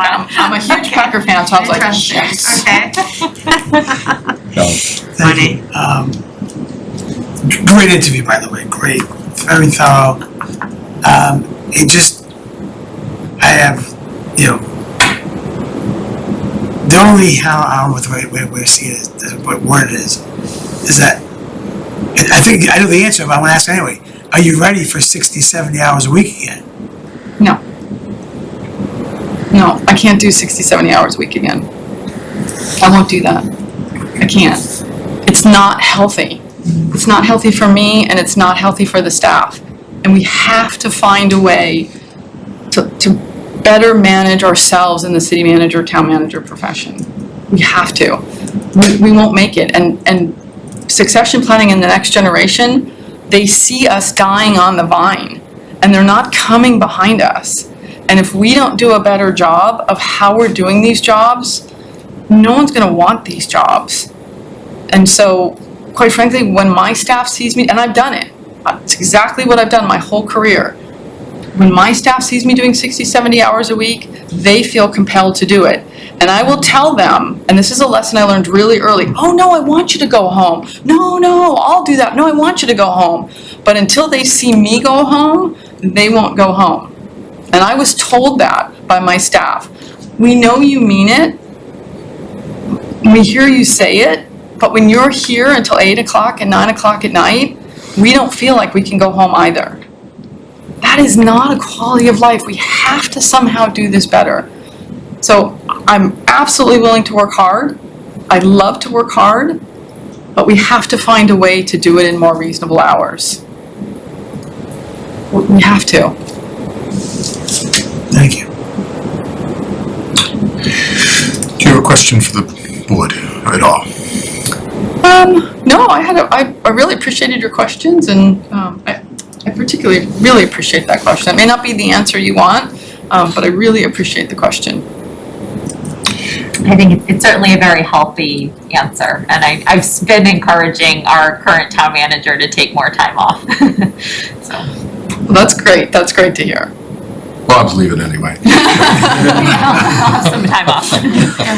Should he wish for it. Any closing comment? Well, that was probably a great closing comment right there, but you enjoyed it, so. Well, thank you. I really appreciate the opportunity to come out. I really enjoyed the, although it was by virtual, but I felt really connected. It was a really positive interview, which is what really drew me sort of that next step to say, yeah, I really want to come out and meet everyone. And again, I had a great day yesterday, poking around and talking to some folks, and so it's been a great couple days. It's awesome, staff's been That's a wonderful. great town. Yeah, it is. It really is. Thank you. Well, I know. Thank you so much, Jennifer. Yes. I was gonna say, if it's so nice anybody to see you can again. impress a committee via Zoom, I figured, Yes. you know, yeah, I think that everyone was impressed, so we Thank appreciate that. That's not an easy format. Yeah. Well, thank you very much. Very good. Yeah. Enjoy the snow tomorrow. Oh, we are so excited. Yeah. Yeah. Only a Yeah. little, I don't think One it's really to anything. 2 inches, get the shovels in. Maybe. The dog will love it. We left him at home. Oh, okay, Our sorry. first trip without him ever. Okay. I get Wow. pictures every day. Thank you very much. Thank you, Jennifer.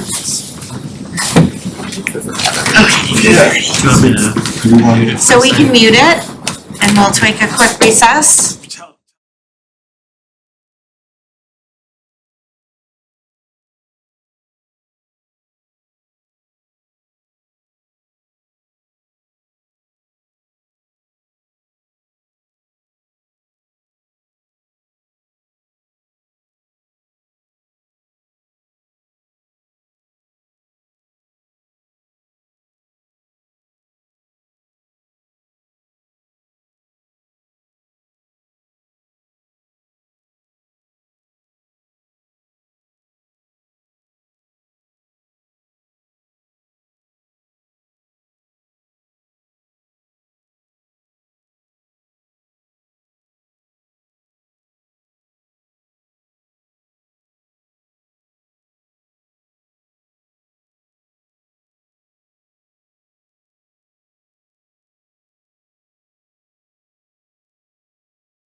Thank you. Okay, welcome back. We will return to our more normal format. We are running a bit behind. We'll try to make up some time. Thank you all for coming this evening, and those of you who are live for staying up this late, I appreciate it. So for the rest of our agenda, we will discuss and vote to approve an energy reduction plan that we discussed at a previous meeting. We will get a quick update on downtown parking and from the park committee.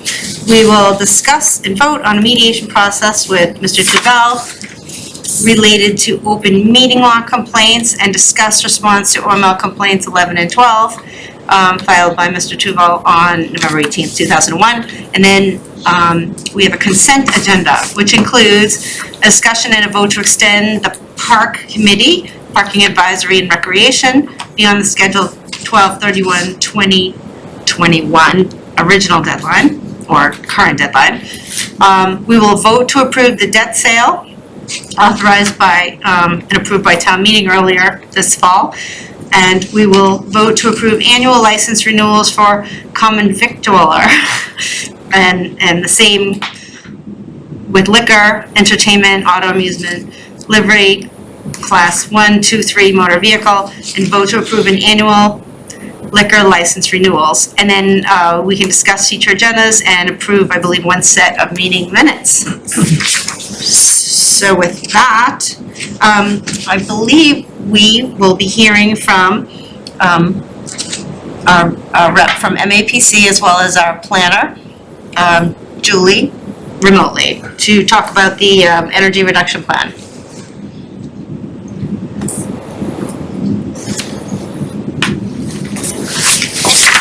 Julie's having some issue with her. Okay. I'm gonna try to.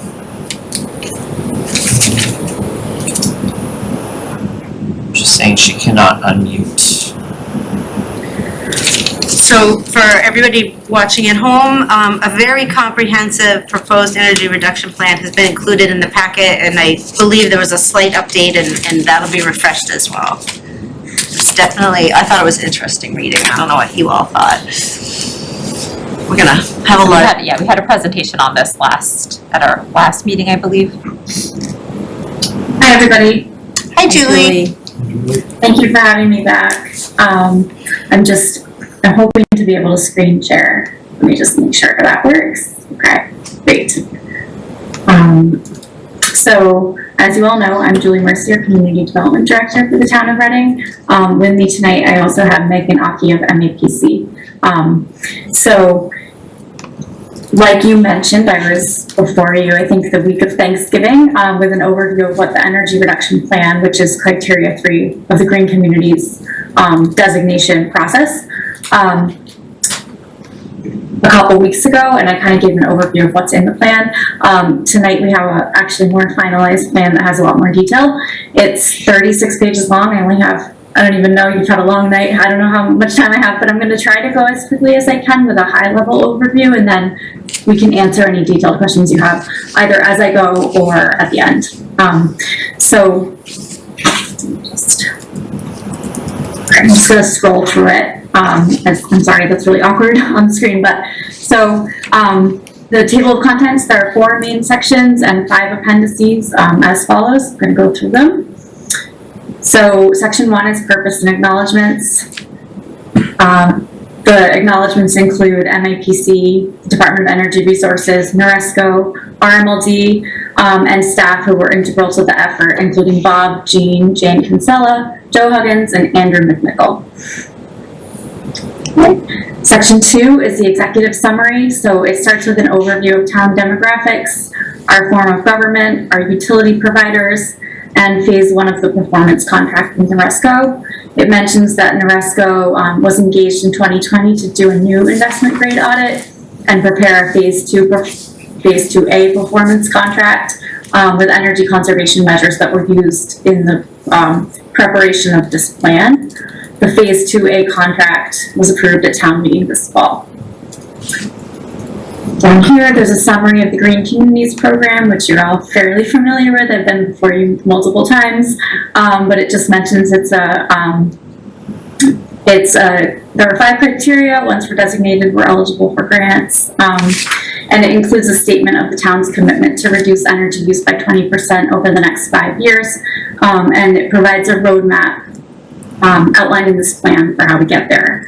Of note is that this plan is a guideline. Energy conservation measures that we choose to do to meet the goal can evolve or change as needed based on a variety of factors, including like if we did deeper audits, or there were new technologies, or a shift in priorities, or funding challenges, things like that. So this is just really a roadmap. Okay, so just a summary of the municipal energy uses that were included in the plan. So we have a few stats. There are 17 buildings, 152 vehicles, 278 street and traffic lights, 18 pumping stations. And just a side note, almost all the streetlights have been retrofitted to LEDs. There's a table that basically just shows what I said. And then looking at a summary of our energy use baseline and plans for reduction. Again, the commitment is to reduce energy use by 20% over 5 years from FY21 through FY26. Figure 1 shows that buildings account for 83.9% of our energy use. And then scrolling down, figure 2 here shows that the school department, I believe it's around 64% of the usage. And then this table 2 is a summary of the municipal energy use and reductions sort of broken down into those same categories. And clearly here you can see that buildings and vehicles offer the most room for improvement. Section 3, our energy use baseline inventory. So the inventory and analysis was done using Mass Energy Insight, which is a web-based tool that we input the usage data into. It converts all fuel types, so electric, natural gas, diesel, etc., to a common unit known as the British thermal unit. And again, the baseline year that we used was FY21, which is July 1st, 2020 through June 30th, 2021. And the town will have until June 30th, 2026 to reach the 20% energy reduction goal. This chart here shows that gas is the vast majority of the fuel that we use, with electricity coming in second.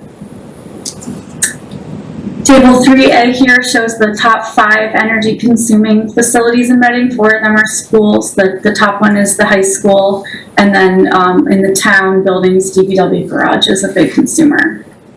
And then these paragraphs here below talk about some of the recent efforts that have been made in those buildings to improve energy efficiency. And then some operational changes that were made due to COVID, some that reduced energy use, such as like there were no after-hour building rentals, and then some that increased energy use. So new filters were put in to improve health and safety. They taxed the equipment more than the older filters did, and then the ventilation systems were running like longer, so they started earlier in the morning and ran later into the night. To help with the safety protocols for COVID. So those things actually meant that our FY21 baseline data was very similar to the FY19 baseline when we compared them.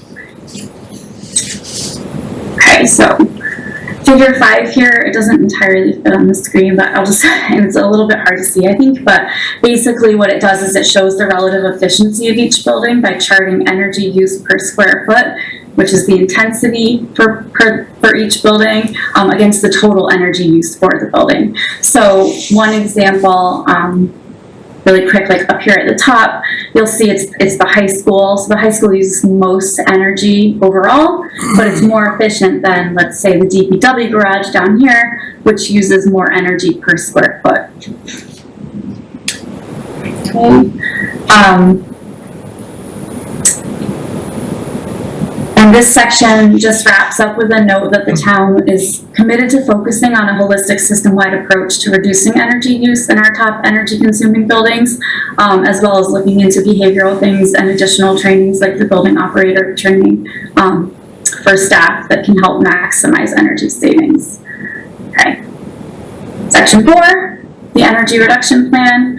So again, this plan is a non-binding roadmap for how we can achieve 20% reduction over 5 years. The 20% reduction is broken down into 15% like hard technical measures and then 5% soft or behavioral types of measures. Under funding, this section notes that the total cost to get to 20% is about $12.7 million. $4.5 million of that was approved at town meeting as part of the Phase 2A performance contract with Noresco. The rest would be about $1.5 million per year. There are different ways we can try to get that funding, including grants. So there's designation, once we're designated, there's a designation grant, and then we can apply for the Green Communities competitive grants after that. And then there are other types of grants available, such as the MSBA grants or MVP grants and things like that.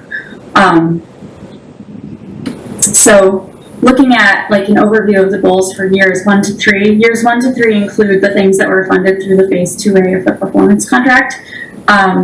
So this first paragraph at the top kind of outlines the approach and the philosophy, and then the specific measures that we would be looking at in years 1 to 3 per building are broken down in the next couple of pages. It's a lot of things like LED retrofits, weatherization, replacing air handling units with rooftop units, installing variable frequency drives in certain pumping and ventilation systems, high efficiency boilers, and it's across 13 buildings. And then, sorry for this, an overview of goals, the goals for years 4 to 5. So 4 to 5, it's the same approach and the same philosophy, but it involves projects that might take longer to implement or cost more or maybe be more invasive or complicated in scope. And it includes things like plug load controls in the buildings, rooftop units, again, steam to hot water conversion, HVAC replacement, and it's across 11 different buildings. Years 4 to 5, scroll down to show you, also includes some behavioral measures and then like vehicle replacement or retrofits. And then this paragraph right here kind of just talks about keeping track of how things are doing. So if something's like performing in a way that we don't expect, we can kind of try to figure out why. So a path for how we get to the 20% energy use reduction.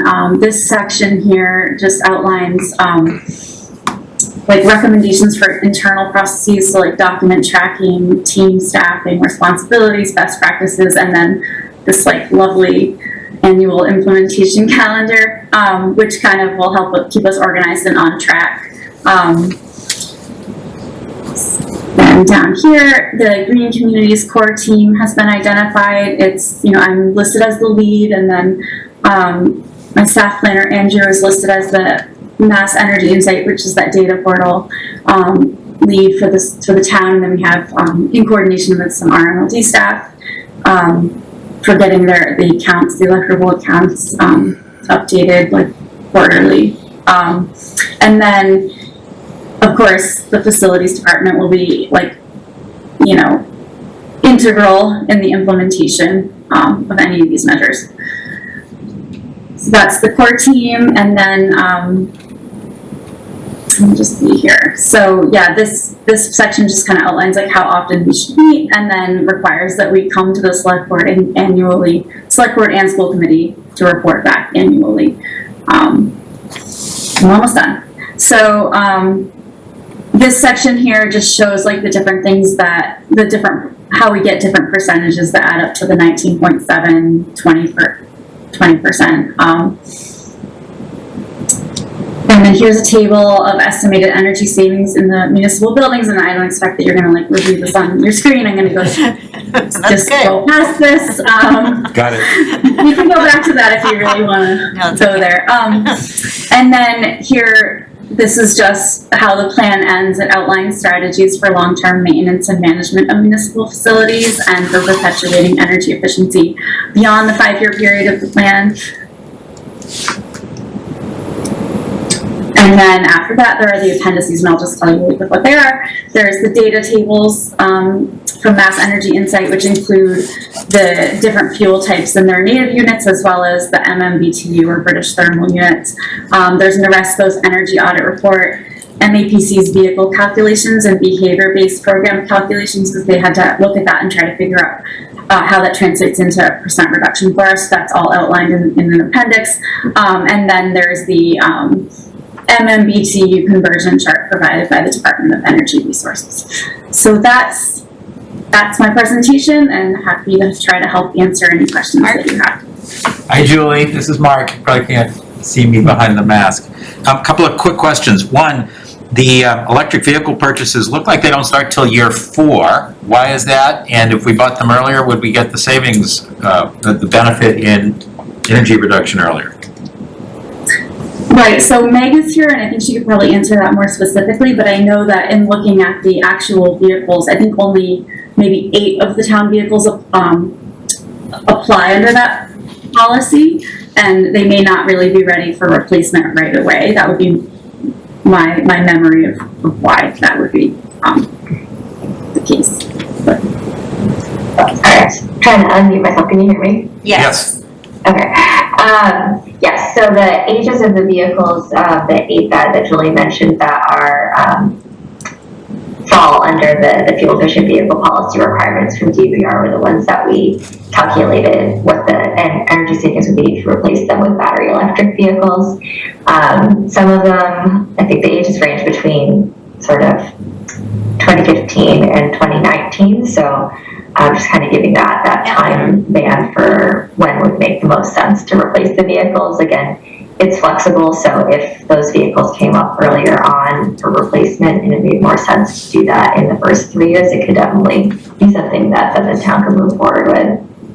Okay, good. Some of them look like they date back to 2006 Ford Taurus, 2008 Ford Escape, 2014 Ford Focus. Anyway, If they wait too Oh long. yeah, there are some older vehicles Yeah. in there as well, yeah.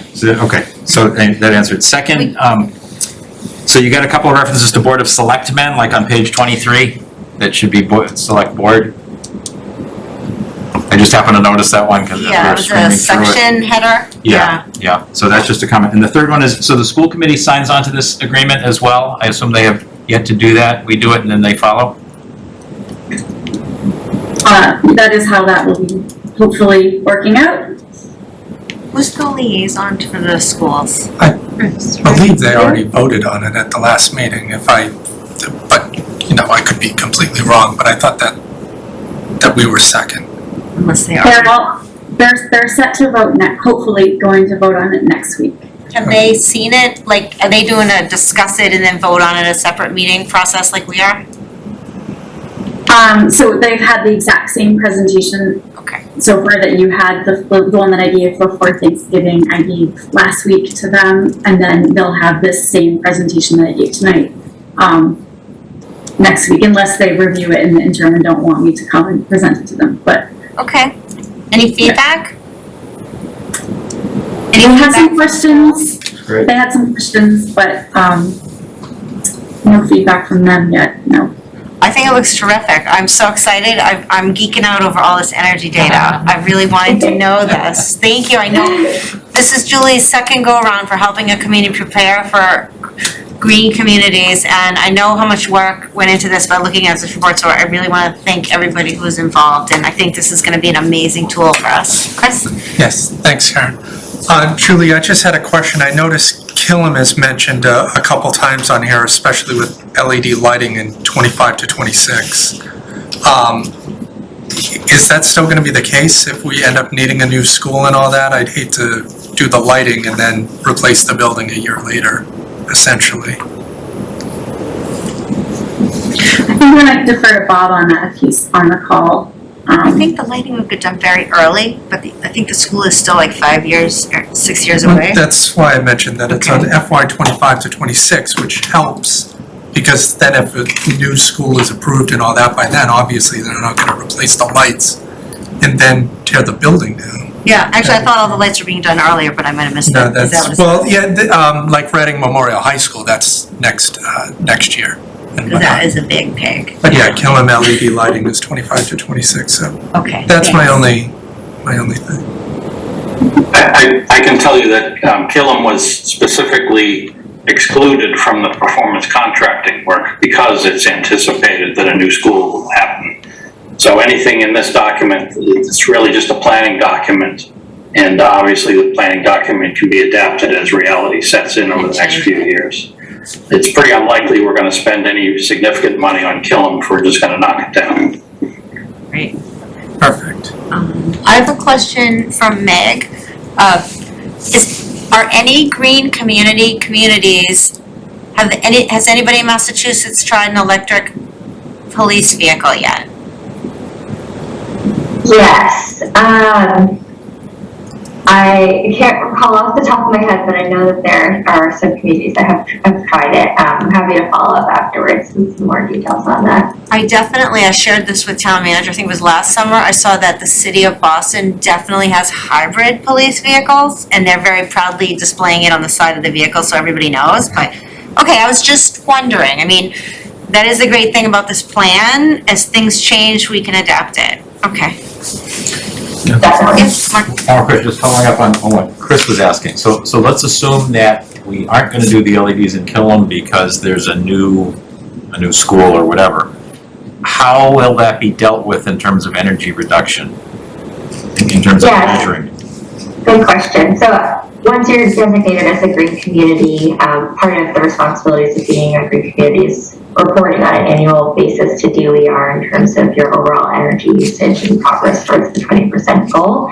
As a part of that reporting process, DOER has guidance around how to address changes in the building stock. So there's a lot of different changes that could happen, but this is probably one of the more straightforward changes where you're potentially, tearing down the existing facility and building a brand new facility. And what the sort of building stock calculator that DOER provides allows you to do is take into account any expansion in square footage with that new facility, so that you won't be penalized in terms of any additional energy usage that's coming online just because the building has increased in square footage.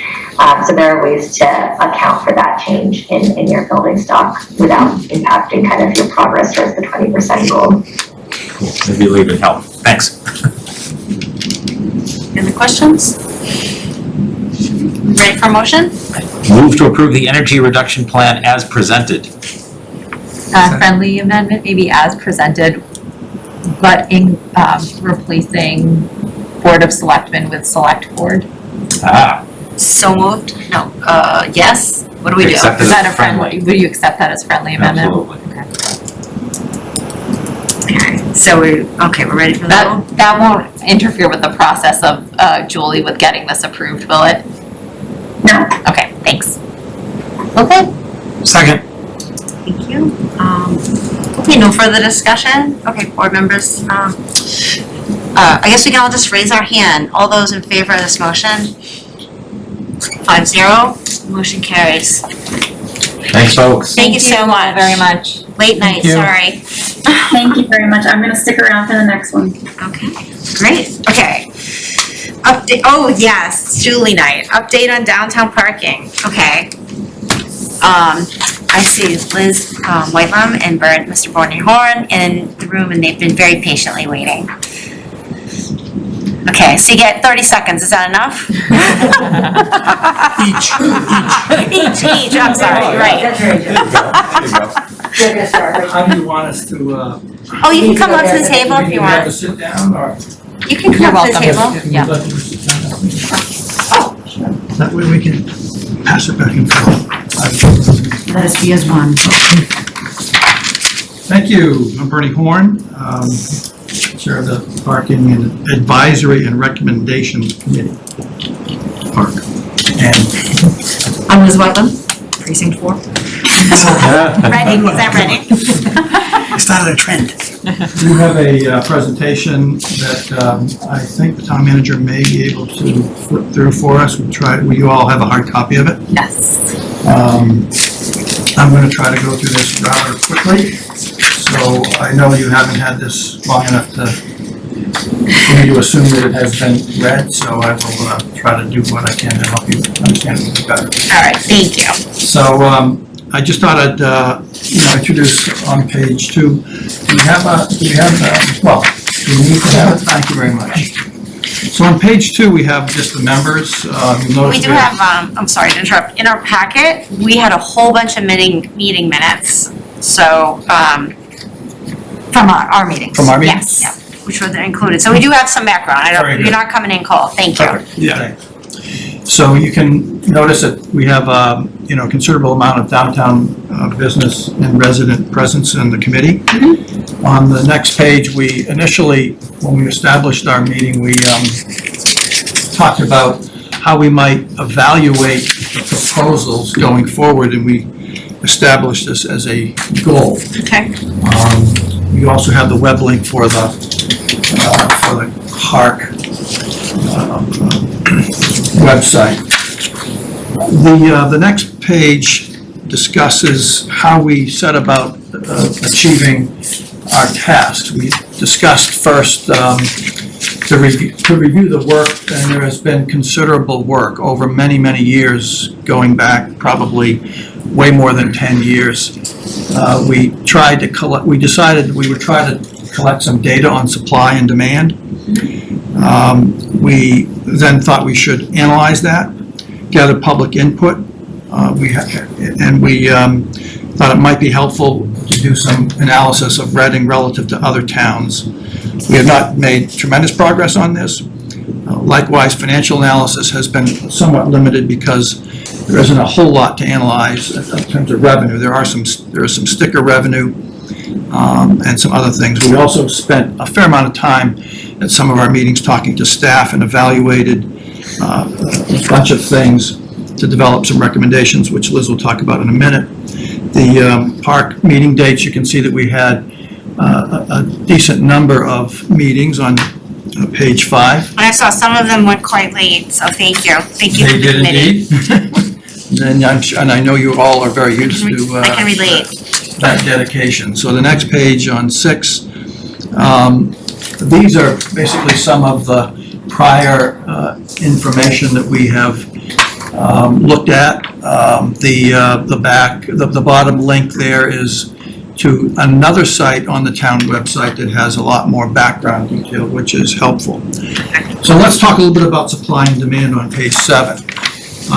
This is a relatively simple supply and demand function. If you were to be a little bit quantitative about it, the supply includes these spaces as you see them up here, about 875 in total. About 21% of them are in 2 lots that have taken up most of the hours that we have met discussing. We have not had a lot of, it seems, reason to talk about a lot of the other parking spaces and issues around town. Of course, some of this has been limited because of the COVID situation. With respect to demand, we don't have really good hard data on demand. Nobody sits around and counts the number of cars parked in every space. Notwithstanding the fact that we have had very lengthy reports from, let's say, Nelson Nygaard, I would caution everybody to take those studies with a grain of salt, because if you really read the gory details, all of their 200-page documents and so forth are based on 1 day of data in total. So it's not really relevant to try to talk about that. So how do we get good data on demand? Well, a lot of it's anecdotal. Some of it's observations. We have data from the public safety or the police department, and then we have all these surveys. What we decided to do in order to try to get a handle on demand is create a survey, which we did on page 8. You'll see that we had a considerable effort. We were counseled by Jean Delios, Julie, and Andrew about the need that the select board has to get as much possible public outreach as possible. And there have been other public outreaches, not all specifically with respect to parking, but this one was. You can see what we did there. And we did notice that every time we did a new outreach. We got another couple of hundred responses. On the next page, we see the results. We had 23 questions. The survey was compiled by the park members. We wound up 801 responses. I know it's still been up there. I think we're up to like 820 or 30 responses. And we will publish a considerable amount of, well, all of that data, less we also asked for people to give us their email addresses, and many people gave us their phone numbers. We will, of course, exclude that from any public posting. But I'll try to go through the results. We did have quite a fire drill trying to get it out before Reading Town Day so that it could be distributed there. My firm had, our outside firm help us with this. It didn't cost the town anything, but it really helped get things done quickly, and it was very helpful. So let me just try to take you on a whirlwind summary of this survey. You can see the age group of people who responded were, relatively older than, let's say, 45, almost 75%. Most people, I'll talk in a minute about the geographic coverage. So we did ask people for their streets and towns. We had a bunch of people from out of Reading that actually did fill out the survey. Most people drive to downtown, and you can see that there are a lot of people walk. So you see people do both, walk and drive. The other non-motorized vehicles, I'm assuming that's mostly bikes, although I have seen skateboards down Route 28, but that's kind of not relevant for our discussions. This is one of the most important factors in our analysis. It also is very consistent with some of the data in all the prior surveys. But basically what we're saying here is that most people, a good quarter of people come down for less than 15 minutes, 15 to 30, 30 to 60. You can see, 1 to 2 hours is the majority of the time, and then we have, 2 to 4. Very few people are saying that they need to park for more than 4 hours. Of course, much of our discussion were people who park in CVS and the Brandy Court lot for more than 4 hours, especially during COVID because the restrictions have not been enforced. So basically that's we think that this is really critical to understanding the demand function, if you will. Bernie, just 1 second. Just so I take your point less than 4 hours. If I'm reading it right, the vast majority is actually less than 2 hours. Exactly. Yeah. Exactly. Thank you. So your observation is absolutely correct.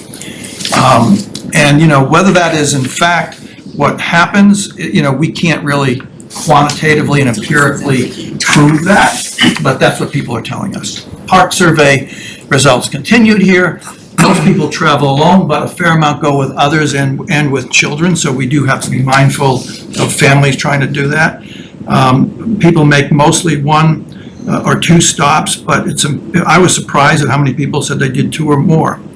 I think it's important here, the takeaway I would bring from this is that if people decide not to go downtown because of a parking issue, let's say, that person is likely to have visited 2 or 3 stops, whether that's a business, a post office, a church, or whatever. You went through all that trouble to find your awesome spot, you might as well use it.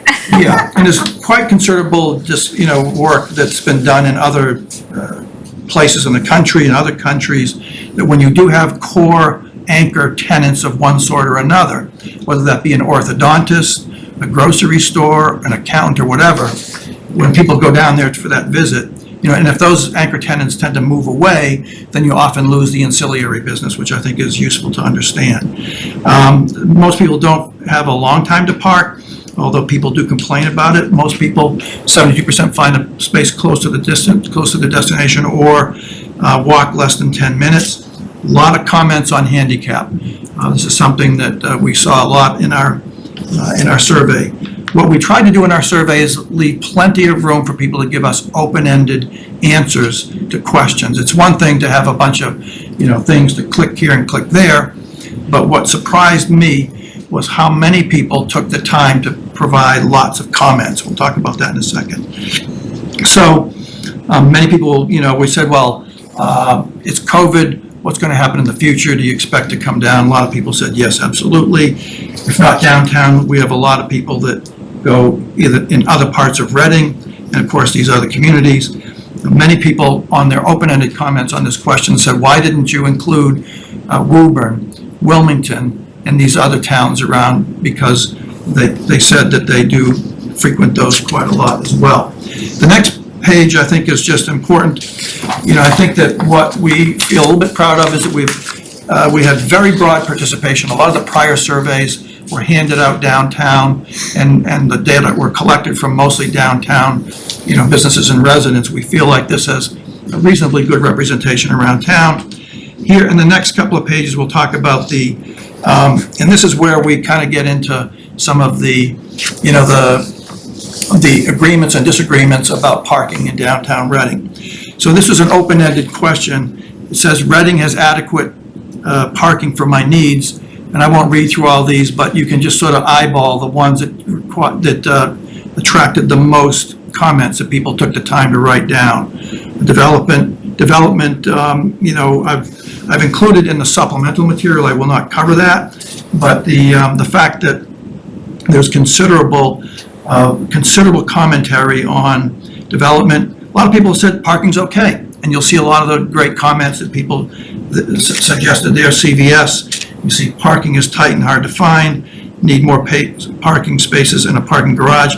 I was surprised at how many people really dealt with, really were looking for a parking garage, and of course parking resulted in a loss of business. I don't think it's, we can always say and dismiss people who say, well, I don't go downtown to park. I don't go downtown to shop because I can't find a place to park. Whether we like to hear it or we don't like to hear it, the fact is people clearly have this in their mind. And whether it's right in their mind or wrong in their mind, it is clearly an opinion, and you'll see from the comments in the supplementary material, they are strong comments. Second is these, we actually said, well, give us your suggestions on page 14. We have lots of comments here, and you'll see most of them. I tried to bin these, and also in the supplemental material, a lot of good suggestions. I was surprised at how many people, again, make or build more parking. There's clearly a desire for that. How we get it is not obviously very clear to me, but, and we have talked a lot about in the committee about this, on the possibilities and the issues surrounding possibly a parking garage. So I'll let you go through the rest of these, but, we do, I think I should mention, to thank if any of the people that did fill out the survey are listening. We want to thank you very, very much for all the attention, that you did pay attention. I'm going to hand over to Liz, and she's going to talk about some of the things that we've reviewed and some of the suggestions that we've come up with. Thanks, Franny. So yeah, we had just wanted to include a summary of what had been done prior to the work of this committee in terms of some of the changes. And we were reacting to what was happening in the context of that, but also understanding that then COVID came along, and so things were a little bit different. But we did just want to, again, acknowledge, like, a lot of work was done before we even started, and so we started on third base, as it were, in terms of information and some planning. So I'm actually going to jump right to page 16, which is kind of like the crux of where we are right now.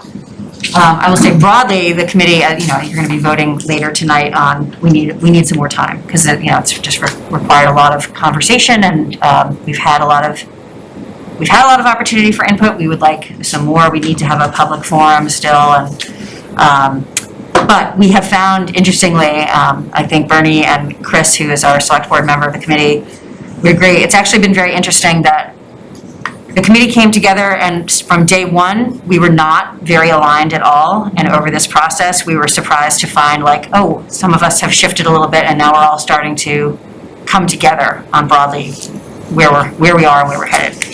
So specifically, our consensus circles around these concepts. Number one, and I know this seems obvious, but I'm going to say it anyway, enforcement. The thing that has been challenging is that in COVID times, of course, nicely, everybody's just been like, let's all just live and see what we can do. But nothing that is going to be recommended or put in place matters at all if we don't have consistent enforcement. We don't want situations where people are like, well, it's kind of been my experience that people are just kind of letting me do this anyway, so I'm assuming that that's going to be okay, because it's been that way, so surely it should be fine. We need consistent enforcement, and that's a resource issue, right? The police actually have to provide human beings to consistently say, this is how it is, and we are enforcing it, so. The new census, we're coming up the summer of 220, and I think we had a resource officer on sick leave or something, so there was, I didn't know if it was COVID or it was just like, we don't have an officer. I think it's been a combo platter of COVID and staffing. And I know that the police department is working right now on filling that role up to a certain percent. But this is gonna be something that over the long term, I think the town has to consider, like, how much investment do we put and/or do we specifically direct where it's more important for the enforcement to be happening. Yep. So as Bernie was pointing out, a lot of our discussion has been around like some of these very downtown parking spaces. Spending time enforcing that is probably more important than enforcing, the 2-hour spots here in front of the cemetery, for example, even though they are regulated. So the other thing another thing that was a huge priority for all of us is education.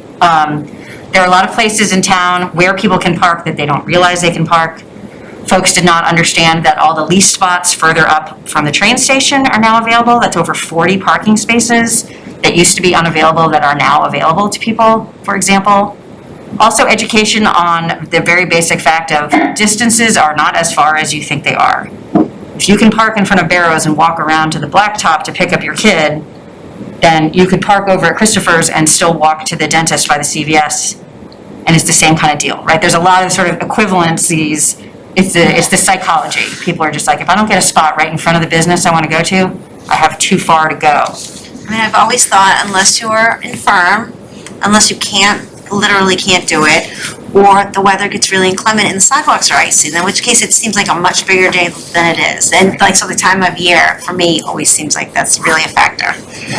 Okay. So educating about the actual number of, the actual plethora of available spots, but also really educating people about what the policies are. When we changed times, when the 4 hours came to the lots, a lot of people didn't know that it happened. When we added 30-minute spots in places, people didn't realize it until they were there. So I think that we've all learned, we have to tell people multiple things in multiple ways for the message to get through. Underscoring that also is signage. We need to make sure that everything is really clearly labeled, what kind of space, what kind of parking lot, et cetera. And again, eliminating the potential claims of, I didn't know, or I couldn't tell that this was that kind of spot. A lot of the wayfinding work that's already been started in town over the last few years, some of the new signage adding on to that, which also not only helps with parking, but helps with walkability and just wayfinding, as it is called. Access. So, as Bernie, again, foreshadowed, one of the larger challenges has been what's going on with those two parking lots. And basically, everybody's kind of come to the realization that, like, employees are generally now parking there all day long. If we get the employees out of those lots, we solve probably 85% of the parking problems downtown with that one fell swoop. But part of the way we do that is we actually need to provide employees with access to specific alternatives so they know where they can go. So getting back to some of the very original proposals 2 years ago, create more employee parking. Yep. Create free permits so that businesses can very actively say, hey, employees, you've got to get out of here, go park elsewhere. That opens up these lots for the turnover that we really want, whereas most people are going downtown, really only need to get in there for 15 minutes, half an hour. And then again, further to that end, I'm going to jump down and then I'll go back. Paid kiosks are ultimately indeed the way we are leaning. For those two lots to help ensure movement and getting people in and out. Making the first, you'll see I say first X minutes free, because we haven't hammered down so either the first half hour free or first hour free. Yeah. So you can run down town and run a couple of errands without being charged for it. But if you're gonna be taking time in that spot and using up that lot, then you're gonna need to pay to do it. Otherwise, go ahead and park on the street, which will always be free. We're not talking about meters anywhere else or kiosk. It is literally just in those two main lots. We would have a kiosk. And then the other thing that's come up is where we have had a fair amount of residential development downtown. A lot of those folks would like to have overnight visitors, and there is no alternative, there's no place for people to legally do that right now. Okay. And so that's part of the reason we need a little more time as a committee, is we really want to start looking into how could we potentially provide an option. Some of the things that we've been talking about are, again, those 40 formerly leased spaces along by the train, and then maybe making use of the Town Hall parking lot or the Pleasant Street parking lot for overnight parking, so it's like people have a place that they can put their car, just as long as they move it in the morning and great, I gotta Dodge, so. So to try to summarize, I'd like to go to page 17 and then just talk about, if we didn't if we thought that everything was hunky-dory and everything was fine, it would probably not be the right message to be delivering, because there are, very different opinions on some of these things. So the one thing that, we can try to do as far as short-term quick fixes, can we get things moving? The kiosks are going to take some time to analyze, procure, and so on and so forth. There are pros and cons of that, and there are some very strong opinions that you should read about those in the supplementary material.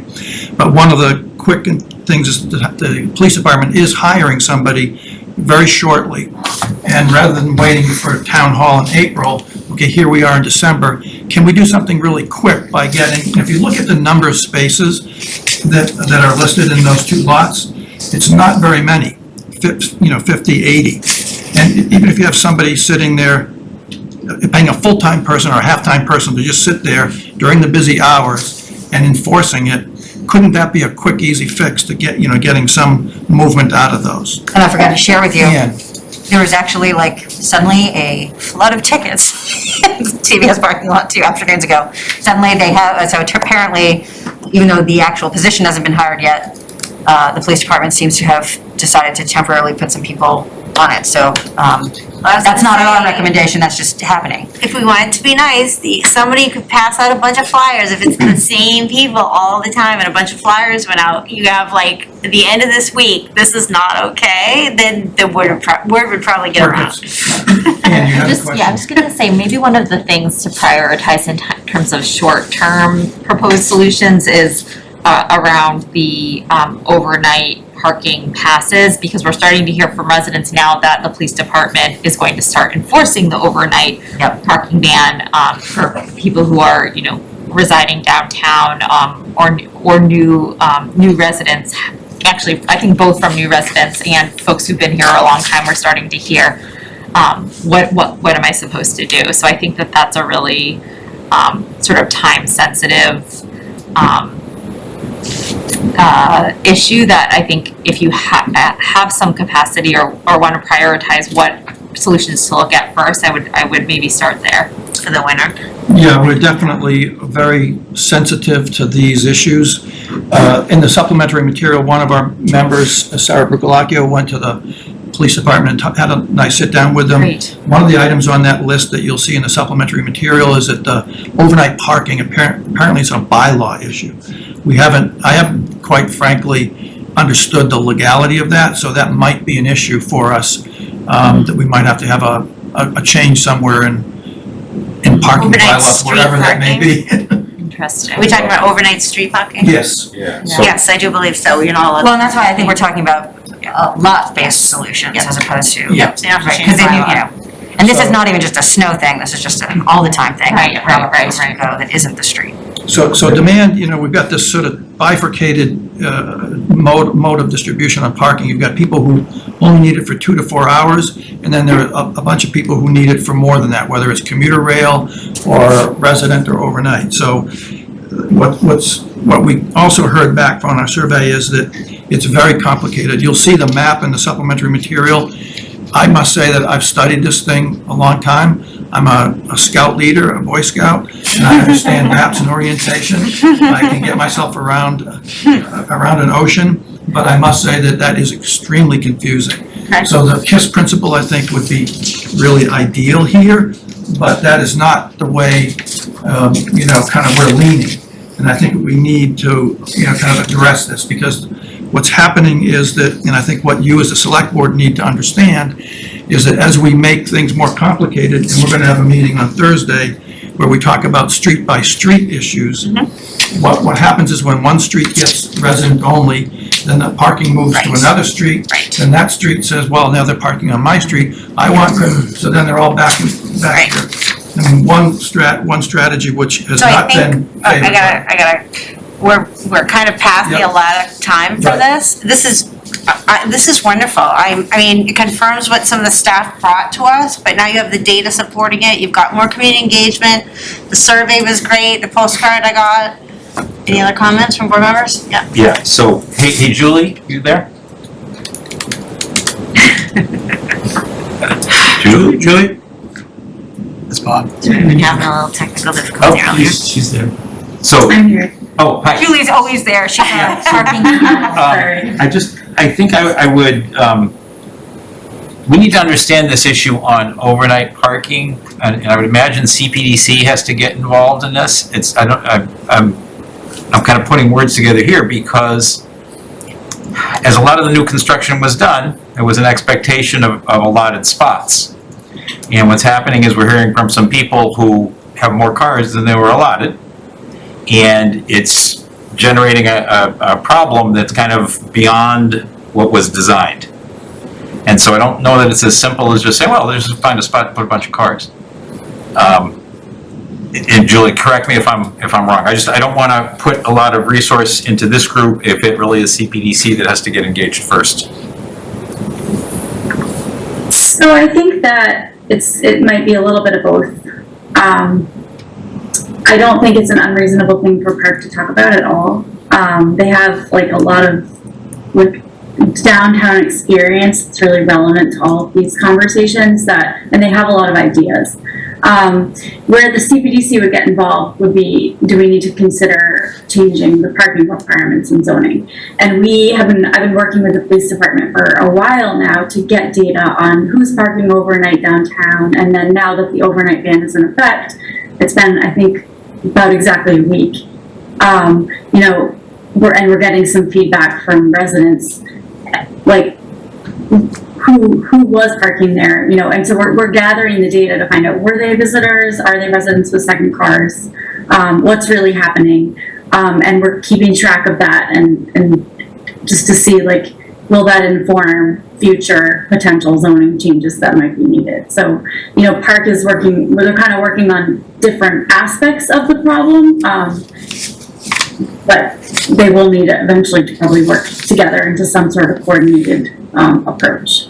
Thanks. But I think that specific issue is not gonna go away, it's gonna get worse. Yep, you might be right. As more and more development occurs. I mean, we Yep. like the tax revenues, but, there's a point where how much tax revenues do you need before the quality of life, starts to decline. So anyway, so we are, I think what we would kind of go back to is, would like to believe that all these proposals would be evaluated relative to our lofty goal of, maximize the efficiency and access for the most people. What tends to happen when you start doing more and more regulations is that it tends to benefit, smaller groups of people at the expense of the larger groups. So, I think the future, what do we do from here? We haven't got quite a lot of, the way we're gravitating toward solutions and recommendations is not a whole lot different than what we already have with the addition of kiosks. So I'm not sure, what exactly we're gonna do going forward. We can make it more complicated. I'm not sure we're gonna make it a whole lot. I mean, we can make it simpler, but I'm not sure that that's in the, in the majority of views on the park. But, so I guess we will, we could use a little bit more time. And, I don't think it should be more than a month or two before we can, come to our decisions. I think we've collected enough. We're not gonna have hard data. It would be great to have it, but, that's all we've got. You guys are doing a great job, thank you. Thank you so much. Do we need to ask for a specific amount of time from you, what I you're voting was on gonna tonight? say, do you have a Yes. motion with a specific date? No, we need to come up Yeah, with. because the only thing that also adds to the lengthening the process of just like when we can schedule meetings, that the meeting rooms are available and everybody's, blah, blah, blah. So it's like, well, in many ways, we'd love to wrap this up in 3 meetings. Well, let's give, Still let's getting give public you engagement. let's give you extra More time so we time. don't have to extend the call. I would say February 15th, we should be good. You're We so have a public- optimistic. We have a 28th to the public- 28th. April 1st. 28th. No, seriously. February 30th. I'm serious. Liz does not want to have that in meetings. February No, no, No, but she Anne thinks is correct. I mean, but we still need to have the public, and, we still need to give the chance for the public to respond to our proposal, et cetera, et cetera. It's not that we have to fill guys the are time if willing. we give it. Exactly. Otherwise, we're gonna have to have it back on an agenda to extend. Right, to authorize more time. Right. Believe me, Is we'll wrap it up as soon as we Is that can. like, is that a far enough date you think you can do it, get everything done? End of February? I think we have, yeah, I think April we. 1st is the proposed date. Oh, To give you like a buffer. Right, so that we we don't want to meet till April 1st. We don't Okay. intend to, right? Chris would agree. I will not be meeting until April 1st. No, we won't, but we don't want to, It's on April 1st. but we don't want to have to come back to the select board and be like, can you extend it again? Okay. Yeah, I think we already have a date for the public forum, and that will be Okay. published. So that's really the key date. Once we get through that, I think we'll be, kind of ready to wrap it up. Chris, did you? Yeah, I don't know if the two gentlemen that waited this whole time had some questions about this or comments. Were you here for the parking Yeah, I stuff? was here for the parking situation. I'm a resident. My name's Angelo Colucci. I've been living in the new Postmark building since March. And I've been parking on Sanborn Street the whole time, and parking hasn't been an issue. There's been plenty of parking on Sanborn and Haven. But as of last month, me and others in my condo complex are concerned about the parking situation being a parking ban, because there's about at least 7 to 8 of us that I know on the top of my head that have only one spot, and there can be 2 or 3 vehicles per unit, and now we have no place to park, and people are scrambling. And I get the reasons for some of the overnight parking ban, but there's been plenty of parking down there. Now the limitations on putting the 2-hour parking in there and the overnight parking ban is hurting us. And my suggestion was, I feel like it's just simple. If there's no overnight parking ban, then there'll be plenty of parking for the residents. And the 5 or 6 nights a year where it actually does snow and there's a snow emergency, you can identify a municipal lot for us to park our car in, and then we can move it in the morning. I know last year, because of COVID, there was a lot of cars getting towed. But wouldn't you rather it just be an issue 5 or 6 nights of the year than every night where you're towing, you're ticketing, and there's no parking issues anymore, and people have spots. And this is secondary, and it kind of goes off what you were saying about No, guest have parking. you, would you be able to, these guys need your input. That's why we created this committee. Would you be able to? I think we've all received his letter. Yeah, I Yes, remember seeing okay. So the thing is, the select board at this point has delegated to the park committee. So great to hear from you and meet you in person, and welcome to town. Thank you, I appreciate And, it. yeah, welcome to parking. I will say Wakefield, they stopped doing the parking ban right now. There's no, only during snow emergencies, and they're in the same boat as us with the same development. So I'm not sure if they're gonna go back to it, what they're gonna do, but I spoke to the police there today, and there's only snow emergency bans, so. Oh, Thank sorry, Thank sorry, where was? So we will have to get some input In Wakefield. from council on the bylaw issue. Okay.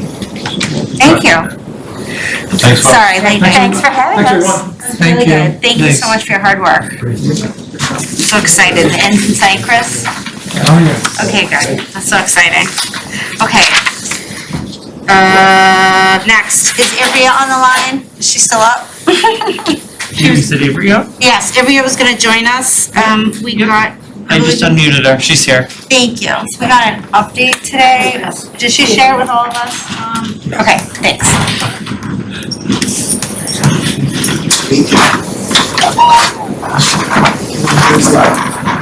She's unmuted. Hi, Ivrea. Hi, I actually can't see you guys anymore, it just says Town Hall Select Board. Okay. We can see you. But as long as you can you hear me? Yes. Yes. Okay. Great, so I'll try to be brief, it's been a long and busy night, I know. So there's just 2 matters that we need to discuss tonight. First, on November 18th, Walt Hubble filed 2 more open meeting law complaints against the select board, complaint 11 and 12. These complaints are duplicative of his prior complaints 9 and 10, where he is challenging the sufficiency of the record that the select board has created. Because the select board is mediating complaints 9 and 10 as part of the mediation that will occur on January 8th, I would recommend that the select board seek mediation in regards to these additional complaints as well. Yes. I'm good with that. Okay, so that's the first matter. I think there's been a motion that has been circulated. If Mark wants to make it. Just have to get to the right page, sorry, it's 168, second. Not 168. 168. Sorry. Well, I guess while Mark is looking for that, I can touch upon the second issue. The mediator circulated this morning an agreement to participate in mediation. I guess we'll pause here. Do you want the motion now? Yeah, except that I'm just double checking. There's a typo. It should be 18th. November 18th, Got it. not the 28th. I'll do that on the fly. So, move to request mediation of Walt Tavel's, Taval. Oh, sorry. thank you, 11th and 12th open meeting law complaints, both filed on November 18th, 2021, on the same terms and conditions as previously negotiated for complaints 5 through 10. Second. Any discussion? I'm all for whatever cost us the least amount of money at this point. So if this is the path of least resistance, I am all for it. I think it is at the moment. Things could change, but. Who seconded it? Was it Karen made a second. I didn't I second it. seconded it. I thought. I didn't, I'm like turning. Thank you, Sorry. Sean. Any other discussion? No? Okay, where are we? All in favor? Oh, all in favor? Okay, 5-0. 5-0, everyone, thank you. Thank you, Karen. So the second matter is this morning, the mediator circulated the agreement to participate in mediation. So any select board member that intends to participate during the discussions will have to sign this mediation form. I edited the form a bit. Specifically, I increased certain protections around confidentiality. I made clear that town council and a note taker may be present, or town council will be present and a note taker may be present during the mediation section, and sent my comments back. Because the board doesn't have that many meetings, I wanted to present the document to you tonight. If you had other questions or comments, I can answer them now. And if you have any questions for the mediator, I can also take those back to her. Just wanted to give the board an opportunity to ask any questions at this time. I'm all good. Okay, I don't have any questions. I think we're good. Can you see us or no? I can, yeah. Okay. So if the board is comfortable with the document as edited, I think we just have to wait to hear if Mr. Tavel has any additional comments, and then I can circulate those to the board, and we can go from there. But I just wanted to make sure that the board was comfortable with the agreement as edited. Yep.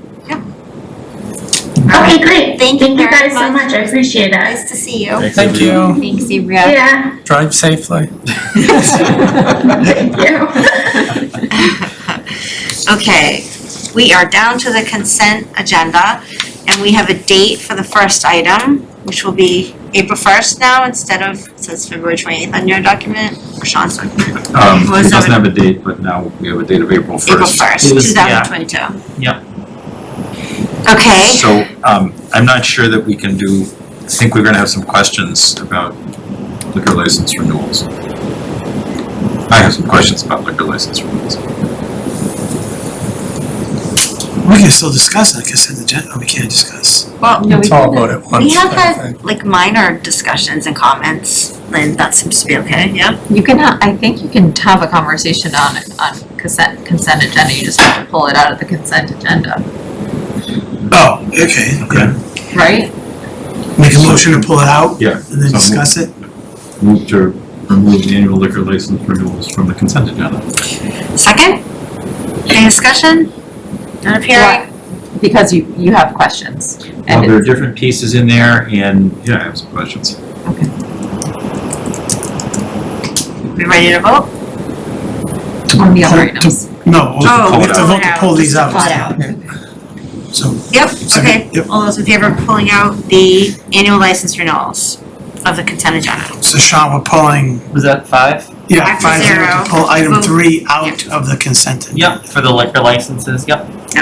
and the common vic and everything. Was that 3 and 4? Is it 3 and 4, Oh, Mark? oh no, sorry, is it just 4? I'm sorry. Yeah, just 4, liquor license, right? This, Mark? in there twice. Just liquor license, so, yeah, just item You four. said the sorry. last item. The last item, sorry, Yeah. the last item, Okay, sorry. thanks. I just saw license. Okay, Bob, Bob, do you have any comments for us on the debt sale that you wanna share? I got Andrea in there, too. Oh, I'm sorry. Welcome, Andre, Just in case you have. our town treasurer. questions. And the Okay. only comment I'll make, you probably got all the information that I sent over. Yes. I had follow-up questions. The only one thing that I'll mention is that the ban is due on December 2022. So by that date, you need to figure out if you're gonna use any of the ARPA Okay. money for the water tank. Okay, we can do So- that. By December 2022. 2, 2022. A year. Correct. a year, Yeah. okay. So that's when the ban matures. So we borrowed, we For a did year. a ban for $2 million. That will mature on December 16, 2022. By then, you have to have made a decision if you're going to use any of the ARPA funds Yeah, to pay for that. Okay, okay. That's the only thing that I mentioned. But other than that, we have all the information. yeah, rates are great, amazing. Can't get better than that, but Thank you say- Yeah, but not by much. Did you say this was like the cheapest that you know of we've been able to borrow as a community? Yes, and according to our financial advisor, that day that we did the sale, that's when the new variant was announced and the market tumbled. When that happens, they usually investors, they look for safer investments. And what better investment than uniforms? Then Reading. Wow, A that's Reading water amazing. tank, okay. Good job, excellent. Good luck, you know. Thanks, Omicron. That's awesome. Carl, please, your signature needs to be a wet signature on that paper. That's what, yeah, Bob said that. Okay. Okay, I did it already, Oh, okay, perfect. thank you. So do we take a motion to approve the consent agenda? yes, We didn't do that yet, we need to do that. Yeah. Yes. So, Okay. move to approve the consent agenda. It doesn't have the fourth item in it.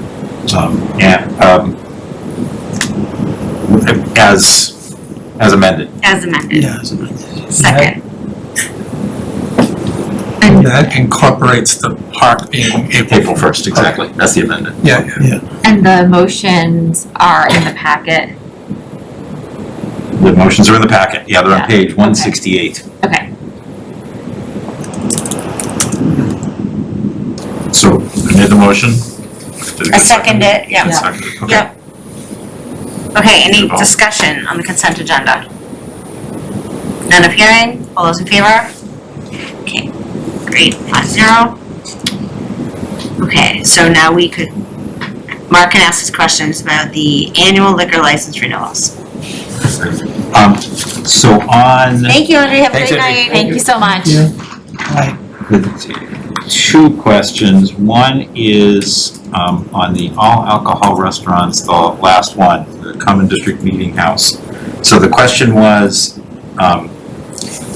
so the restaurant's not open. Oh, I missed that There's a one. question as to kind of what its status is Yep. at the moment. Bob, were you able to hear anything else back from them? Any updates in terms of timing? Sure. Again, this license is starting for January, so it doesn't really matter now. They do intend to open in the first quarter is the last plan we've heard. Yeah, there's nothing there. I don't see how that's possible. Well, That's the question. So here's the question. I'm not comfortable just kind of continually extending a liquor license if there's nothing going on yet. I'm fine if there is. I just don't know that there is or there isn't. And we don't know. We'll We don't be have any information. instituting it for the first time, right? No, so we already issued it for this year. They did come to see us. 2021. Yeah, Yes. and we approved them. Right. They haven't opened the restaurant yet. Oh, excuse me, Bob, you're saying that we approved it to commence January 1? Oh, you've already given them a license for the current calendar year. The current calendar year, Yeah, this right, 2020. Yeah, Right it's not unusual for restaurants to get licenses in advance of opening. Oh, no, I This one is agree. taking longer than many. They wanna know they can get one, I agree with that. Yeah. Right, And- exactly. No issues with that either. I think that it's just an issue of who, it'd be great for us to know what's going on. And the idea of if we were to kind of continually extend this over time, I don't think that's in the interest of the town. So I'm assuming it's gonna open in 2022. I would love to know more about their plans, just to make sure that everything is happening. Yeah, my only comment, and it's too bad town council left. If the board does not renew a liquor license, you need to have a reason. And I'm not sure that's a legal valid reason. They need to have broken some policy, had some violation, and you have to then hold a hearing. This So, is to you know, renew. I understand your need to have more information. You know, the Postmark building, as a project, as you can tell from, you know, some comments tonight in other places, the parking garage is a mess. The project is a mess. You know, there's lots of lawyers involved, let's just say. Oh, boy. And the restaurant is perhaps probably a victim of some of that through no fault of their own. But, you know, the last we heard, not long ago, within the last month, was they intend to move forward. They're still targeting opening in the first quarter. Now, you know, much as some of our projects and stuff you've heard, whether there's supply chain issues, I don't know. I also think like at our last meeting, it was asked whether we wanted to hear from any of them or have them come forward, and we said no. And so I feel like it's not really fair for us to, especially if there hasn't actually been any issue. In fairness, I did ask that, more recently, that we would get an update. Okay. And I guess the question is there a mechanism by which we can be getting updates as opposed to just kind of having this, you know, out there and no information? I'm getting notes from residents asking me what's going on, and I'm not able to respond. The board can certainly invite them into a future agenda and have them say it firsthand. You know, we can get reports, Aaron talks to them, but why not have them just visit? I think that's spot on. I think it's exactly what we ought to do. So can we pull them off of this list and add it to another agenda then? It's It has not, to be done in December. it has To to be in renew, December. yeah, we have to renew it. To be clear, I'm not trying to block, I just am trying to understand what's going on. It just feels like we're in the dark completely. It'd be great to know. I would have a problem kind of extending this in perpetuity with nothing going on. That would make no sense to me. Well, it wouldn't be in perpetuity.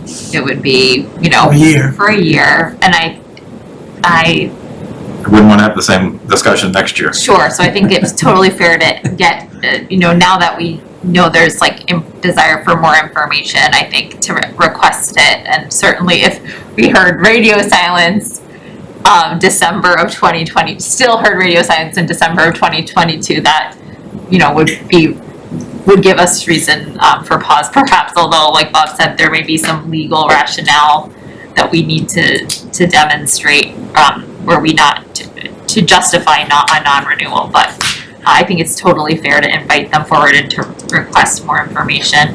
That sounds great. Chris? Thanks, Karen. Bob, does the Common District Meeting House preclude another business from getting a license? Or like, how many licenses do we have available? Are they technically blocking someone that could start tomorrow? Or? No, they're not blocking anyone. We have an excess of licenses. We do not have an excess of package store licenses. But for restaurants, I can't remember, we had 7 available last time I looked. Yeah, it's not blocking anyone, right? And so the only issue is a package store kind of scenario would be an issue, okay. Yeah, I mean, for me, it's as long as it's not hindering something, and especially if they're not open. It'd be one thing if they were quasi-open and then you have the, yeah, they're skating by some rules kind of thing. Right. But they're not even open. I mean, they're paying us the money, we're taking it for absolutely nothing right now. So yes, if we're having this conversation in December of next year, is a massive issue, that maybe we don't renew it because of having that conversation. But for me, I don't see why we wouldn't just do it and invite them to talk about it and see what they say. I'm Do you have- comfortable with that. Additional questions? Yes. Okay. The last one, Bob, with Bangkok Spice, I know it's beer and wine as opposed to all liquor, and that's all set now? No issues? You're able to visit?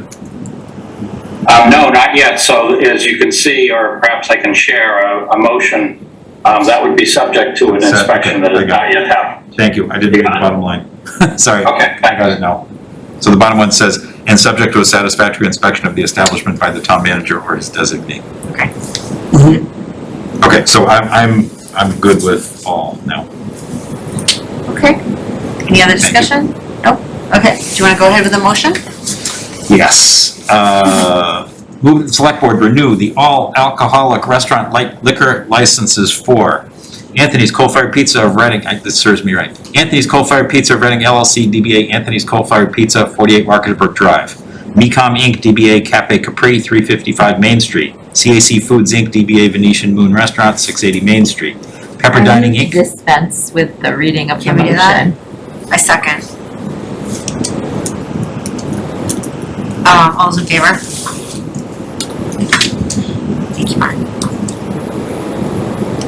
So there's a motion. Any discussion on, second the motion. Any discussion on the motion before us, regarding all of the liquor renewals? No? Okay. Can we see a show of hands, all those ready to vote on the motion? And all those voting on In the, favor? all those in In favor? favor of the motion, thank you. 5-0 in favor of that motion that we just dispensed with reading. It's really late. Okay, excellent. Discuss future agendas. So it sounds like you want to bring that restaurant in for a conversation. Yes, please. Sorry, Karen, I just. Common Madam district? Chair, may I? Yes. I know the Trails Committee is interested in coming in to meet with us at some point. Okay. Sorry, Ann, who is that wants to visit? The Trails Committee, Okay. and we should set a date for next week for the voting on the town, discussing and voting on the town manager, finalists. So I think it would either be the 14th or the 15th, because we have those dates set aside. I've been sort of thinking about efficiencies, trying to propose that we do it on the 14th, but given the way tonight has gone late, I'm just thinking maybe it's better to do it its own dedicated time on the 15th when we don't have anything else scheduled. We can do it first thing, at 7 o'clock, be as fresh as possible and not have to worry about anything else on the agenda for that evening. Can do it, okay. That would be it would be another evening of a meeting, which we may, not otherwise need, but 12:15, 7 p.m. And then if we need another meeting, do you suggest the 16th? Like, how would you, if we did need another, I doubt it, but if we did. Yeah. I don't think we need another meeting. So that night's reserved in case we, 15th is reserved. Right. Yeah. My hope would be that we would be able to get to end of job if we have just one agenda item. Right, right, I'm just saying that I like your frame of thought. But Yeah. if for some reason we need the 15th because of the 14th, to wrap up stuff from the 14th, Oh, I see what you're saying. do we make Yeah, yeah. another night for our selection? Or just, Got it. that's what I mean. You want to hold The it. 14th is not over, Bob, correct me if I'm wrong, I didn't think the 14th was overloaded at this point, and 14th, other isn't that a departments. budget? It's a budget. It's so that's- departments, yeah. So, to Ann's point, I don't think we wanna have this on the same night, that might. No, I agree, yeah. You're wondering if Okay. if we need it to do any other town business. on the 15th. Do we want to hold the 16th as well? Nope. No, I don't, but with the way you were talking, Just in case, having yeah. a standalone, right, having a standalone is fine. Yeah, I have a problem with the 16th. Okay. We could do it as a Zoom if you want, or we could do it in person. For the 15th? Yeah, we were initially proposing a Zoom or? I mean, I think we should have all of our meetings hybrid to give board members the ability to attend in whatever capacity makes sense for them. But, And mine can be from the chocolate factory, who knows? yours could be from the chocolate factory. Right, so if we just go ahead and say we're gonna have a Zoom anyway, then it doesn't matter. Then Well, we don't have to Come come down, hybrid. meaning like all 5 of us could be from home and the public can come here. Yes, If they it want. could mean that. Okay, all right, because that means a body has to be here. Well, no, not, all right, I okay. think probably I see what there you're will be saying. board members who will want to be I here. see what you're saying. I will always want to be in person. I think this is a lot different All than right. communicating. Never mind, it's really TV late, that's why we try to wrap up before 11. I'm okay with the 15th, yeah. Okay, good. That's, It is only for the vote Yes. and discussion We're on just gonna this. discuss town manager candidates. so then I just think it'd be kind of nice to not try to, I think tonight was important. I think we want to be able to, have the options that we want to have. I think there's, I keep working back from, Bob's last day is February 25th. Mhm. We want to make sure we can extend an offer to someone such that they could give notice at their current position, as may be required by their contract, so that they could, ideally, we would like them to overlap a little bit with Bob. So I keep working back from that, and so I, want A us lot to of vote, it, not a but. little bit, a lot of it, yeah.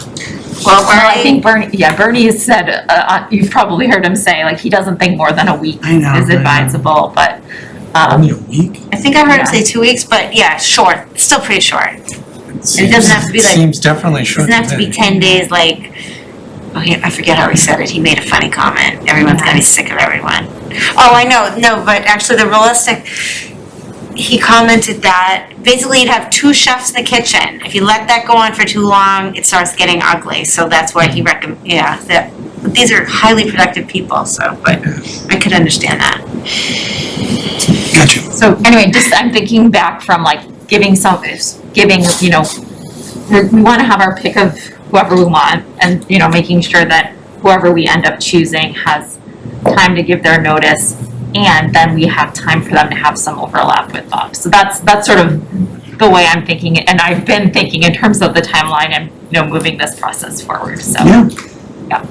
So I'm thinking like a vote next week would be ideal in terms of that time frame and allowing that to happen, so. I'm sure the candidates want to know too, I'm sure, yeah. Could I go back to your Trails Committee? Do you know what they would like to talk to us about? Is it budget related or? I think it is. I mean, we may end up resolving some of their questions, as part of the budget conversations. But I think budget would be part of it, Okay. I think. Okay. So. Just a general topic. All right, others?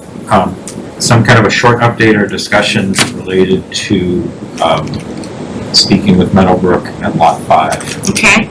There's nothing done, just an update. Okay. Meadowbrook, Lot 5 update. Okay, any others? Chris? Thanks, Karen. I did speak with Laura about the communications policy and the email thing, Okay, yep. and I believe that she has a valid solution to it, so I'd like to see about Okay, so you wanna have able to that? discuss with us. No, probably not, yeah. So, but yeah, I think that it's something definitely worth putting forward now. So communication policy, Okay. Okay, and we do have 3 meetings in January Oh, I have a good one, I have a good one. scheduled. Okay, go ahead. You forgot me. Yep, no, I'm not done. Okay. I know we've discussed this, and I know Mark brought it up, and I fully supported it about our land and open space, but particularly, I wanna get the Zani project going specifically, because we've been just sitting on that for a couple of years. So I don't know if that needs to be a committee, or we start the ball rolling, because we're without having any input or any discussions, It's just, you know, if we have to form a committee, I'm okay with that. I'm okay with being part of it. If it's the whole kit and caboodle, all our land, that's fine, but for me, that's been a priority since I got elected, then COVID hit, but we need to start having discussions on what we can do, delineated space, on buildable, not buildable, and start having community input and input amongst ourselves on the highest and best use. Maybe a friendly amendment to what the discussion might be. Maybe, I'm wondering if, it sounds like you're asking that we'd ask Bob to bring us feedback specific to what's buildable, what's not on that property. That's part of it, yeah. And yeah, as an input to that meeting. And then maybe also it could be a discussion about other properties that we may want to ask about. So it could be a broader discussion that could be specific, and we may decide yes A, yes C, yes Q, or we may just decide yes Z. Yeah, I just need, I agree, there's many other parcels of land, but this is to me, the biggest. Update on Oakland. The biggest open space land that we have, that we can actually build something on. All right, and Oakland's a pretty good sized lot in a prime location. Yeah, that's fine too. I understand staff has done some work It on needs the that. next step. Yeah. This is what we're, I'm in favor of that. So do you have are there any other properties that were at the top of mind? I'd love to see all of the larger to be defined by what's in inventory. Okay. See what's largest buildable lots, the top 5 in the town. So Bob, you and I discussed about that, and you were, I don't know that you've done this yet, you were gonna forward some prior work that a prior select board had done discussing lots of land. I think it was Vanessa and John Halsey, I think. Have you already sent that to us? It was, and I'll have to review it for whether they got into the buildable part as opposed to just raw land. Okay. I believe we also have to vote or something on the deed for the Zani property as well. I don't know if that's been done either. That's what I was told. Is that the case, Bob? Did you catch that, Bob? On the Zani property, one piece of work we could and probably should do is ask town council to go record the deeds. Okay. Such that the land is divided up into a buildable and a non-buildable lot. Okay. Okay, So that could certainly be part of that night's discussion. okay, vote on deed recording. Okay.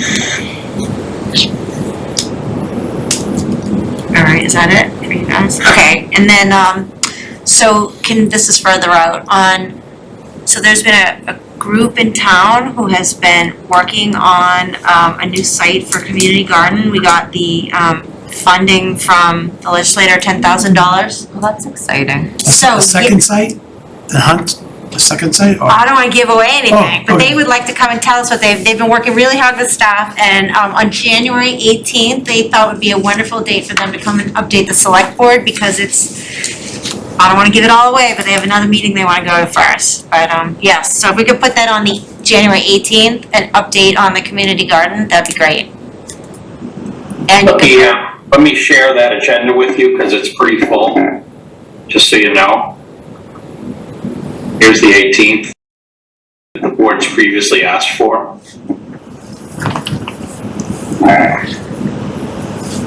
So if you want to, Karen, I can work with you to make this happen, I just want you to be aware. So it's not. Conversely, January 4th is pretty wide open if some of these things can move or if they can come earlier. Or, Yeah, if you could, I think we should work on that and we try to pull something earlier, because there was they need to meet with another committee, board committee, and the 18th works well. Okay. So. Yeah, I can already tell you the town accountant, HR, and economic development cannot meet in the first meeting in January, so perhaps these two things could move. And again, Karen, we can work offline with this. I just wanted to point that out. Okay, it's possible we could push it out. Can you just stick it on the 18th in terms of tracking? Yep. 30 minutes, and it would be by Zeke, Kathy Zeke. Thank you. All right, great. And okay, I didn't think that one was that full. All right, If there are no other, we have one set of meeting minutes. I have no, I haven't looked at them, so I Okay, can't answer, alright. but if other people have. okay, I had no changes. I did look I at was okay. I'm good. I'm fine. it. Did, who did them? Was the font different? It looked different. Did you do them? No, this is my first go since before I was, when I was in Okay. Foxborough. Yeah, they're, you wanna look at them real quick? That's what I'm doing. Okay. Yeah, it's like, is the font different? They look different. They're easy to read. I don't know what's going on.